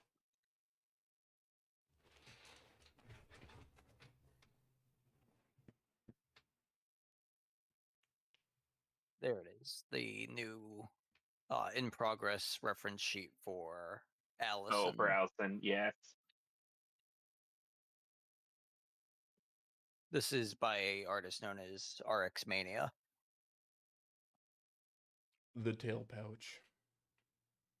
The people are rabid for the tail pouch. It's an interesting design. It really is, like yeah, it it is too. an interesting design element. I'm not sure how useful a tail pouch would be. Also, Well, I want you to know that I just stole her goggles off of a hardware website. Yeah, those are welding goggles. Yeah. For small welds. You'd mostly find that for TIGging. Probably. I have a pair of watchmaker's glasses, which are just frames that hold two what you call them, magnifying glasses of different scales. Magnifying lenses, yeah. Yeah. And I have a pair of those, and I use them for working on Warhammer. But yeah, I can see the tail pouch being very useful for especially like a mechanic. If she's on her Well, back, scary. how is she going to access it? How is it not just going to dump out? She'll just lift it with her tail. Can she rotate her tail Her tail 180 raised. degrees? I'm telling you right now, She'll she just move it cannot. That's not how vertebra works. She'll just move it further down on her tail, tighten it at the end.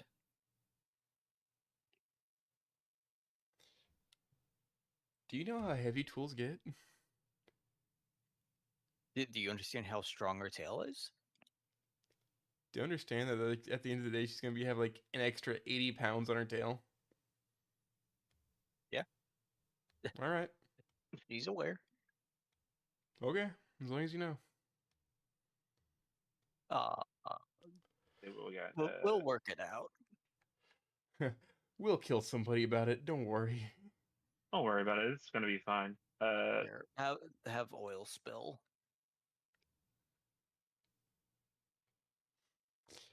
Oh no, my concrete. No. No. I think it's great because we have several people that are in our other server that just like to gift us some things every so often. Especially somebody who also commissioned one of my favorite art from Sudica. Actually, um, we neglected to mention that Haley has a one real bad vice. She also, much like Fang does, craves the nuggets. But she's an herbivore. She's also an herbivore. Yes. Stando, can you explain why she enjoys the nugs so much? She got a hold of a set as a child and was never able to turn back. She can get maybe past 3 nuggets, and she's already feeling bad. But she always usually tries to get to the 5th nugget. It usually gets her later. It's not always a pretty sight. But she lets it slide for special occasions. Ever so often, yeah. We've even like she will turn down vegan ones because we know that there are vegan chicken nuggets. No, it's just not. It's not the It's same. not this. It doesn't. It tastes nowhere near the same. No, not This at tastes all. like what I No. regularly eat. Damn, Daddy, chill. Even is that? Stop. Daddy, chill.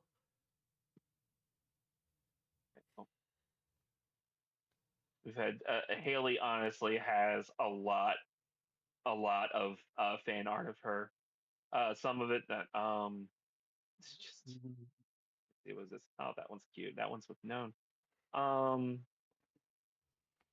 we get a piece of art that's just known dude getting blown up? Thanks. Let me just toss this in here. She also has some anti-fan art. That's true. Well, yeah, that comes with being a parasaur. Yeah, they put her on the rack. They put her on the breaking rack. wheel. They're asking about the banana. What about the banana? Hello, Envy. Hmm. Hold on, she's about to come up. Yeah, there she is. in her all her para glory, para banana. Oh, don't you believe you me? Yeah. She's there. She also has a gigantic TV. I have a TV like that. I have like a 13-incher, but I have a 33-incher like and a 12-incher. I have both of those. I use the 12-inch to watch Columbo. Hell yeah. But they both make so much noise just by being on without playing anything, just because they're old. Mine's still quiet, which is surprising, and the DVD drive that's built into it still works. That's less surprising. Speaking of Envy, we actually, thanks to Envy, we have a good one of the main locations that is going to be in the mod rendered out. And actually have that right. When are we going to get a fossil fuel Ko-Fi to help you out with your funding? Honestly, we should. I'd have to make a separate card for it and all, just to keep it separate from my actual finances. That makes sense. But that's I mean, you can just have that money stay in Ko-Fi. Yeah, I could do that. It's definitely something that could be discussed. Envy over here is our background artist. Yeah. I have no new... Well, I have one new background for Columbo that Blake drew. Yeah. It's the kitchen. I honestly, Envy, I appreciate that. I appreciate the diner. I appreciate your art immensely. Blake drew a very fantastic kitchen with one variant that just has Sage dead in the corner. And that's how my mod starts. And I need sprites for a purple Allosaurus to be Barney Fife. Bando. This joke does double duty, by the way. Bando, do you have the rat trap, Cody? I do have rat trap, Cody. Let me go get that. Glue traps, you say? Oh, I think we know a thing. Shuhan, you're trapped in a glue trap at the top of the server. No, I know exactly, right? And there you go. It's funny because it's one of my old avatars, so it's like, who even is that? Where did Monk get this? What's up? He's trying to get the Reese's. Swan's from his last account.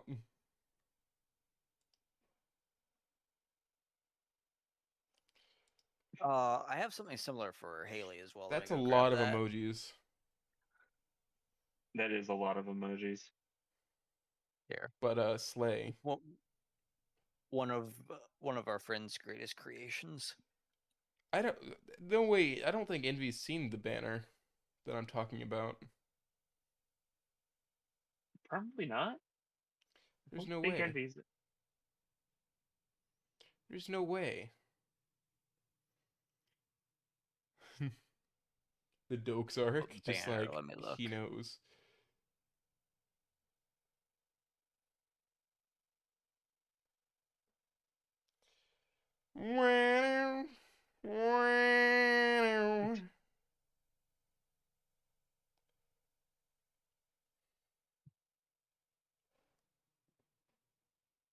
No, that's fair. There's so much delay between the It's actual 60 voice seconds. chat It's and literally at the minimum. 60 seconds Yeah. between what they see and what's going on. That's fair. We got a lot of different different bits. We have our own emojis, especially for the Missile Fuel fan club. we do. Oh, we dropped the Cody one. All right, let me just drop this real quick. This little guy here. Why'd he do that? I don't even know who this is anymore. I forgot. Oh, shoot! Is this William Shatner? Yeah, it's William Shatner. I don't know what compelled me I to was about make to say, that.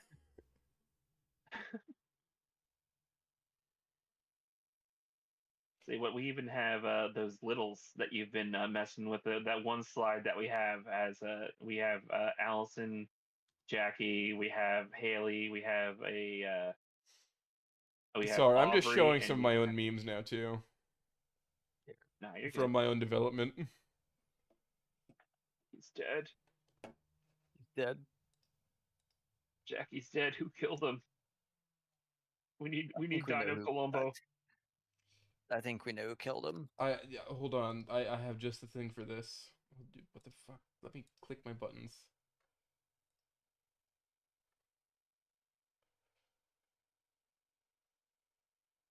Oh no, they're seeing my gifs. Oh no. Gifts. The Great Columbo doxing. I love his tail. Who, It's Cody's? truly Or fantastic. Jackie's? No, that Colombo. Sorry. That makes I love Jackie's tail, but yeah, I was hopped out of the stream. you're good. How much does that tail weigh? A fuckload. Next question. Those are bony plates. True. Envy wants to see the banner. Am I allowed Show to just it. like screenshot that and toss that in there? I mean, I probably have it in my downloads folder.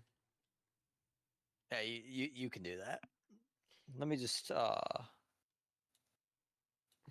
toss this in there. Here's a picture of people making fun of me. Please don't hurt me.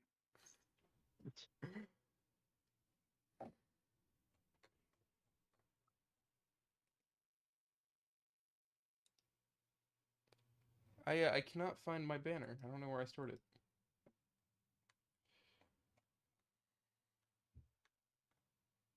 It's afraid to show it.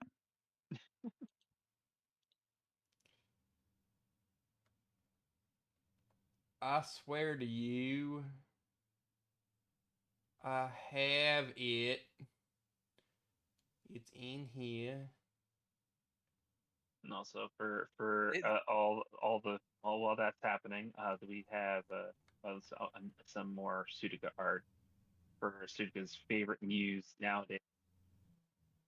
Here, I'll just toss Envy the banner in DMs.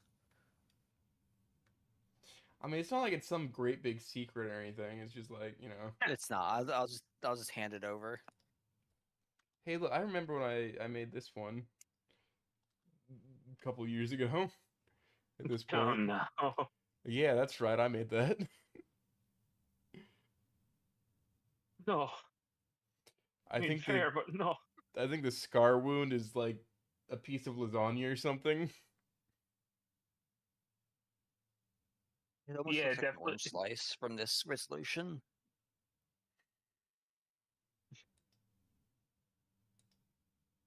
Oh wait, no, it's an Oblivion Gate. It's an Oblivion Gate. It's a piece of lasagna or an Oblivion Gate. I don't know which one. You decide. Eat it. This is the choose your adventure map. I don't know. I was just looking for something that would like be a good gaping wound. That wasn't just me searching up gaping wound. That wasn't like actual gore. Yeah, I didn't want actual gore. I was just looking for something that would like get the point That's across. never Because good. this is all like brutalized Wani sprites. Like I just dug through the game files and dug shit out. Stole parts I wanted. Yeah. Manhandled them. As like none of Yeah. Mia's sprite here is. Most of these are from different sprites. It's a Frankenstein. Yeah, and then Olivia just comes in pieces anyway. I Well, don't yeah, know it's a- why they do that.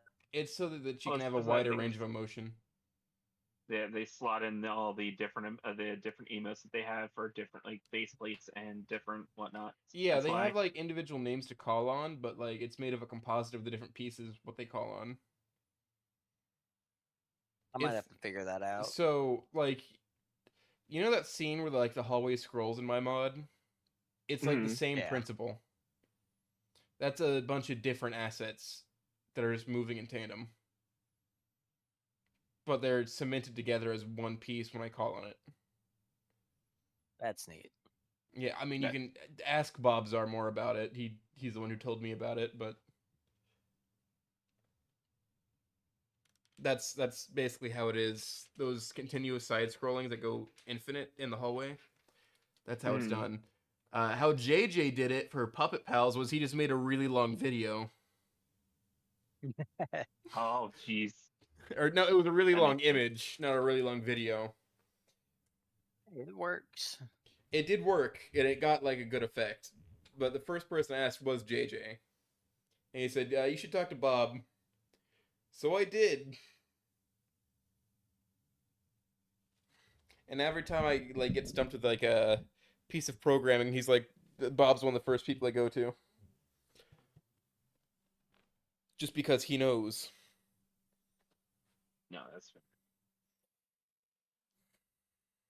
Well, I guess that you know what I actually have a question for you, Goose, especially since you are also working on a mod. Other than dealing with getting character designs and what that, how's your mod going along?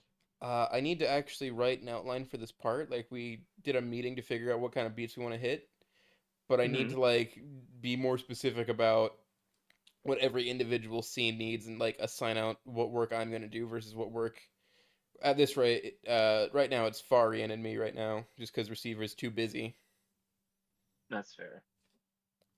and I mean Is that's that just what he told me is he's just a little bit too busy to work on it right now. He is loaded up with devlog and actual work. mm, only because we have it.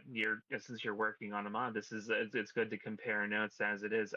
What do you find is other than the writing? What do you find the most difficult to get at? It's just having the patience for the programming. I found somebody who's willing to help me with the programming, Patchy McCatchy. He won, I think, the last Snoot Jam. Okay. He's a really cool guy, and I mean, he gives me pointers as well, and he also just helped me fill in the last section of what I had, written Yeah. with actual character animations. Like he went through and did cleanup for me. Really cool guy. You Oh, know, that. Oh, good God. I basically what I had to Absolutely. do was I did a rough in of the sprites of what I wanted them to do, and then he refined it so it looked better.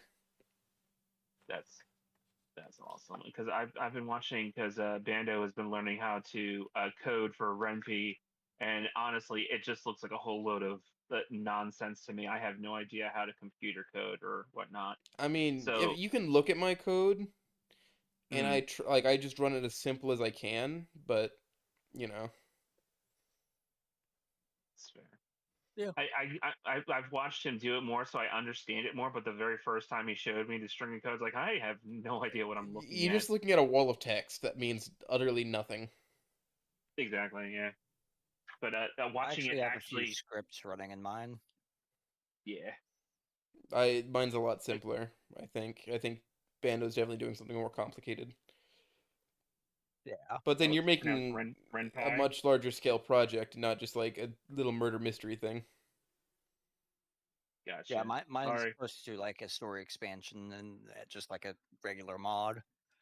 Which, I mean, the secret ingredient is blood is relatively big, I guess, in It's a scale. big mod, but like Like I've implemented a point system, Mm. so there I do will need be to figure multiple out the endings, point but like, you system. know, Yeah, that's something A that good we thing that's never. been helping me figure out RenP for Snoot is just dissecting like Snoot Games base code.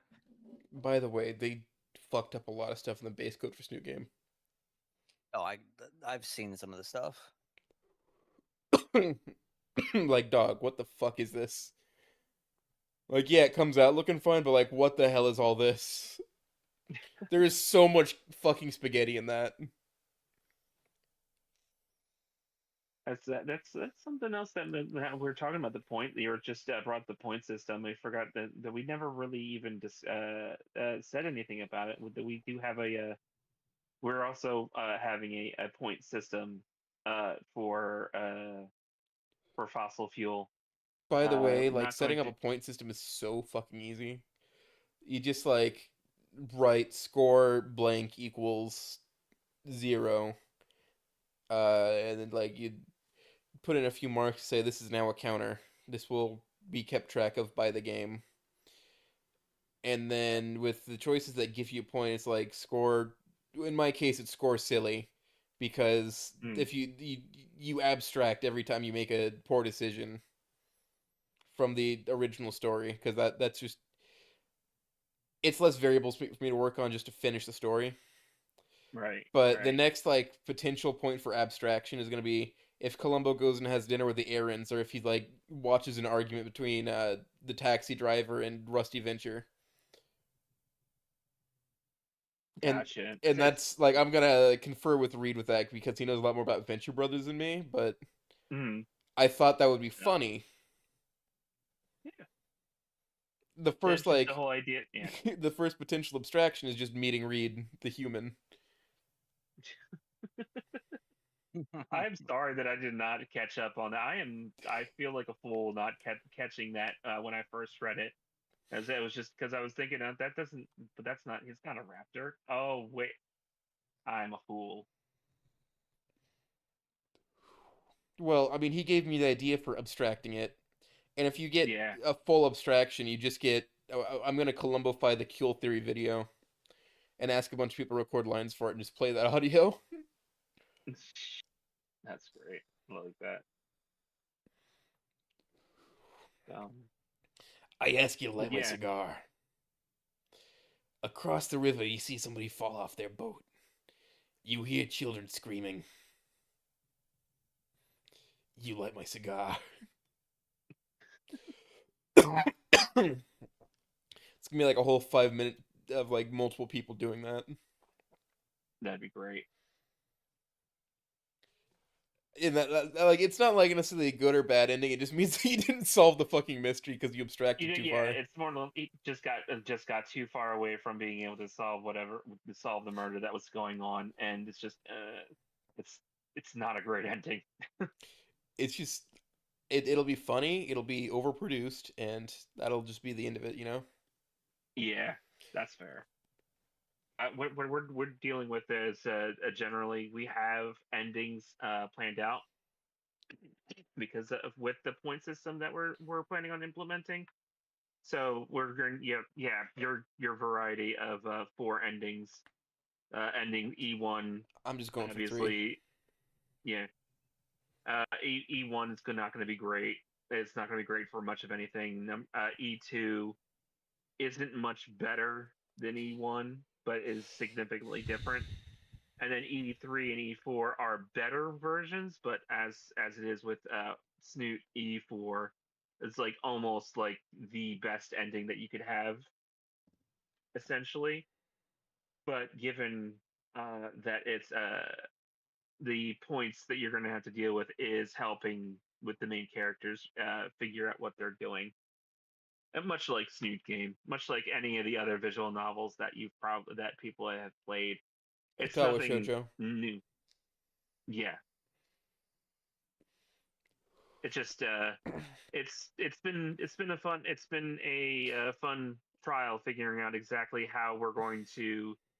We've created these characters that we love dearly, and then we're going to basically throw them into a meat grinder and mess up their lives terribly because we have to write E1. Yes. Yeah. Like 2 months ago, I went through Katawa with Jam because I thought it might help me with like Columbo, Mm-hmm. and we just did the Hanako's positive route. And he's like, "Wow, I've experienced this game," and he didn't want to do another run with me. But I made him read for Kinji, That's fair. the blind guy who's just like, "I hate women." That's Kinji. How many endings are in that game? So like there's what 4 or 5 main girls. I think two of them Each have one, 3 endings, the rest have 2. let's say each one has a good ending and one that has bad ending and all that. Yeah, Yeah, and then 2 of them have like a neutral ending. that's fair. Yeah, it was funny. I actually got my wife to finally play Wani once, and she got E2, and she's like, you know what? That's enough. I'm not playing this anymore. So, um, we're She's trying to get her to she's missing out. play more. Yeah, I know. I can't. I'm not gonna force her to do something that she doesn't want to do. But it stinks that E2 was her first ending and last ending of Wani.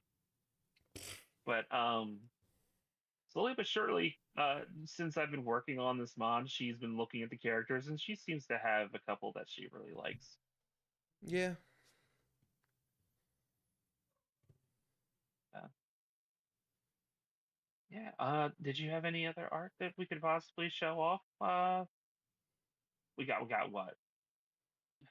I just got envy in my DMs. I'll just drop that in the chat.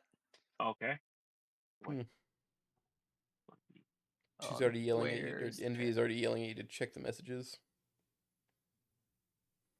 I I just got this. Oh. Dictator. I mean, just because he has a podium doesn't make him a dictator. It just means he has a I talking think it's stick. the mustache. I think it's the mustache. I have the inverse of that. You know what? No, I think you got his likeness down very well, Envy. I'm gonna print this out on like a uh little sticky note and put it on the corner of my computer. Listen, I'm just here to yell at you until you make one of the side quests that they go on in the length of the journey to just like make the biker gang stop fighting. That would definitely that would be a great like joke ending when we have One an of them issue loses they their weren't able to motorcycle solve and they it. need help finding it. They Yeah, were too drunk last night. damn, we could have helped with that. Oh, now I feel bad. It affects the ending. Doesn't matter what ending it affects it.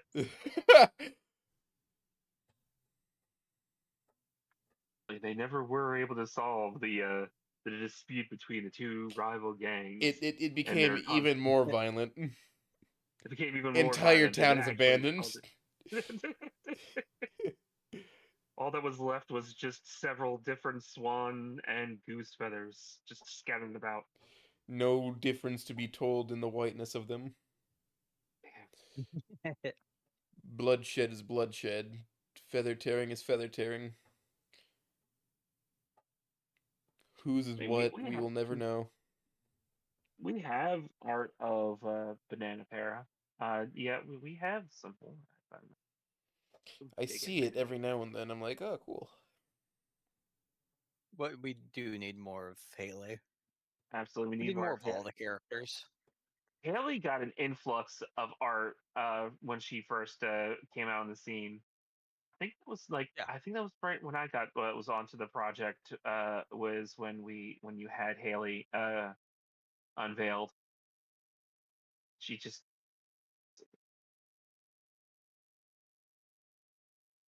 Yeah, I'll just drop a couple bits I have here.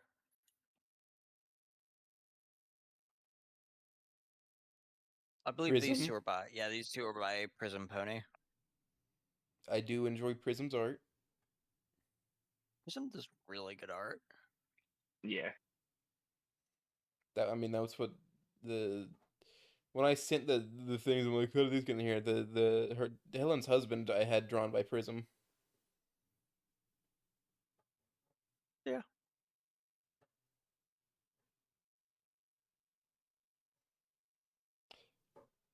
Very very nice. Very nice little He's a thing for my guy. little boxer guy. This one's done by an individual who goes by Myth. This gives me King of the Hill vibes. I saw that envy. This really gives me like King of the Hill vibes. I can't really place it why though. Oh, let me just send this to Shuhan, see what he thinks. Oh boy. You're keeping secrets from me, Bando. That's you too. I have a feeling there needs to be secret. Here's actually one of the original info cards for Haley as well. I really like Zero's art. Boy, howdy, hot dog. Oh yeah, that's Zero right. does fantastic art. Zero does fantastic art. That was that info card was back when we had them just a little bit younger, but we've decided that we were going to bring Age them them up up. in age. Yeah.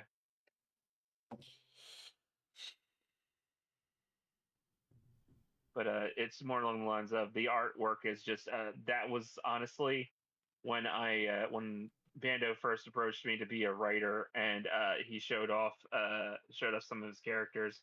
It honestly, with my proclivity for parasaurs, Haley hooked me immediately and was like, I want to write some funny stuff with her. I've written some funny stuff with her.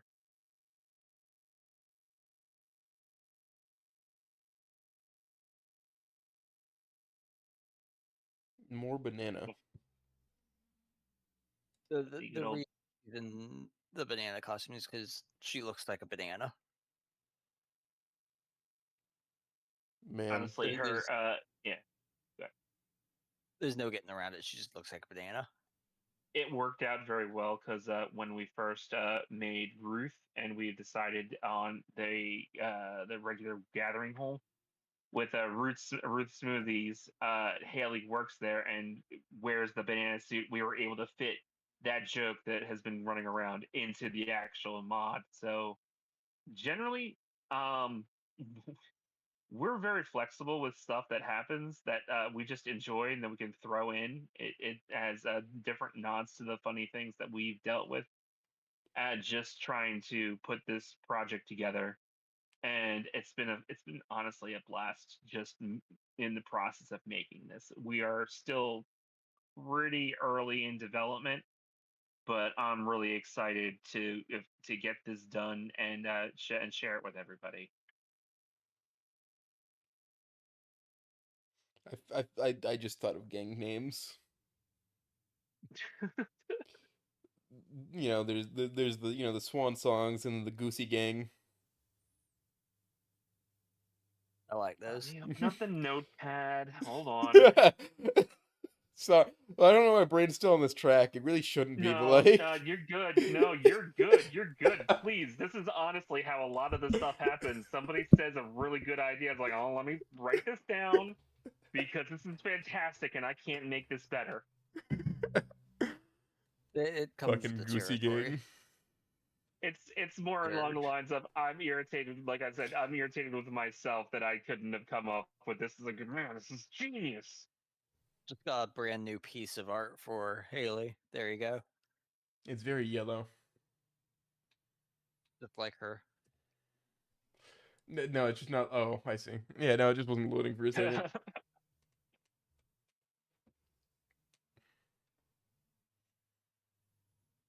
Fucking stupid ass guitar riffs, just constantly whatever on screen.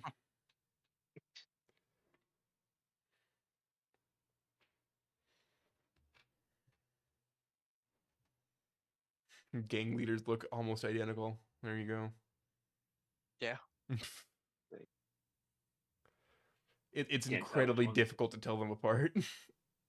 That it draws in the line with the bad ending. You can't tell which whose feathers are whose. Cool.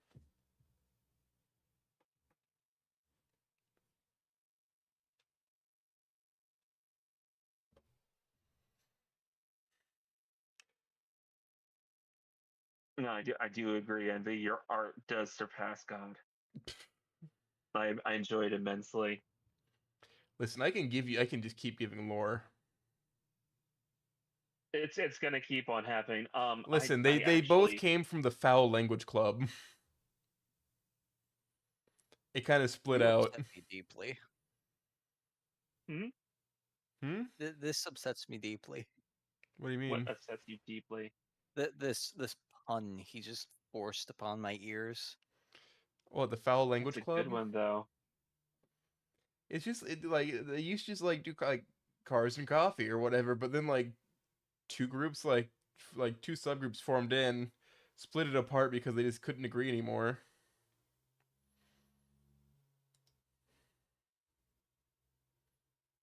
Or not necessarily Foul Language Club, but you gotta like keep the waterfowl angle We going. gotta keep the foul bit. Yeah.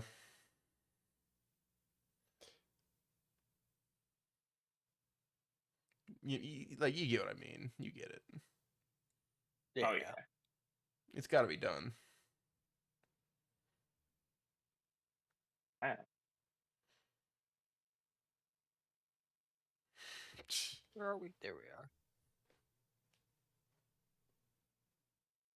I'm sorry. I have to step away for a second. I'll be right back. Gang war.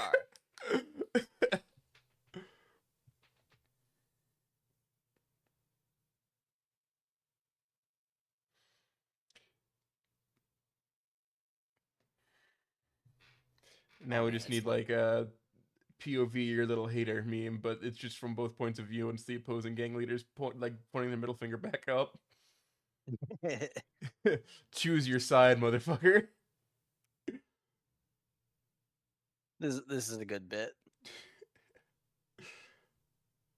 He decided to be my number one op. Like it's not my fault. He ended a good joke just by paying somebody more than I could.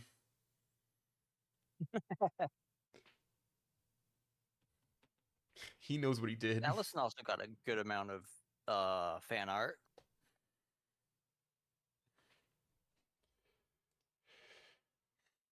Hey, look, that's a Ford Fusion. Ford Fusion. I know that grill and headlight assembly anywhere. It's either that or it's Focus. It's a Ford Definitely of a some Ford. sort. I know that that miserable engine bay anywhere. This version was one of my favorites. Up on Counter-Strike 2. Yeah, I mean, yeah. I would. If it was good. What happened to Counter-Strike? Sweats. Sweats destroyed the lobbies.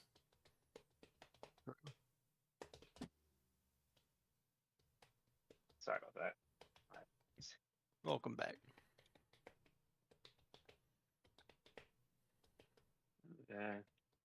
Yeah, that's honestly what we have cooking right now. I don't know. Was there anything else that you wanted to add, Banda? No, not really. I think we went over most of everything. Most everything that we can share at the moment. Remember, you can. I'm always open for consulting. Absolutely. You know, for more the rival gangs that are going on. Well, just like Picking up anything about living in the middle of nowhere. Honestly, yeah, no, that's yeah. Like I will leave you with a nice piece of Aubrey. Bird. Oh. It's Yay. all about learning to make your own fun with just like the pieces of crap that you can find around, you know? Mm-hmm. Yep. And I actually have something that I can also sign off with for this as well, if I could find it properly. Yeah, where are you going? I still got you for 2 more hours of playtime. Listen here, okay? I'm cutting off. I'm basically bookmarking this conversation. And I have another conversation. Okay, rabbit pits. Hey, Oh, they gotta shut it up, and then yeah, that I can talk. Oh boy, 2 more hours, huh? I still got you for 2 more hours of playtime. No. And then I'm gonna go to That- bed. that sent me right back to Bonesaw. It was perfect because it's Halloween, and Bando and I were able to get a couple of shots from a good art friend of ours. Lady Just add that in, Dimitrescu. just to say that.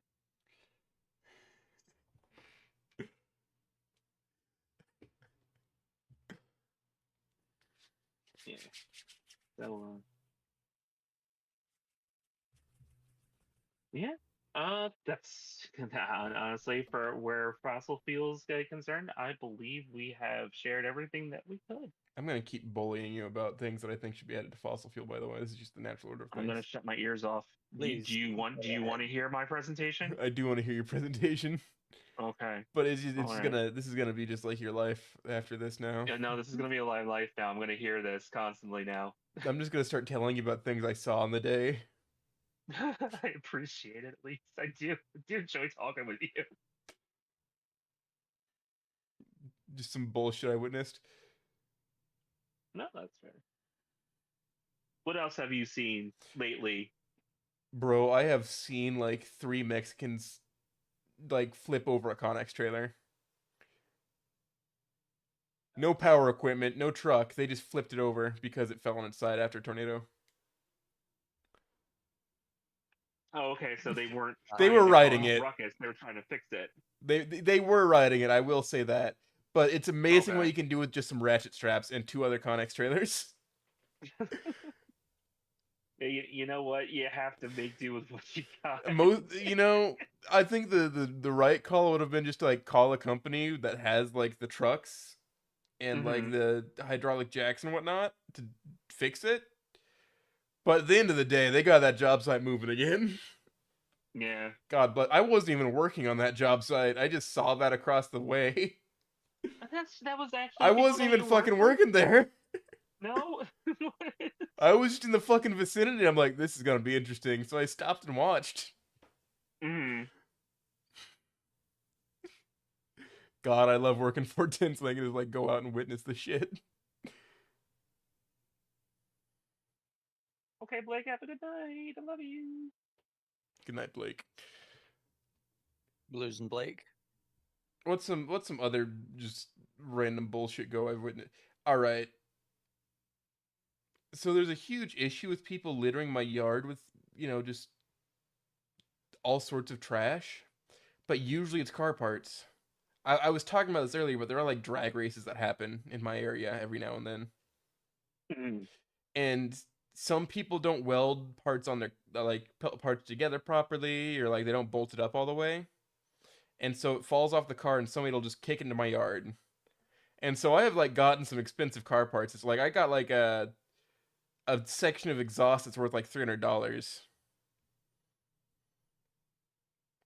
No muffler or anything. It's just like a section, like the piping and the like tips. It would have been like worth $300. And I just have it do you do now. anything with it, or you just collect it? You just have it now. I have a car that's missing an exhaust, so I might make something out of it. Oh, what fortuitous chances? Yeah. Well, fortuitous chances that I need this.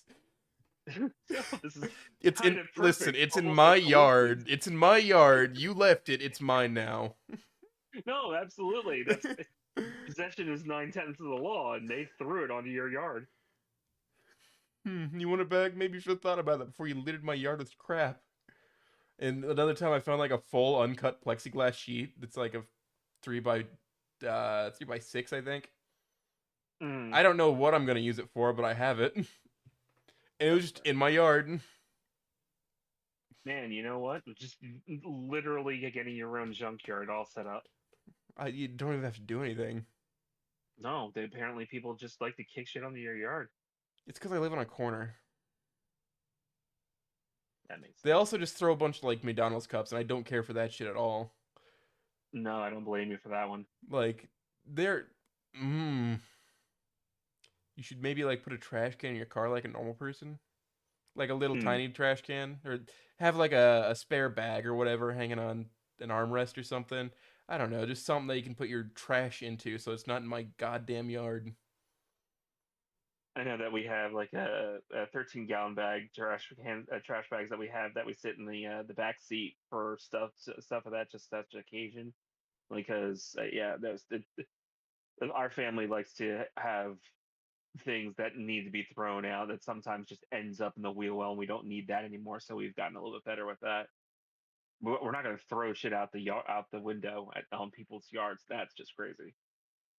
You know, a lot of people just don't really care. No. Eats me up inside. Anyway, there you go. There's a whole like thing you can foist into your plot.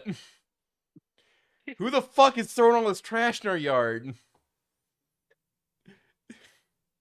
Oh. It's. I think I'm gonna head out for the night. All right, see you, Bando. You guys Have a good night, nice Bando. night. Have a nice night. That's definitely something that fucking Allison could come in with. It's like, who the fuck is throwing all this trash in our yard? I mean, Like, sometimes it's useful. But most of the time, she tries it. She figures out uses for it. Honestly, that's just how she is. It's like this could go very well with what I already have going on over here, and then it just piles up. That's another thing that Haley could be getting a little bit miffed over with all her just what seems to be useless garbage to her is treasure to Allison. Yeah. And that's a whole, like, conversation based off something I've actually seen. Mm.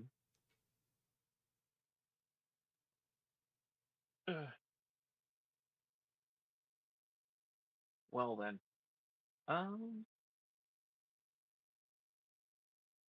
man, I guess it's close to being my solo performance, huh? Yeah, I'm ready for you to take off whenever you are. Absolutely. Let me see if I can't pull it real quick. We know every time I try to use PowerPoint, I cause all kinds of problems. You know, Meister had it worse this time Oh, than I think anybody's ever had it. all right, cool. It works. Hey, you know what? It works. I know that. I know that much. Okay. Let me just pull out the presentation. Make sure I have everything all cool. And You should be very proud of me, by the way, Shuhan. I oh, haven't fallen asleep once. you know what? You sound extremely lucid right now. My eyes are so heavy. I am so well. You know what? We don't. I will say that this is probably going to last a lot longer than my other one for the character creation. But I'll try to make sure this is concise enough so that way you will get some good sleep tonight. I'm gonna help my dad move his house Bet. Oh, tomorrow. like just he's moving out then. Yeah, he's moving away from his current house. So And I long did as listen. that- Like he just said that this is the weekend, and he told me that yesterday. Oh, And I'm just like, love, oh. love the short notice. Great, good. Good I thing would love to be able good to thing I plan had this stuff. plans, huh? Mm. So I'm going over there tomorrow. I'm gonna help him finish up. That's good. At least you're able to do that. I mean, it's the least I can do. All The right. man raised me.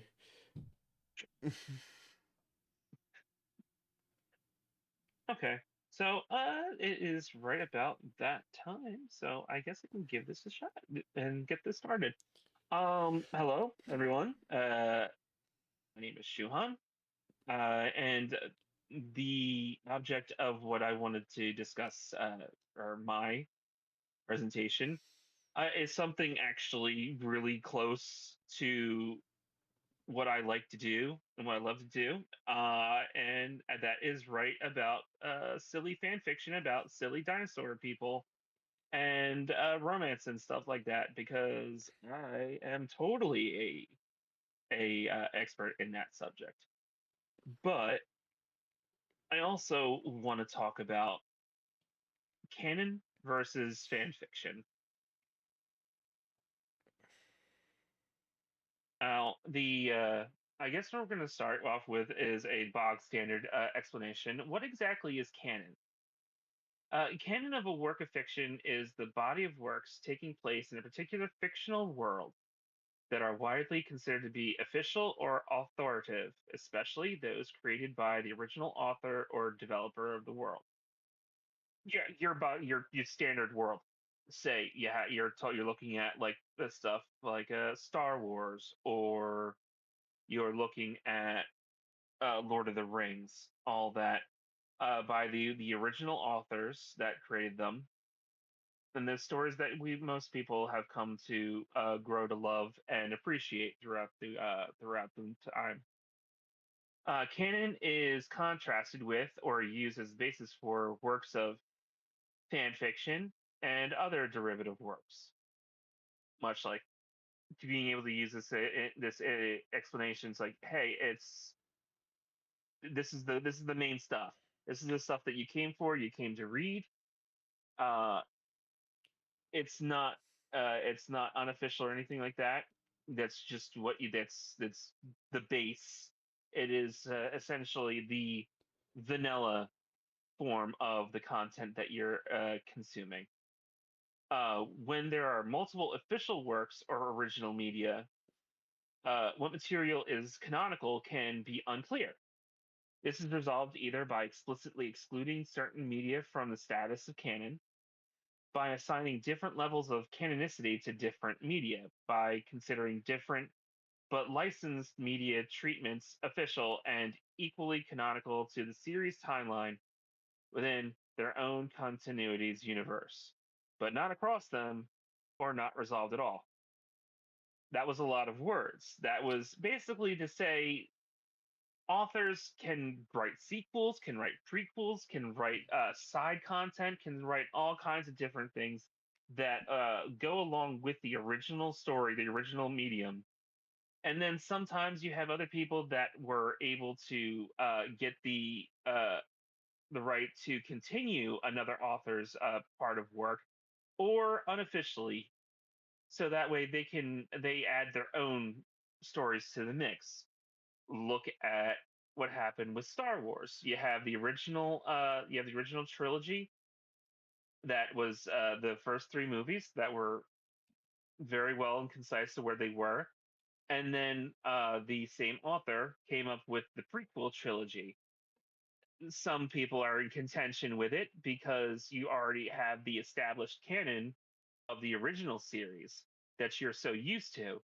So now you have more information for the what happened before the main story that sometimes doesn't seem to jive with people's expectations for that. And then you deal with the new author of that medium with the new trilogy that is even more divisive uh, than the original continuity. It's made by a different person, but still is technically canon, considering it continues the storyline. Some people like to use the books that are tertiary to the movies as information that is part of the canon, and then some of the books are not part of the canon. It is a very weird conglomerate of things that don't always gel well together, but considering the source material and considering who's added to it, some things are canon and then some things are not. As best way to describe it, hey, this part of the story that's not canon, but this part is. and so on. So it can be extremely confusing, especially with long-standing content like Star Wars or anything that's been added upon past the original the original content. So sometimes stuff like the new trilogy of Star Wars films feels like fan fiction and shouldn't be considered part of the story. Yet it is, according to the creators. And that's part of the contention with that. Fan fiction. The FAQ. Fan fiction or fan fiction is fiction typically written in an amateur capacity by fans as a form of fan labor, unauthorized by, based on an existent work of fiction. You'll always have somebody that they've consumed a piece of media, be it a video game, be it a story, be it a movie, be it whatever, and you'll have people that look at this and like, I want to use this set of characters, and I want to use this setting and all that, and I want to make my own story out of this. It's something that seems near and dear to my heart, and I feel like I understand the source material, and I want to be able to make another story with these building blocks for said story. Um, the author uses copyrighted characters, settings, or other intellectual properties from the original creators as a basis for their writing and can retain the original characters and settings, add their own, or both. Like I said, most authors want to add something to their narrative that strikes their fancy. Like, say we change some characters around and change some of the relationship around, and that is considered fan fiction, and people will write that. And we'll get more into that later on. Fan fiction is defined by being related to its subject canonical fictional universe, either staying within those boundaries but not being part of the canon, or being set in an alternative universe. Uh, just to say like that, yeah, that's just what it says right on the tin. Uh, you're just using someone else's work to create another story.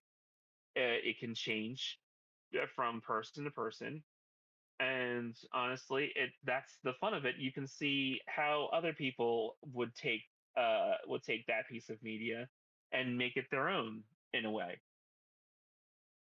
Thus, it's when it is considered fanon is separated from canon. Fan fiction is often written and published among fans, and as such, does not usually cater to readers without knowledge of the original media. Depending on the writer of said media or said fan fiction, sometimes they will write as if the person that's going to read it already knows the source material. 9 times out of 10, you're not going to be looking at a story or you're not going to be looking at fan fiction unless you at least have a general grasp of what it is lampooning. Uh, but for the most part, it's also kind of nice to be able to explain a little bit about what the source material is, unless you're writing a fan fiction that essentially is just retracing what's going on in the story, but it's different. Either way, most of the time, people are going to write stories as if people already know what the source material is, and sometimes that can be easier. Um, I myself usually enjoy a little bit of an explanation, just in case. You don't want to always close yourself off from other people at least enjoying the material if they like it. But generally, yeah, belaboring the point, people usually write it as if the reader's already going to know what the source material is. Different flavors of fan fiction are start off with we can start off with angst or misery. Sometimes the story that somebody is writing the fan fiction for is has a good ending, has a good time, And sometimes people want to explore how characters would deal with a different situation, such as having like a death in the family important to the story, or just the characters having a bad time.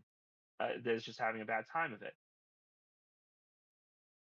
Generally, not a lot of people enjoy watching their favorite characters have to go through hard times and difficult times. You don't want to watch your favorite person just have to exist in a world where they're just constantly put down. Other people enjoy watching people struggle, so struggle try and better themselves. So sometimes it's not. It all depends on who's reading it. Alternative universe. Say you're like I said, like we're going back to Star Wars. Say if it wasn't a sci-fi adventure, maybe they changed the setting to a more medieval nature and kept everything the same like that, but just changed the setting. You could also change people's. You can also change a lot of characters' relationships around and cause a different way of looking at how these characters would deal with the new setting that they're in. Time travel AU says the name on the tin. A character goes back in time and deals with a different situation entirely that they had to first deal with. Hopefully, maybe they make different. Hopefully, they make either they want to make the same decisions to keep what they have already, or they can try and make better ones to try and better the life that they had. Fluff. Another one name on the tin. Fluff basically means that it is something feel good. You want to have you're basically a good time. Generally, happy is the name of the game. You want your characters are going to have uh, essentially a very pleasant time. It's just watching them being able to say if it's a romance, the romance is going off without a hitch. They're madly in love. They're just over the moon with one another, and there are all kinds of cutesy scenes that go together. It just usually can be known as saccharine sweet and makes you feel good. Crossovers. A lot of times you could cross over two different stories from two different mediums and see exactly how that works out. Um, Another one sometimes some authors will use a self-insert. Will just put themselves will make a character that basically is a stand-in for themselves and essentially run through the story as if they're a part of the actual narrative as well. And then cope. Uh, Up there with it's kind of the antithesis of fluff. Usually, cope means something went bad in the original medium, and you feel like, okay, no, the characters deserve to have a better time. I'm going to make this sad story into a happier one.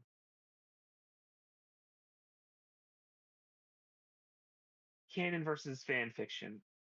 There is a divide between readers in whether or not fan fiction should adhere to the canon. While fanfiction is usually written at the author's want, sometimes readers' bias can color what type of fanfiction is popular. As a fanfiction writer myself, I've dealt with certain not naming any names or anything. I've dealt with some people out and about in the community that say, "Hey, this pairing needs to stay the same no matter what. Anything else, I don't want to have any interaction with." That's fine. You read what you want to read. I'm not out here to try and get everybody to read my stuff. It'd be nice to, but I'm not going to get everybody to always enjoy what I write, and not other authors are going to get stuff that people are going to want to read. There are times where some people are just like take it as an affront, like you dare to change this such and such, this needs to stay closer to the canon. My answer to this really is if you're not enjoying it, you can move on. There are so many other people that have written other stories that are more your speed. I completely understand. If you don't like it, please let me know and then move on, I guess. In essence, you'll always find something that you're going to enjoy, and sometimes you're going to run into something that you don't enjoy. And it's just the nature of fan fiction.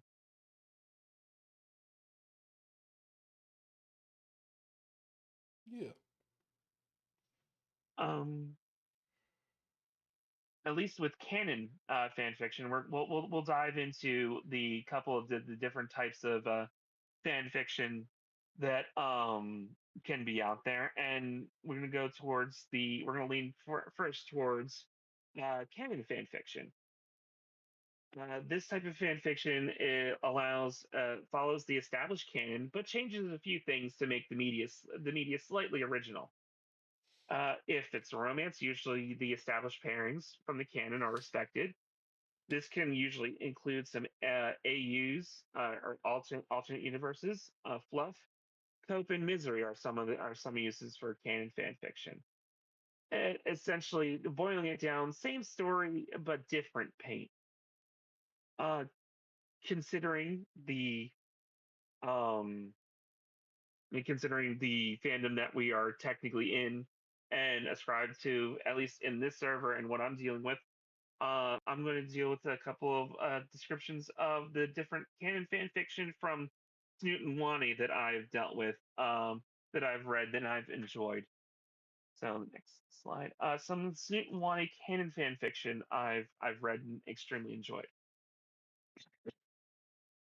The first one that I really have, that was one of the first few ones that I've read, was Sweet Memories by Bears Are Cool. Sweet Memories is essentially a rewriting of what happens with Ending 4 of Snoot. That honestly, the very first rewrite of it, I really absolutely enjoyed. It answered some of the questions that the original Ending 4 had, that was very confused. I was kind of wanting more interaction with different characters, and honestly, Bears has done a fantastic job so far. Even with the rewrite of Sweet Memories, I can't wait to read more for that one.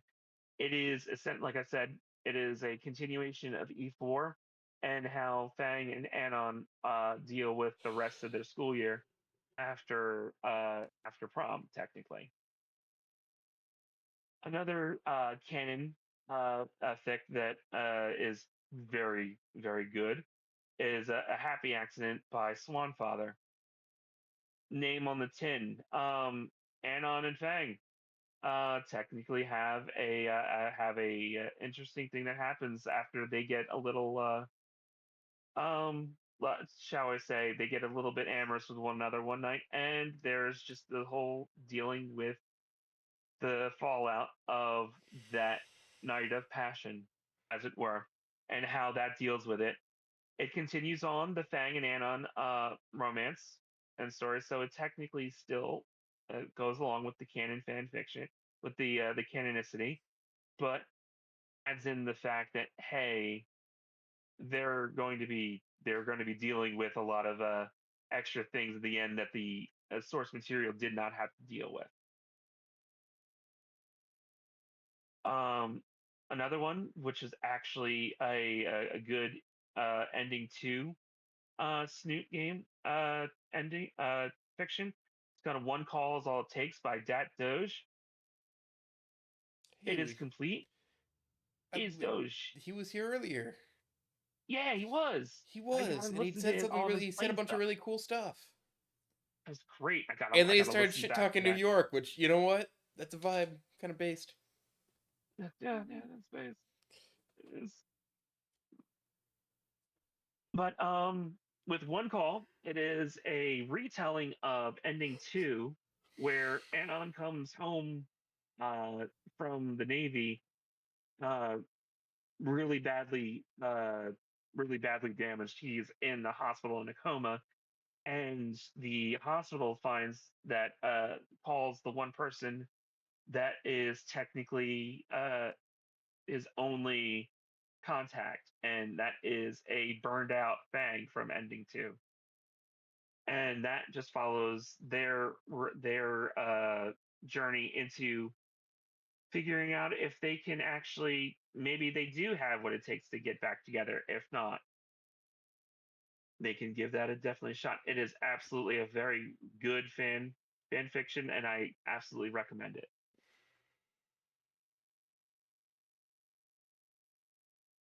Yeah, sorry, pardon me. Ugh. Another one is None in the Chamber by Carmen Chicken Baby. None of the Chamber is actually one of the is another one of the very first fan fiction that I actually was exposed to when I first got into the community. It is essentially a continuation of E1, but if Anon stops Fang from jumping, and it is a long one. Uh, it is not a fic to be taken lightly. You are not going to be able to read it in one sitting.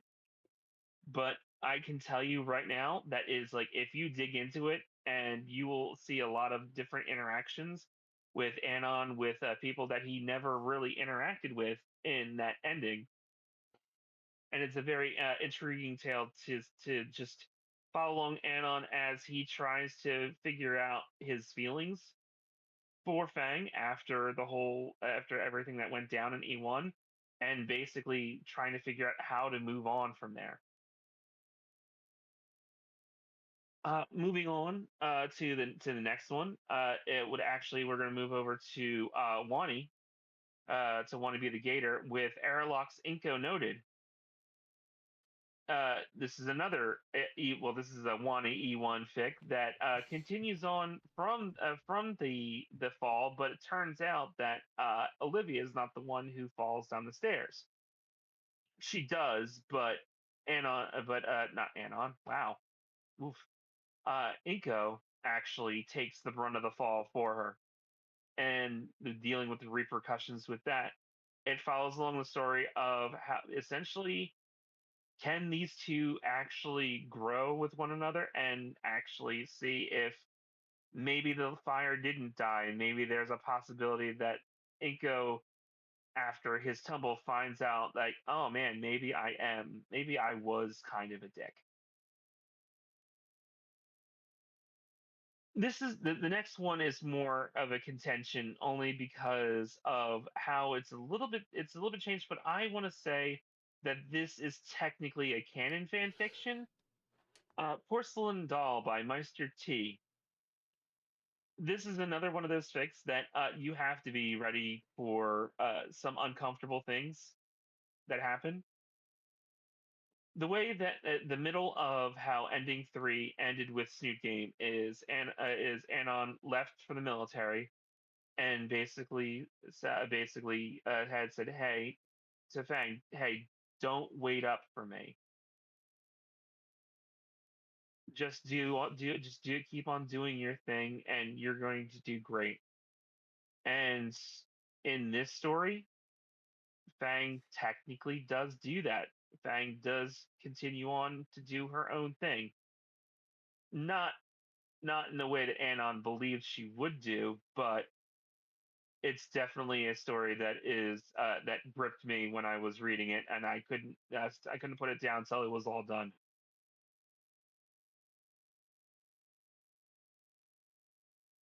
Now, I have a certain bias for this next site. I put these two together because they are technically of the same series.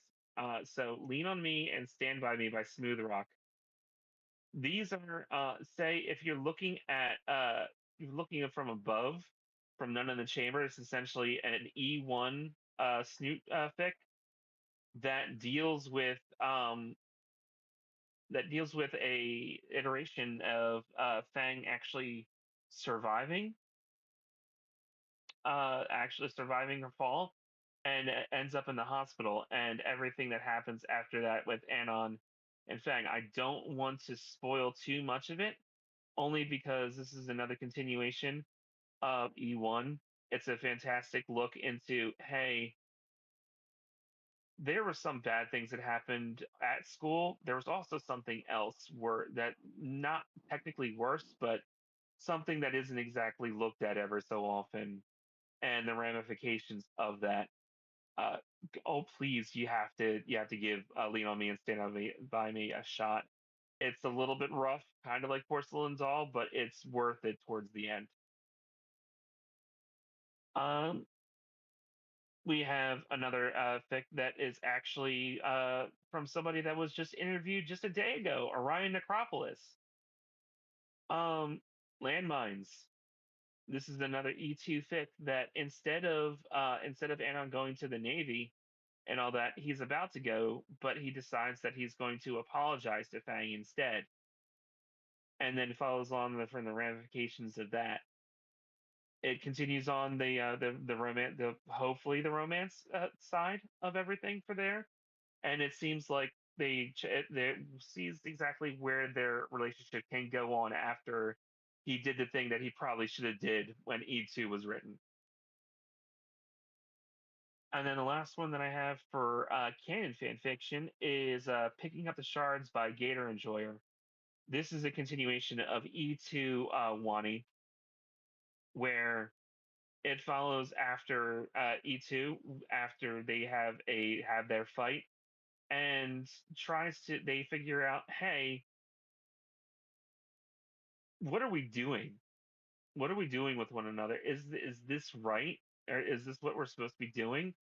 And so they try to navigate their life to see if they still hold really strong feelings for each other, but is this relationship right?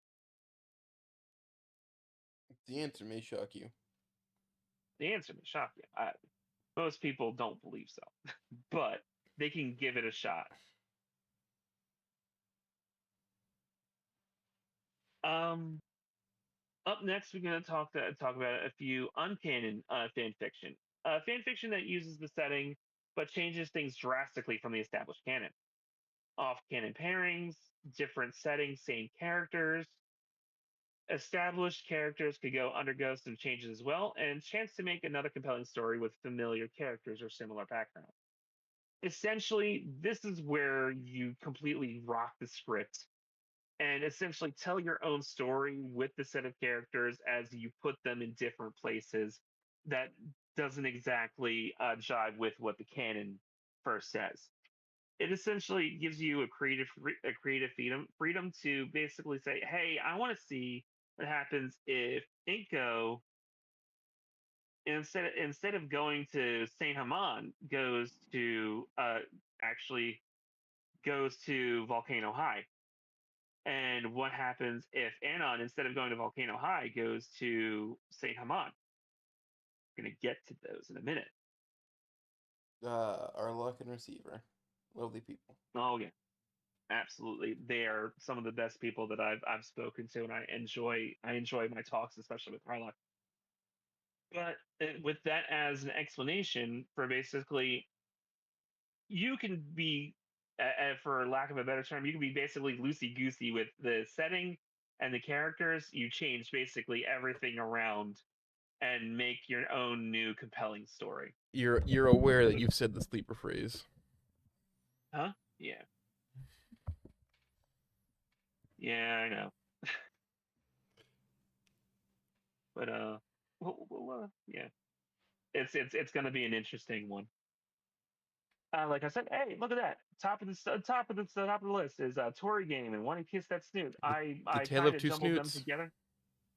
Yeah, Tale of Two Snoots. It was basically a combined effort by Arlock and Receiver K. Essentially, what if we take the protagonists and we flip the script and put them in the different games? Inko and Fang are essentially the name of the game for Tory Game, and exactly we look to see exactly how Inko jives with the cast of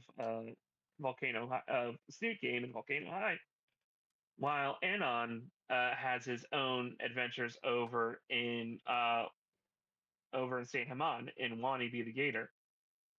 Uh, Obviously, they're two very different protagonists, that deal with very different very different opposites. And honestly, to be perfectly honest, I have read bits and pieces of both of them. I haven't gotten a chance to finish them, but from what I've read, they are extremely good, and I cannot recommend them enough. Hey, you ever wanted to know what would happen if Fang was a guy and well, obviously it's non-binary, but as has the makings of male essentially, I've and still seen. technically has, yeah, still technically has a relationship with Anon. Nothing Else Matters by Silver Chariot is a very good one. It essentially flips the perceived gender of Fang in the beginning, and we find a more different we find different situation, given the fact that, hey, Anon is gay here, and he's attracted to Fang, who is also, for as best as you can tell, is a guy, but also essentially it's almost like canon. It's almost like a canon fan fiction, but given the fact that Fang is arguably materially different from a regular Fang, I would throw this under uncanon. But the way that the story goes is very good. I know I'm a broken record. Everything on these lists are fixed that I absolutely adore and would love to read over again, and I just want people to know more about them. So yeah, and Male Fang essentially, and is in Nothing Else Matters. I this next one is another one of my favorites, and by another favorite author of mine. Uh, We All Live Together by Smooth Rock. Essentially, what if you were to throw the casts of Snoot Game and Wani all into the same school, make Anon a gym rat who bleeds over to having his cousin Inko also start to lift? And what if there's a possibility of what is that? What if there's a possibility that Fang isn't exactly single at the beginning of We All Live Together? This one rocks the script so much, and everything that I've read from it has been so great. The character interactions have been fantastic and on point. There are some interesting choices in regards to that, but that's my own bias. That has nothing to do with anything. But overall, We All Live Together was one of the first fics that I read that from Smooth Rock, and it has changed my perspective on writing altogether. Snoot Eternal by Swanfather, one of my favorite uncanon crack stories I have ever read, because it is essentially Snoot Game, but what if Anon was the son of the Doomslayer and was actually technically a Slayer himself? It adds in, it I mean, a Slayer throws, of it pussy, is. maybe. What? What? Huh? No, Trust nothing. me, I can't. No, no. All I can say is that this combination is a weird frack that I need more of, and I can't wait till Swan actually gets into it. After that one is goes more into my territory, especially with the one that goes on after it, because well, I did my best to not add anything of my own, but hey. But first things first, and something that I've really enjoyed is Sugar and Cyanide by Frequent. Sugar and Cyanide is takes place in Wani, but before Inko gets involved with Olivia, This takes place a little bit right after Summer's End. What happens if Mia snaps up Inko after she has a breakup with Ben? And their interesting relationship that ensues after. Essentially bucking the entirety of Wani. So the fact that Inko is dating a Mia that seems to be looking for a rebound, but it's also very possible is she may actually catch feelings for the guy.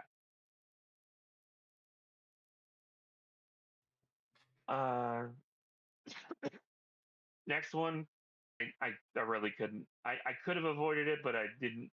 I didn't. But you didn't actually want to.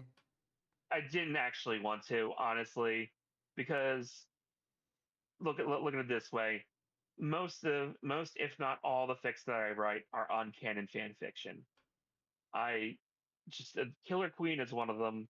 I also write Brachio Game, which is an Inko Liz fic that is in the works.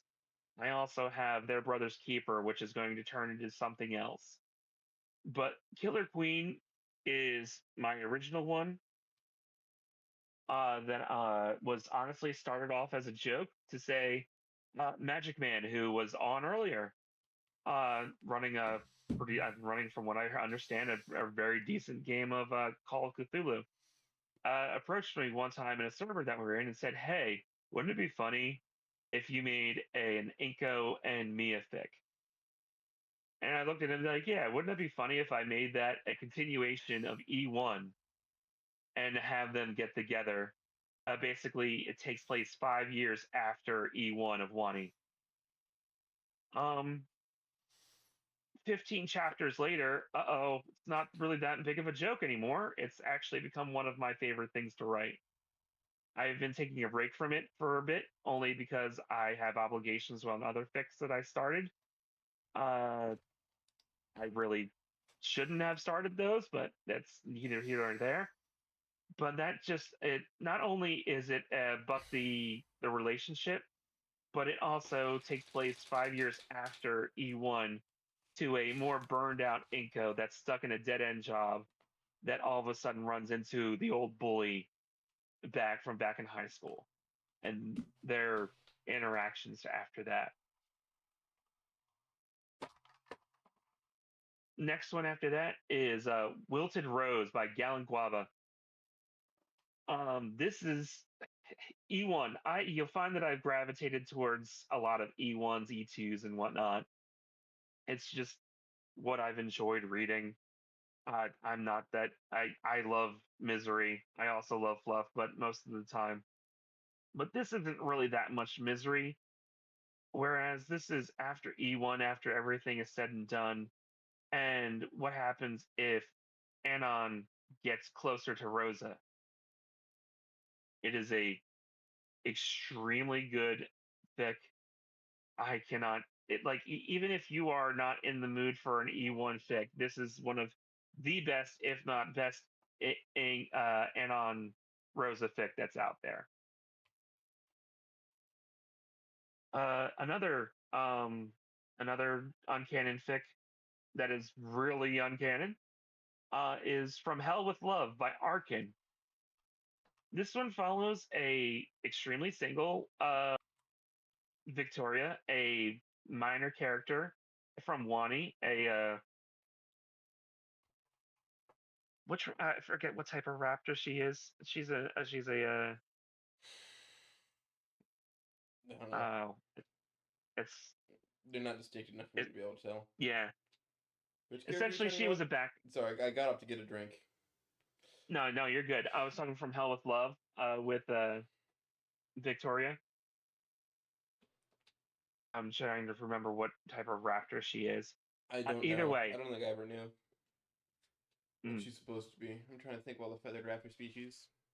Because that feathery headdress is like a huge thing with her design. Yeah. I think that There's too many damn raptors, okay? There are too many damn raptors. That's fine. I've had enough. She's a back. I've had enough of these She's raptors. Yeah. This is a Stego neighborhood. Keep moving.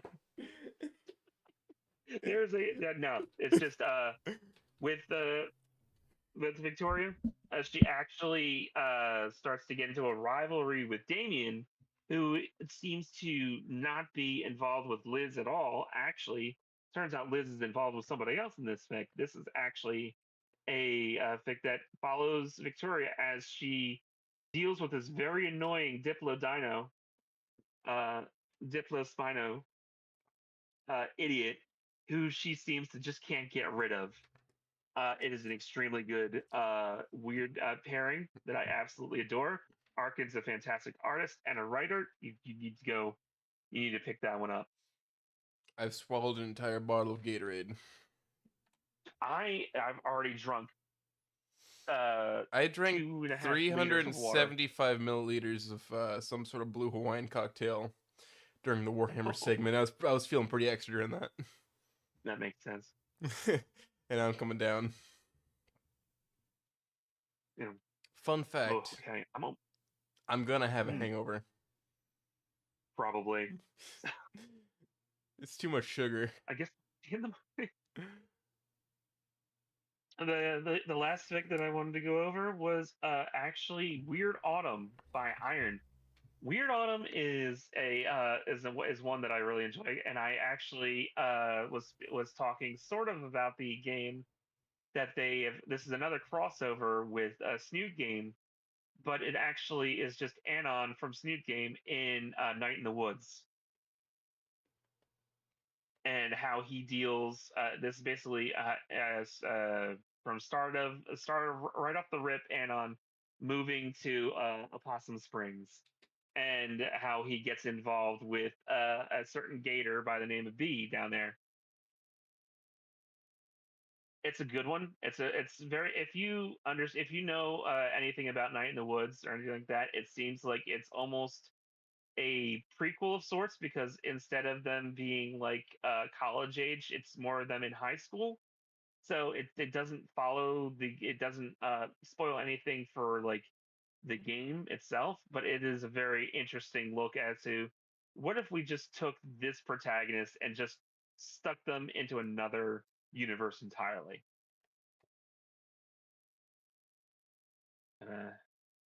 That just to basically I know we're supposed to get we're going for 2 hours, but this is what I got for that, and I figured you're probably getting tired. I am getting extra specially sleepy, and there's been zero Yeah. card wranglers with me to help.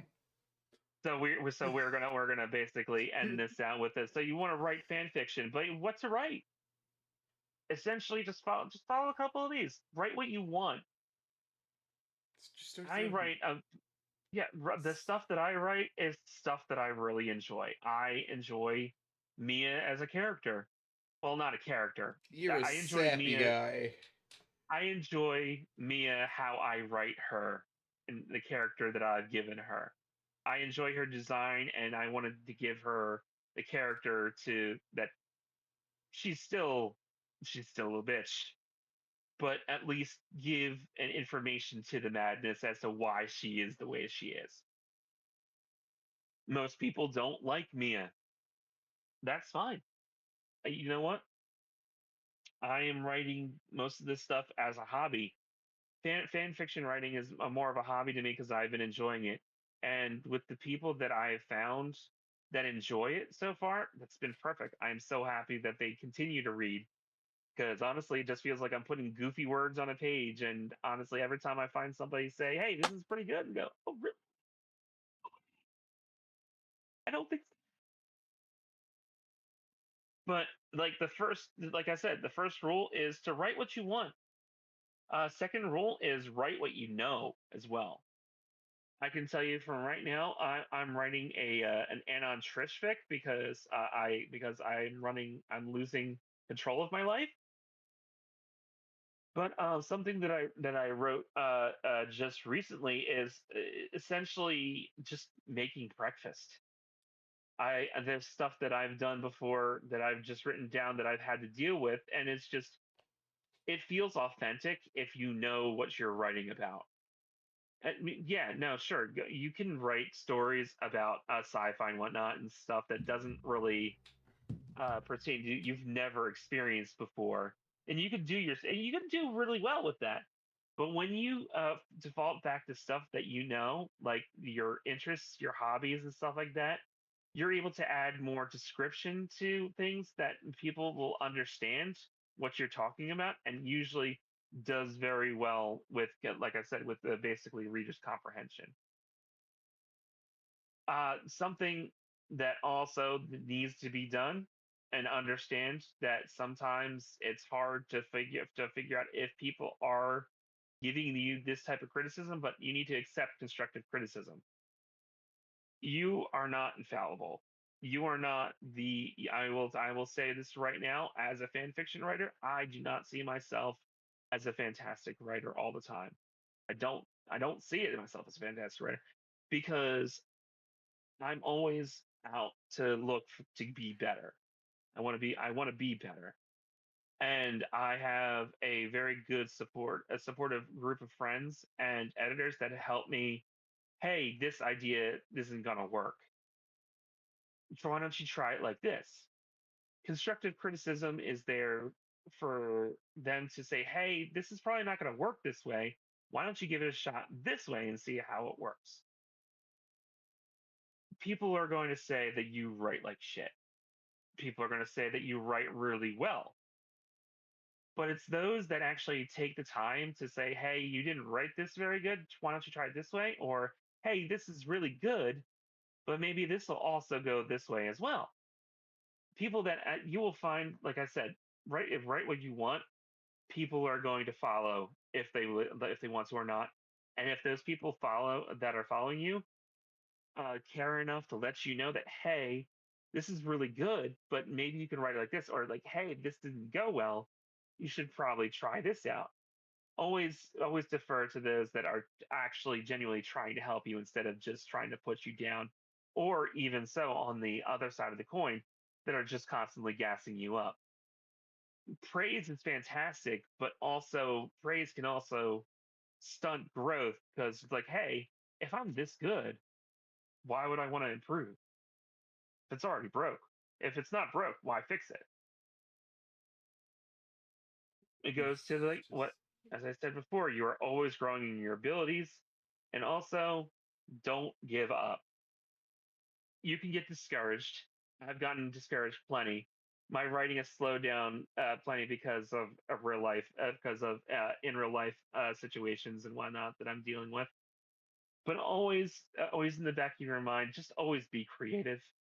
Even if you can't write anymore, always challenge yourself to look in ways to improve yourself, even if it isn't writing.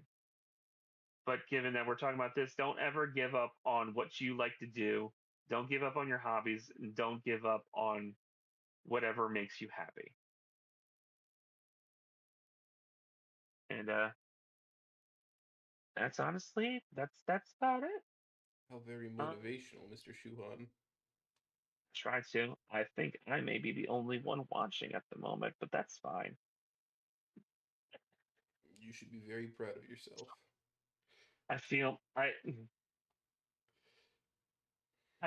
appreciate this time that you give me, with especially with these like goofy times, to actually get a chance to talk about something that I really enjoy doing, and just honestly welcoming me into this community in the first place just made me feel special.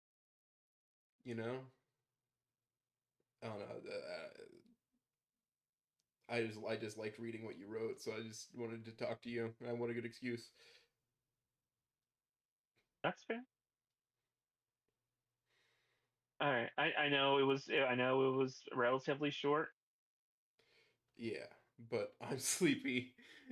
but yeah, I figured this was probably a boon. So I will say that is my Oh, topic. I write fan fiction, and I just early before I work on a mod, and I think it's time to put this goose to bed. I want tucked in. I'm gonna tuck him in and say, Mimir, have a good night. Yeah, I guess I should just say Sea of Space Cowboys. Ooh, I can't navigate my OBS anymore. Oh Where's no, all I'm my so shit? sorry. Oh, there it is.